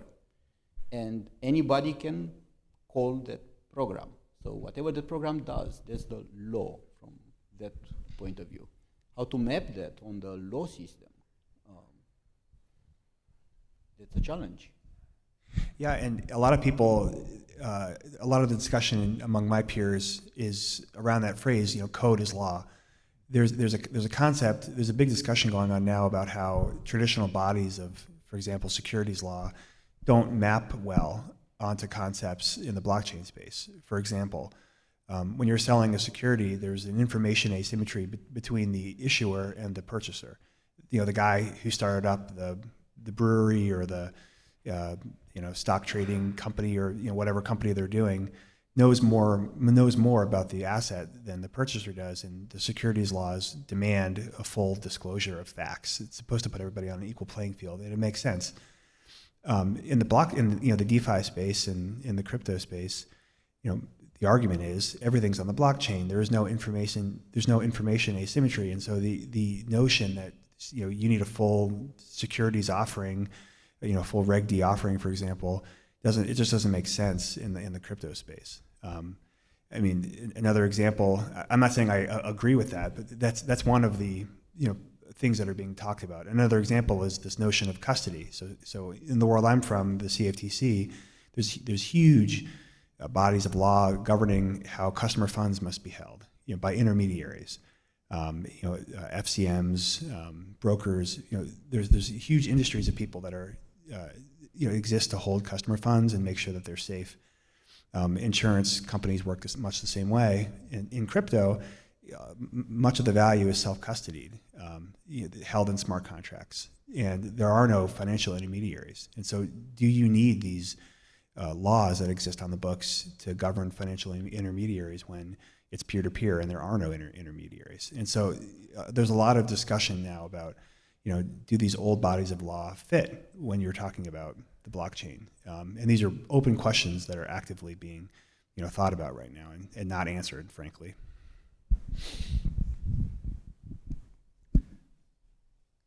So exciting. There's lots of possibilities when you think about the space and the peer-to-peer interactions. When you think about the way that these contracts are interfacing right now in the digital world, sometimes it's hard for people to put a finger on what this means. And then we've had instances in the recent past where somebody has sold a house using blockchain technologies as an NFT, for example. So as we look at melding the digital with the physical world, what do you think are the challenges in bridging that gap? I'd like to say that there are similar questions even within the digital world. For example, as a programmer, you have a choice to make whether to store a value in the memory of the program or on the disk. And in the world of programming, it doesn't really matter, but now that becomes a legal issue, because if I store it on the blockchain through a transaction, that has a different legal consequence than if I store it in a location in the memory of the smart contract. And programmers don't think that way. They think in terms of what is more efficient in terms of gas, the cost, the speed of the transaction, not in terms of how the IRS is going to tax this transaction, what this contract does. So even in that world of digital, entirely digital, where many people think it's the same thing, it's not. Right? And then to go from there to the real world, it's such a big gap there. But NFTs indeed started to do it, and I think we need a sound legislation and taxation system where conceptually equivalent behaviors have exactly the same. They are equivalent also from a legal and taxation point of view. That would be great to have. I mean, to me, the intersection between the blockchain and the real world is the thorniest thing. So one of the things I've been thinking about lately is I think in 2022 or maybe 2023, we're going to see like a DAO buy a sports team. I mean, people are already trying to do this. Like there's groups of, you may have heard of like Constitution DAO, where people pooled money together to try to buy a copy of the Constitution. Ken Griffin outbid them, and so unfortunately that failed. There are a number of DAOs that are trying to pool assets together to buy a sports team, and the DAO is going to make votes like, should we play this player today or should we trade him? And there's like so the blockchain will dictate you have to trade this player. So now that is a action that cannot be fully effectuated on chain. At some point, the decision has to be communicated from the chain to a human who has to call up a player and say, you're fired, or you're traded. And what if the human doesn't feel like it, or disagrees?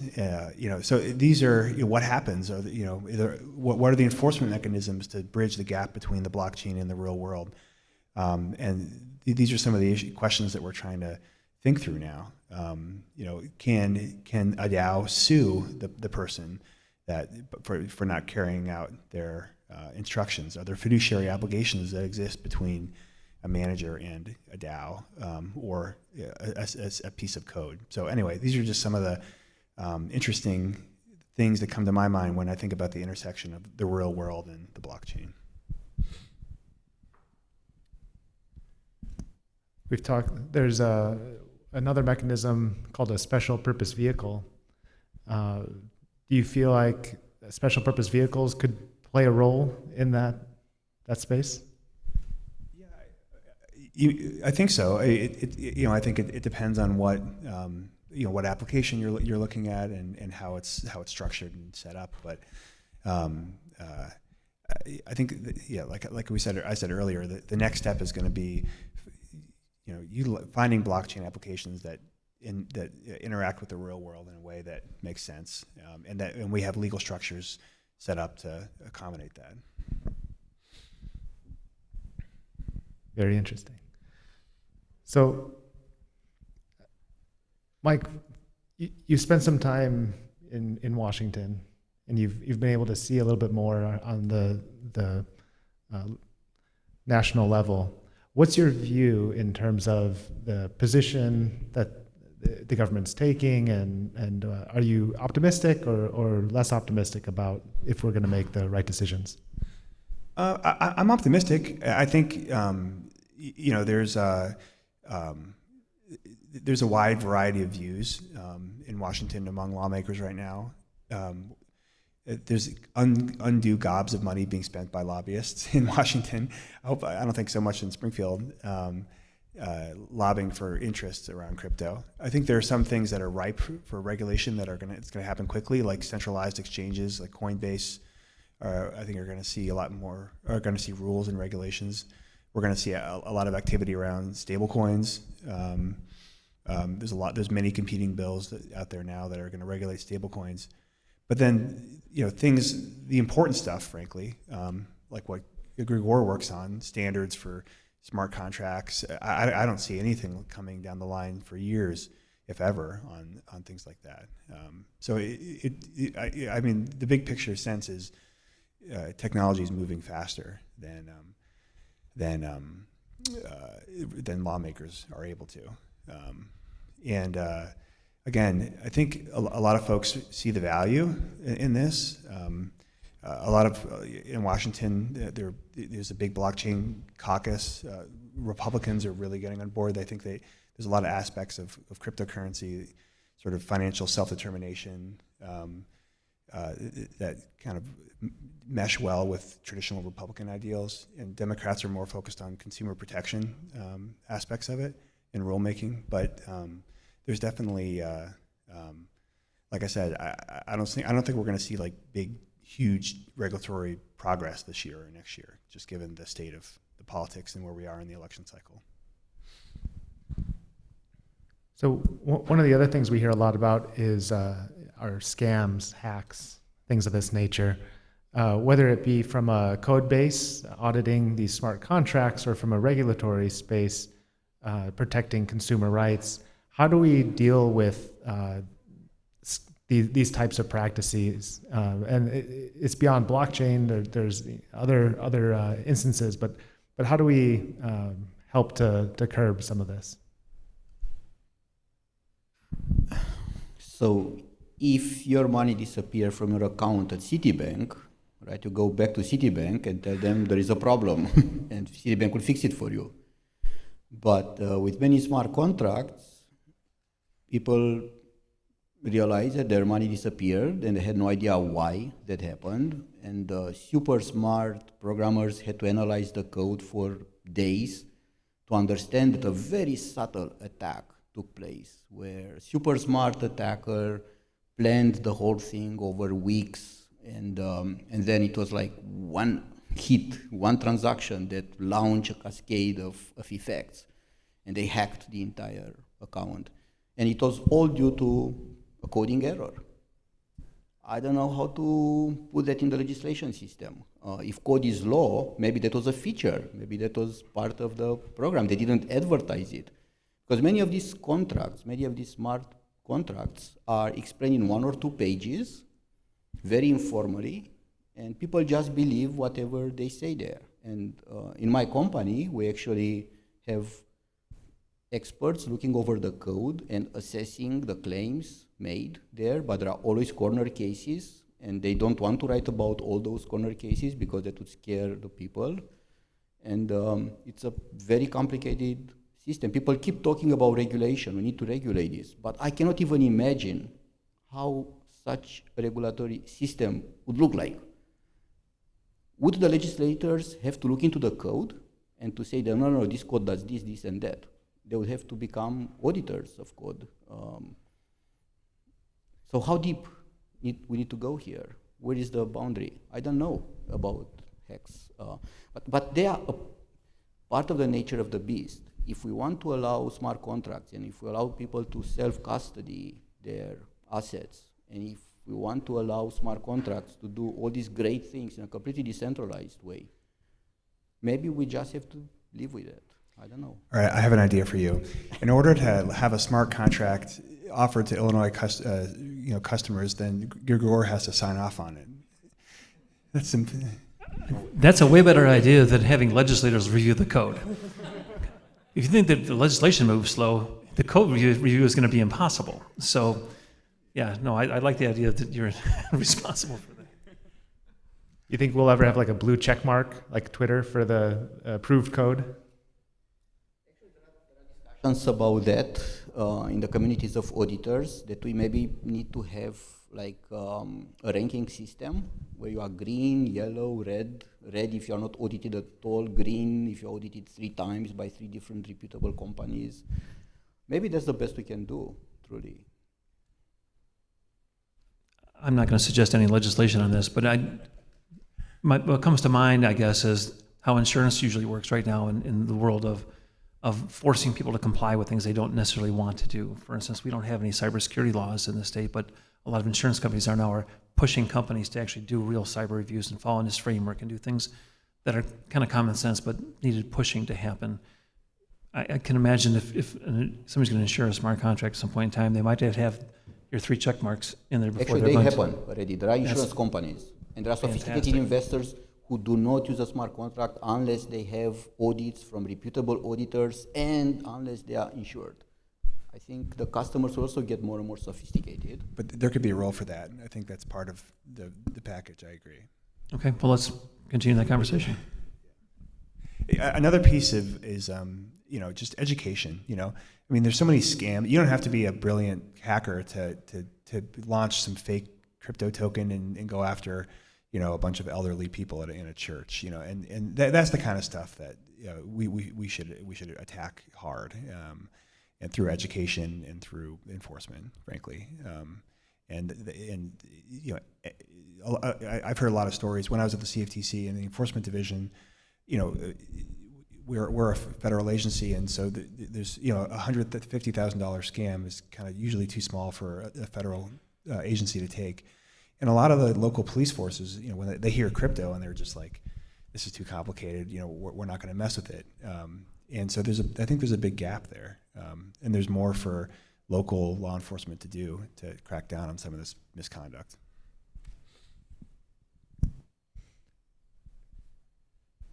Heavy stuff. So with all of these challenges that we've been speaking about today, which there are many, what do you feel like we'll turn it around a little bit. What do you feel like is the future? Where would you like to see us go in the next few years, 1, 3, 5 years out? What do you think should happen or will happen?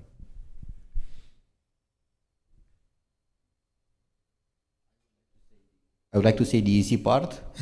We'd like to see regulation, clear regulation, and we'd like to make sure that does not slow down progress and creativity. I know this is the easy part to say, but that's what would be ideal. So we can advance the technology without worrying about all the legal implications. I know we were talking the other night, one of the other things that Switzerland does is they have ability to actually ask, and it's maybe at the federal level, which maybe next year when we do this, we need to have somebody from the federal level as well come in. But they're able to ask and get some information from the regulating bodies. Like a safe harbor letter that says that if we do the following things, you've signed off on it to a degree, and now we're not going to be held accountable or liable necessarily, at least from a tax perspective, maybe if we follow this process. Yeah, I've actually asked for that from the Department of Labor on some of the things locally, and that's harder to get than I thought it would be, just because people are trying to follow, in that gap, right? The gaps exist in lots of regulations, not just this. This is huge, though, because we're still imagining processes. We're still developing them. And government does move slower than technology. I think that everyone's going to agree with that. However,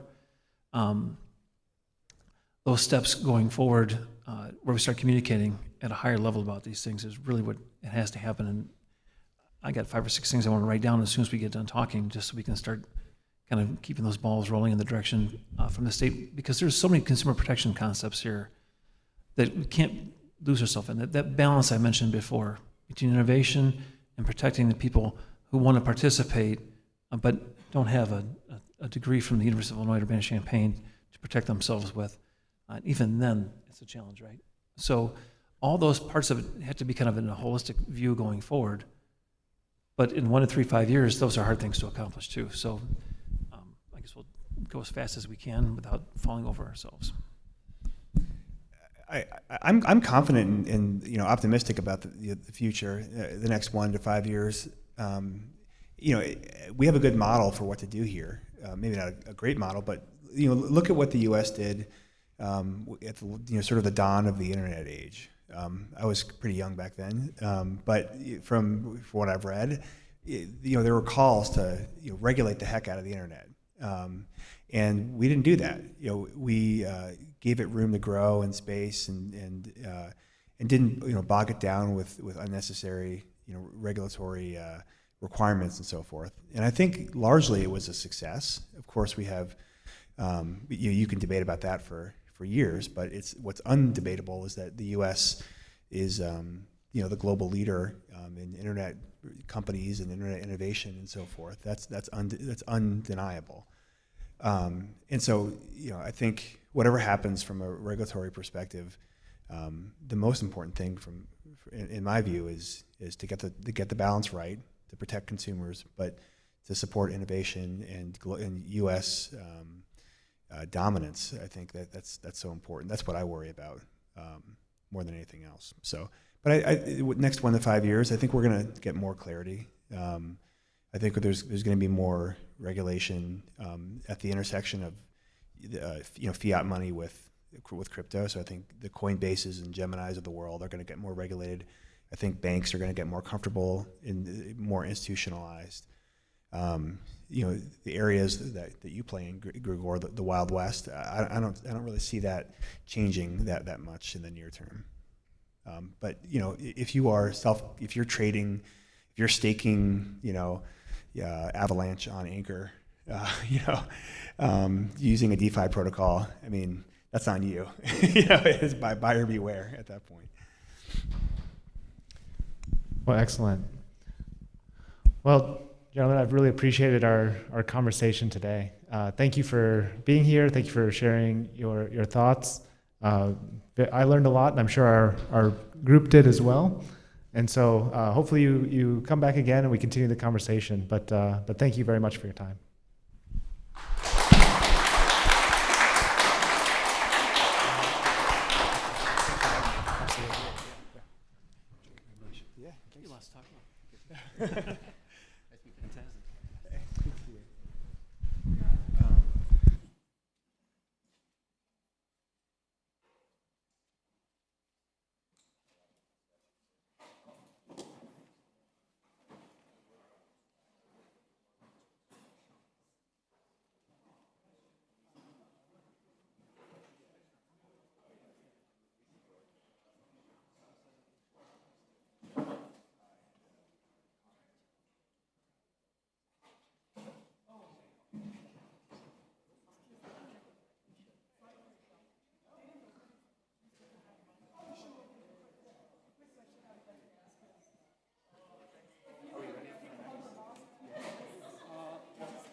Hey guys.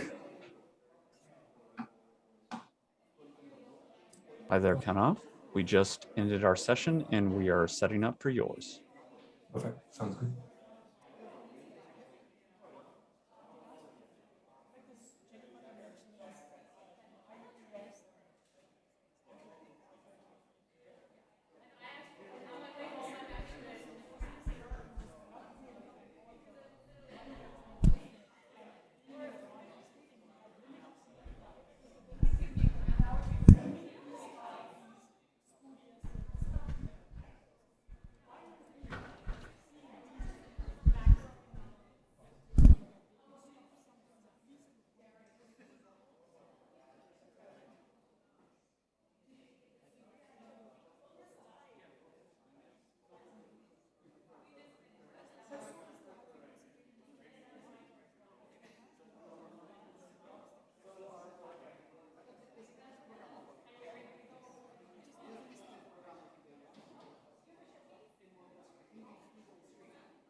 Does he introduce? He probably. Yeah, I mean, Jacob, either Jacob or Robert should introduce the most. They're, Tom's got them there in Zoom. They're ready to go. Okay. So.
Hello to our in-person and online guests. We actually have one more speaker with us today before we conclude our programming in the main session. Our speaker is Kanav, president of Jump Trading, Jump Crypto, excuse me. He has he's a University of Illinois alum who has done a lot in the space, partnering with OSF Healthcare and others to propel forward blockchain, the blockchain community. So, Kanav, can you hear me? We can, yeah. I got my colleague Nihar on with me here as well. He's one of the senior researchers on our team, and I love the students in the audience love to hear from him as well. So. Oh, wonderful, excellent. Well, let me pass it over to you then, in order to introduce yourself and your colleague, and then. Afterwards, we have a few folks and some online participants that we can field some questions from. So without further ado, I'll pass the baton to you. Awesome. So yeah, hey guys, I'm Kanav Paria. Like was heard, I'm an alum of the University of Illinois, and actually Jump Trading's crypto division actually also has its roots down on campus.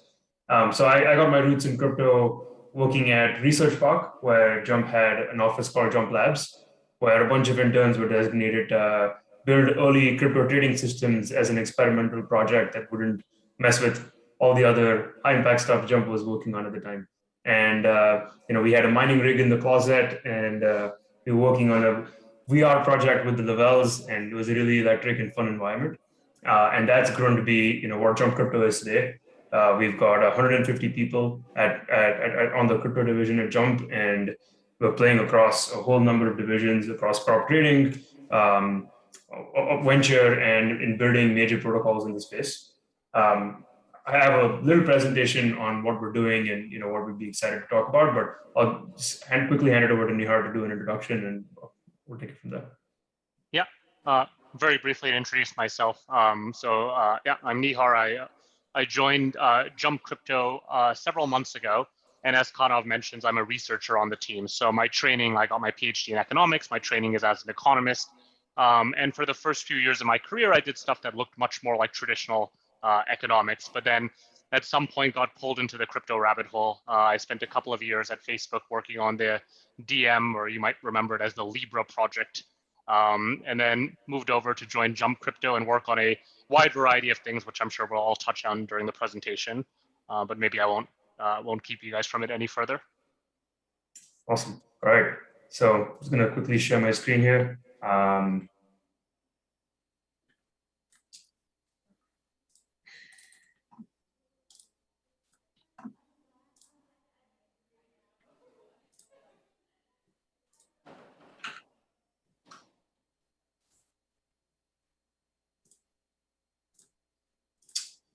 So this is from an old presentation that I made when Jump decided to finally become public.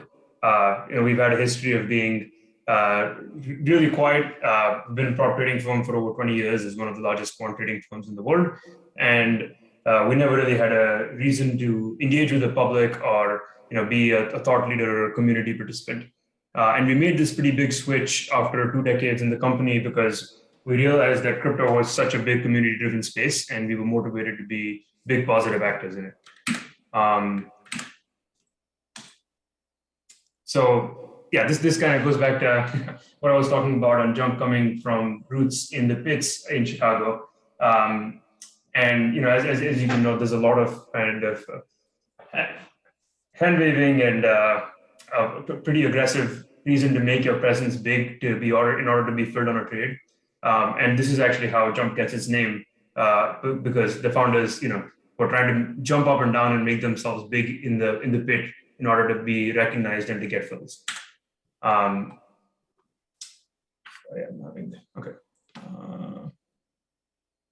The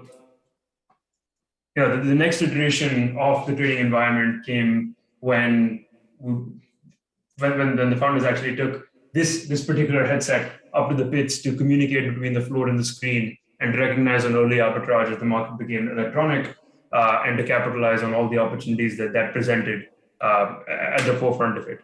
And then that led to advances in building remote controllers and getting fast and being able to respond to opportunities as the trading screens became electric and the firm completely moved out of the pits.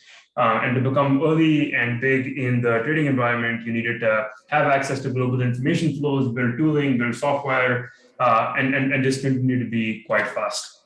And so you can see kind of very early infrastructure being set up to that effect. But as with everything else, these kind of small competitive advantages continue to die out, and the firm has progressed quite dramatically over the years from becoming traders in the pits to becoming practically a research and development organization that uses its muscles to solve the trading problems.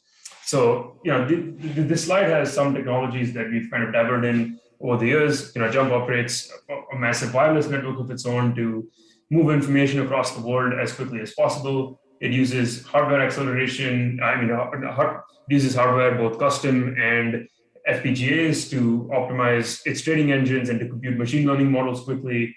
And it has a big research grid to solve, big machine learning problems and generate predictive kind of alpha.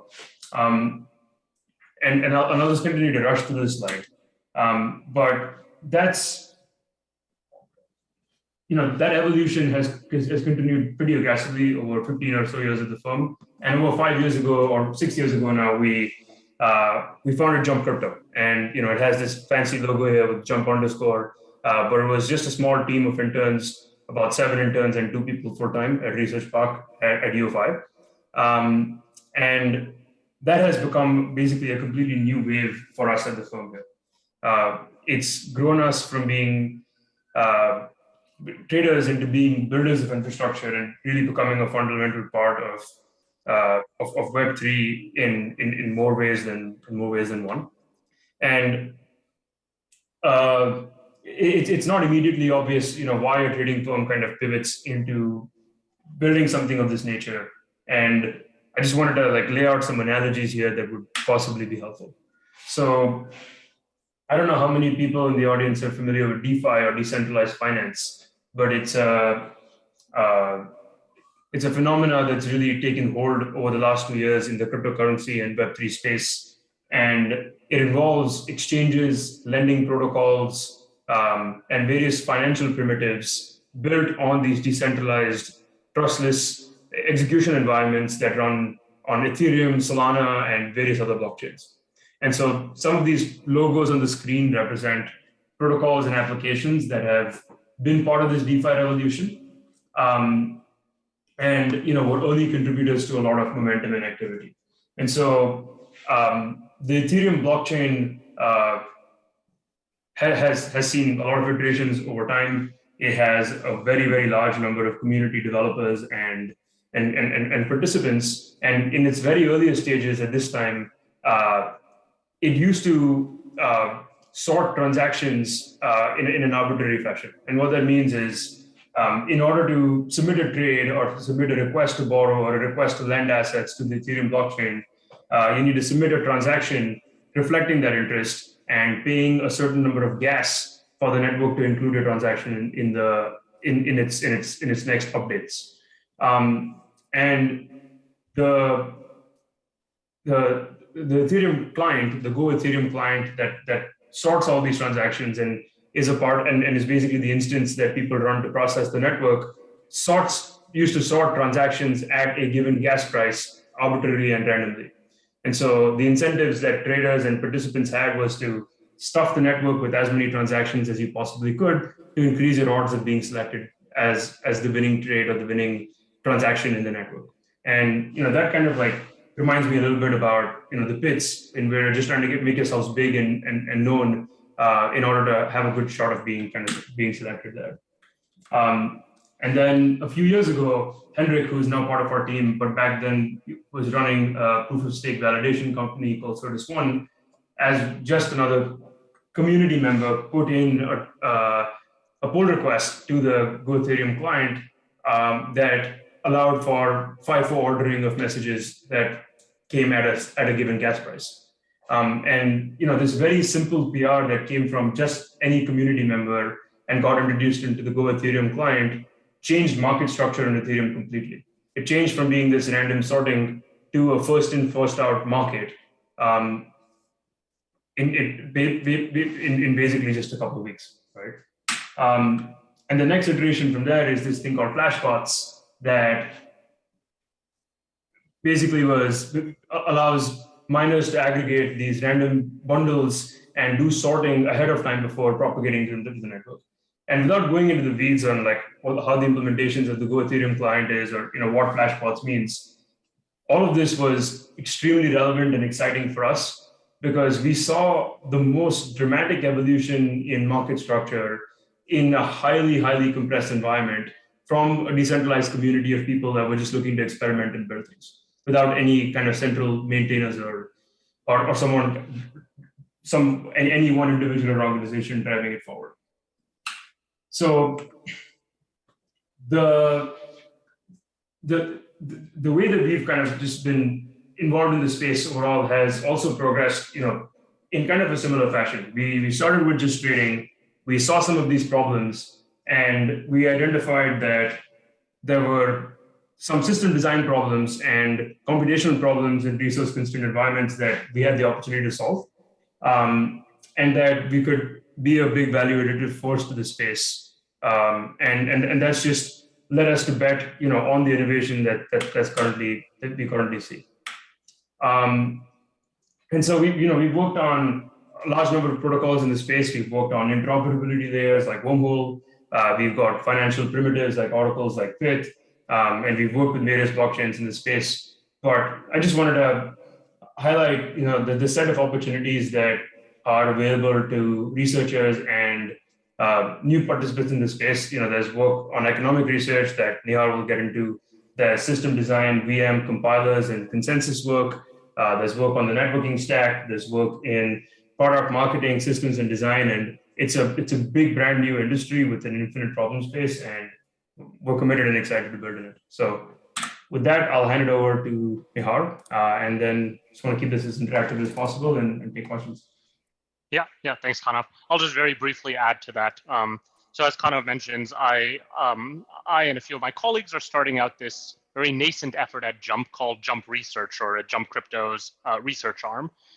And so I think what makes Jump Crypto an unusually interesting place to do research, and crypto more generally, is both the sheer breadth and depth of the problems that we face. And so those of you who, for instance, maybe read Matt Levine and so on, know that crypto is often characterized as the financial system rebuilding, relearning everything from the ground up. And that makes it a very, very exciting place to do research, because you get to think about these very cutting edge technologies that develop quickly, that learn lessons quickly, that iterate quickly, and you get to do so sort of from the ground floor all the way up to whatever it may end up doing. And so at Jump Research, I think there's an extra benefit though, which is that good research is really never done in isolation. I know there might be this stylized way of thinking about research where you go sit in your academic tower, you write papers, and you don't never come out But in fact, even the best academics actually have strong connections to industry and strong connections to policy. And Jump is a great place in the same vein because we sit next to developers, to marketers, to many folks who have tentacles all over the ecosystem. And that gives us a great purview into what are really the cutting edge questions, what are the cutting edge technologies, and so on. And finally, in the same vein, good research often does have impact. And again, in the same vein that the best researchers or academics have good ties to policy and can enact their proposals, enact whatever they come up with.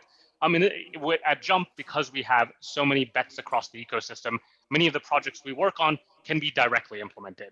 And so I wanted to give an example of a couple of these things. The big one that I and one of my colleagues we've been working on from an economics perspective is the Terra ecosystem, and in particular, this protocol called Anchor. So Anchor is a lending and savings platform on the Terra ecosystem. But Anchor looks like, to someone who's maybe studied economics a little more, like a standard bank.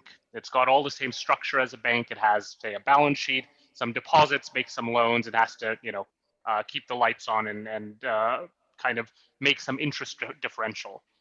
And so, that kind of conceptual framing turns out to be very valuable because Anchor has a lot of vulnerabilities in the way it's designed itself. In particular, it's relied very heavily on short-term financing.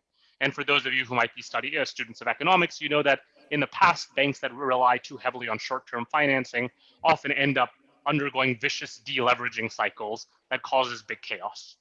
And so my colleagues and I have been working on ways to solve this, to make Anchor less dependent on this short-term financing, to smooth out the maturity structure of its liabilities, to make it more robust to deleveraging cycles, to find alternate sources of income. And all of these things are things that we have the bandwidth to do at Jump Research, and then can actually operationalize. Anchor, for instance, is a $12 billion protocol. And so this isn't like small change we're talking about. These are like very meaningful amounts of money, very impactful protocols that we can still work on. Very briefly, another example might be yield farming. Some of you in the crypto space might be familiar with this idea of, taking tokens that you own and then redepositing them, using them to provide liquidity and earning some sort of yield on them. And then again, in the same vein, like as a part of the research arm at Jump Crypto, we have the time and space to really develop strategies around it, try and think about the good theoretical implications of it. And then, because we're so deep in the trading infrastructure, actually go out and implement a lot of this.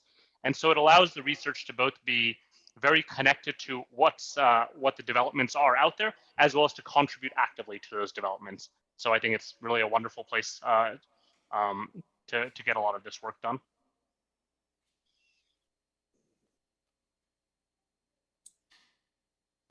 Yep. Great. Should we open up for questions, or I don't know if you had other stuff you wanted to say, Kanav? Yeah, let's do it.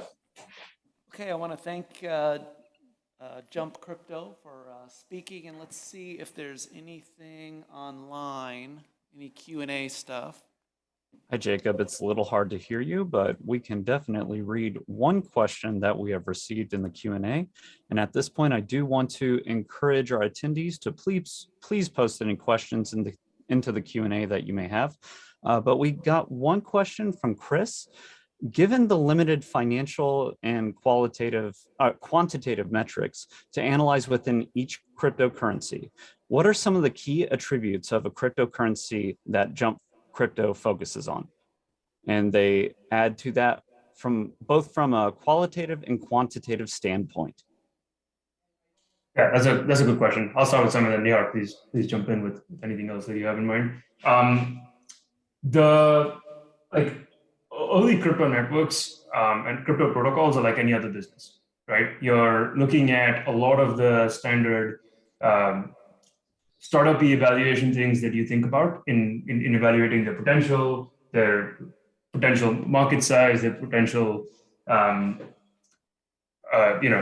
in the ecosystem. And it comes down to, are they potentially creating like an economic model that has ability to both create and capture value? Is there a foundational team that is capable of creating the community and creating the initial product to achieve that vision and push the product market fit forward? What is the competitive landscape on the protocol level or the application or the platform level that that particular cryptocurrency is focused on. In fact, just taking even a step back, I think like the word cryptocurrency often serves as a misnomer and like a disservice to the space, because most cryptocurrencies don't serve as currencies, right? They serve as tokens via which all kinds of economic coordination is done. And they are basically like businesses or specific sub-applications that live on these blockchain layers. And so a lot of the problems can be reduced down to very similar venture-esque things with obviously an understanding of the domain specific problems. But like that's generally kind of the framing that we've followed. And then on the quantitative side, there is like, there's kind of like simple things that you can definitely look at. You can look at the number of applications building on it. You can look at active accounts. You can look at the total value, economic value locked in the system. You can look at transaction volume through it, the fees that it's accumulating. But all of that just starts to become a little bit more relevant once the protocols have had an ability to mature. Yeah, do you want to jump in with anything? No, I think that covers most of the things I would say. In general, it's just that there is actually a lot of dimensionality reduction in this problem, if only because a lot of the cryptocurrencies or the tokens might look very different, they have different names and so on, but at their core, they often come down to very similar business models, similar rollout strategies, and so on. And so a lot of what we do at Jump Crypto is actually trying to do that. When a new token comes out, try and break it down into the components, the key components that we understand as working valid models in the space already. Does this, for instance, look like the liquidity provisioning that Curve delivers, or does it look more like the Uniswap model? And like these are the sorts of building blocks that we can use to evaluate any new protocol, even in the absence of a lot of historical data.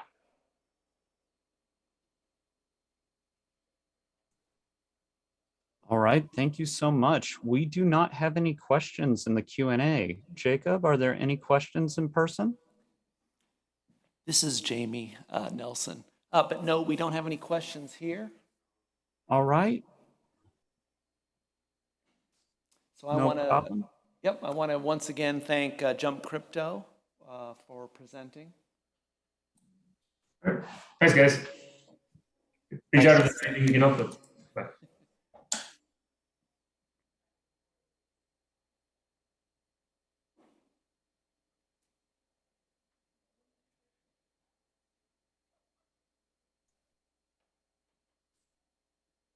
Thank you very much. This webinar will be closing shortly. We appreciate you joining us and asking your questions. All questions that have not been answered in our previous panels will be collected and shared with our coordinators and our panelists.